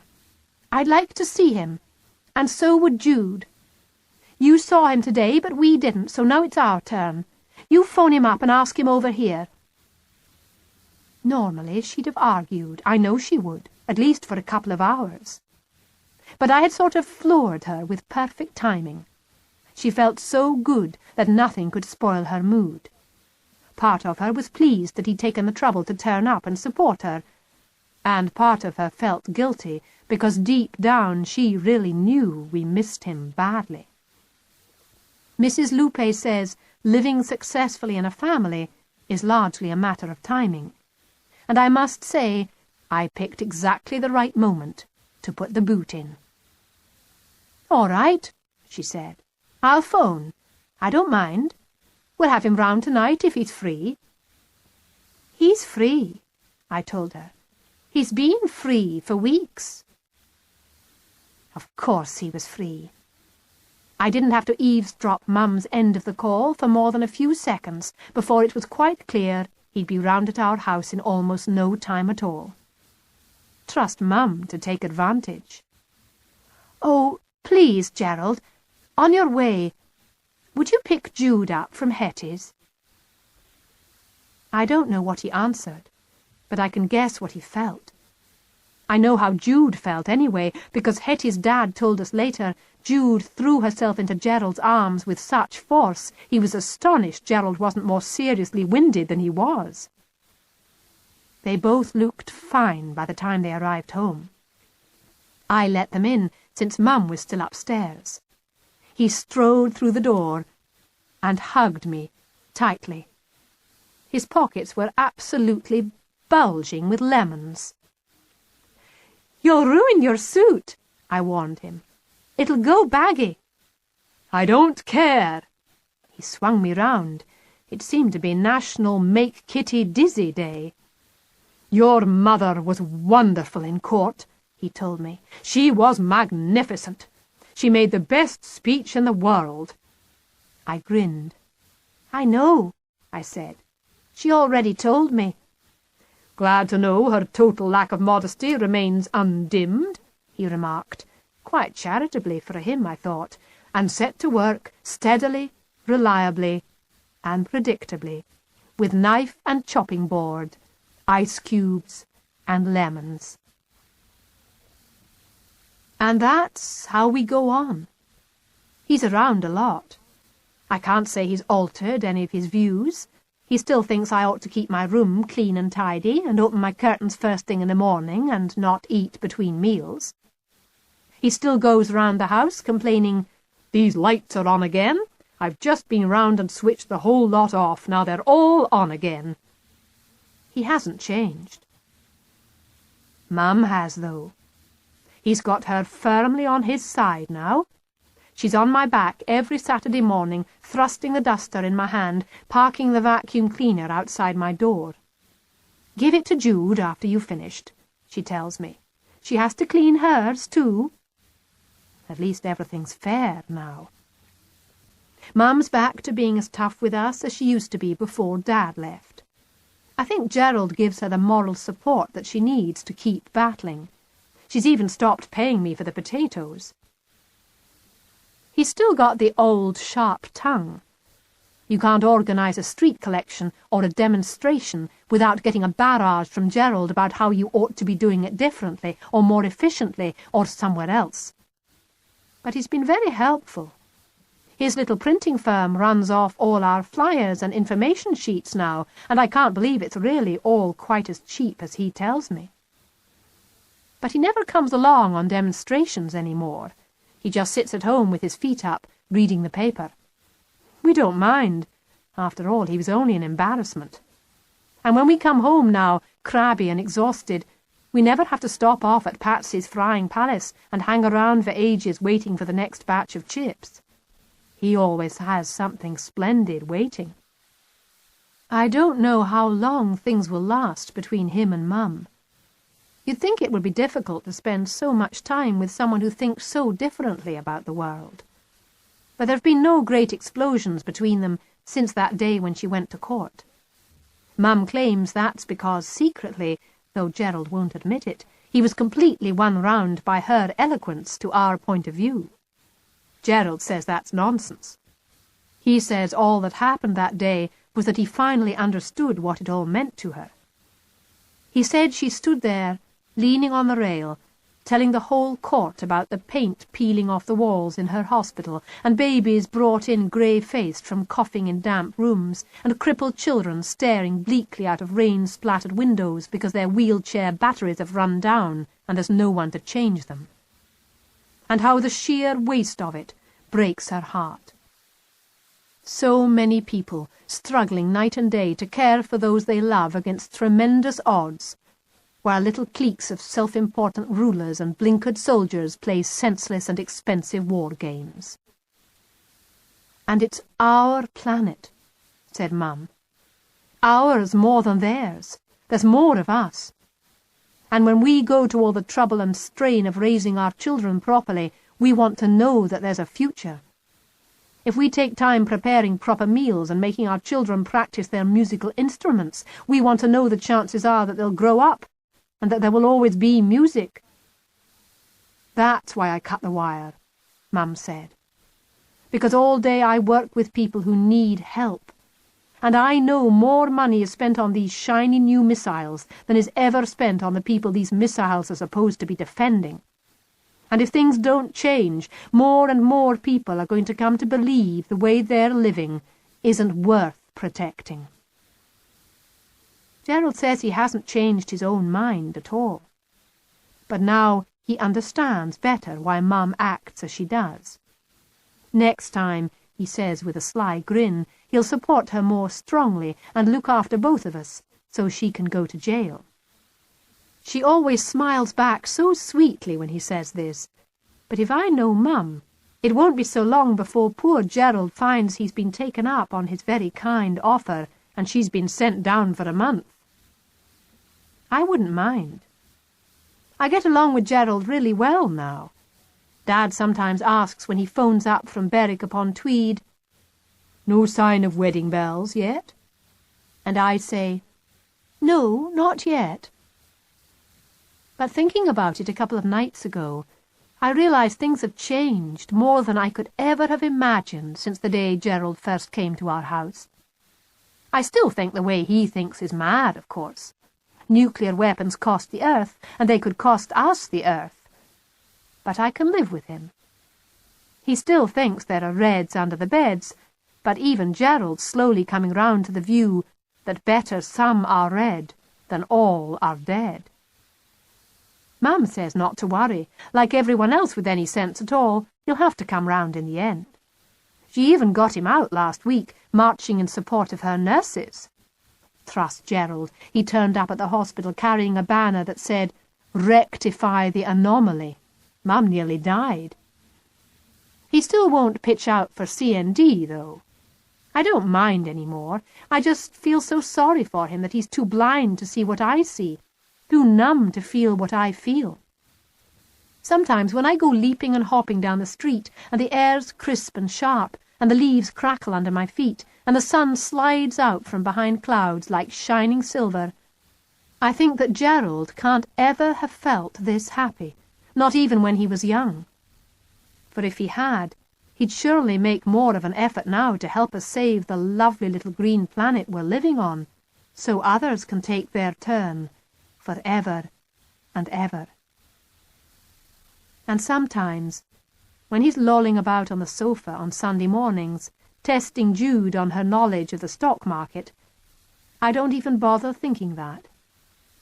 I just find him soothing and amiable and steady, easy to have around. I'm used to him, I suppose.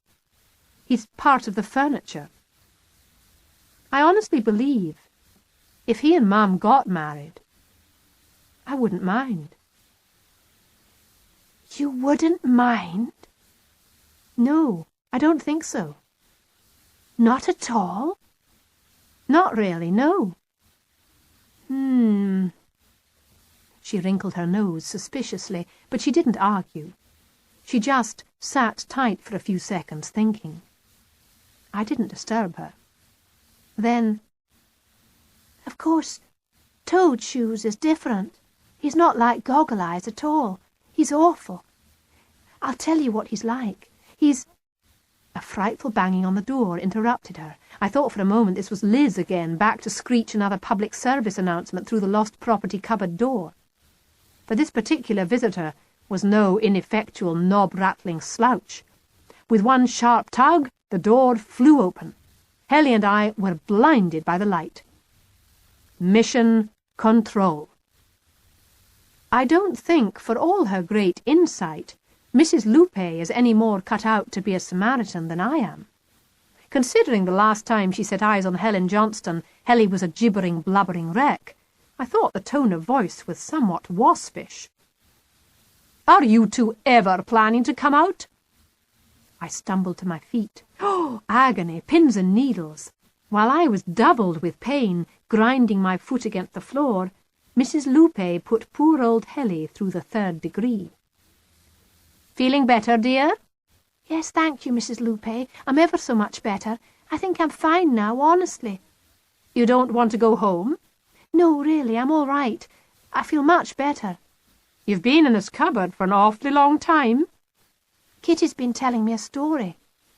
"Oh, yes." She turned towards me, and I think she winked. "I'll say one thing for Kitty. She spins a good yarn." Helen was busy now, brushing the bits of fluff off the sleeves of her woolly. She answered perfectly cheerfully, "I can't believe Kitty and I have been in here all morning." "Oh, well," said Mrs. Lupe, standing back to let her out. "That is the power of the storyteller for you." It's one of Lupe's great theories. She's always on about it. Living your life is a long and doggy business, says Mrs. Lupe, and stories and books help. Some help you with the living itself, some help you just take a break. The best do both at the same time. She may be right. One way or the other, I'd certainly cheered up Helly Johnston. She strode right out of that cupboard smiling, and patting me warmly on the hand for thanks, ran off upstairs to have lunch with her mate Liz, without so much as a backward look. Mrs. Lupe took hold of my shoulders and turned me to face her. "Well done," she said. "I knew that I could count on you. You've done a good job, number 22. Fortunately, she was as hungry as I was. She didn't hang about to find out any details about what was bothering Helly Johnston. She took straight off. Good job, too. I'd have been stumped to tell her anything except the villain's name. Toad Shoes. And I'm still standing by, waiting to hear the full story. Helen's so busy and cheerful again these days, she won't take the time off to fill me in with all the grisly particulars. I'll just have to keep waiting. And so will you.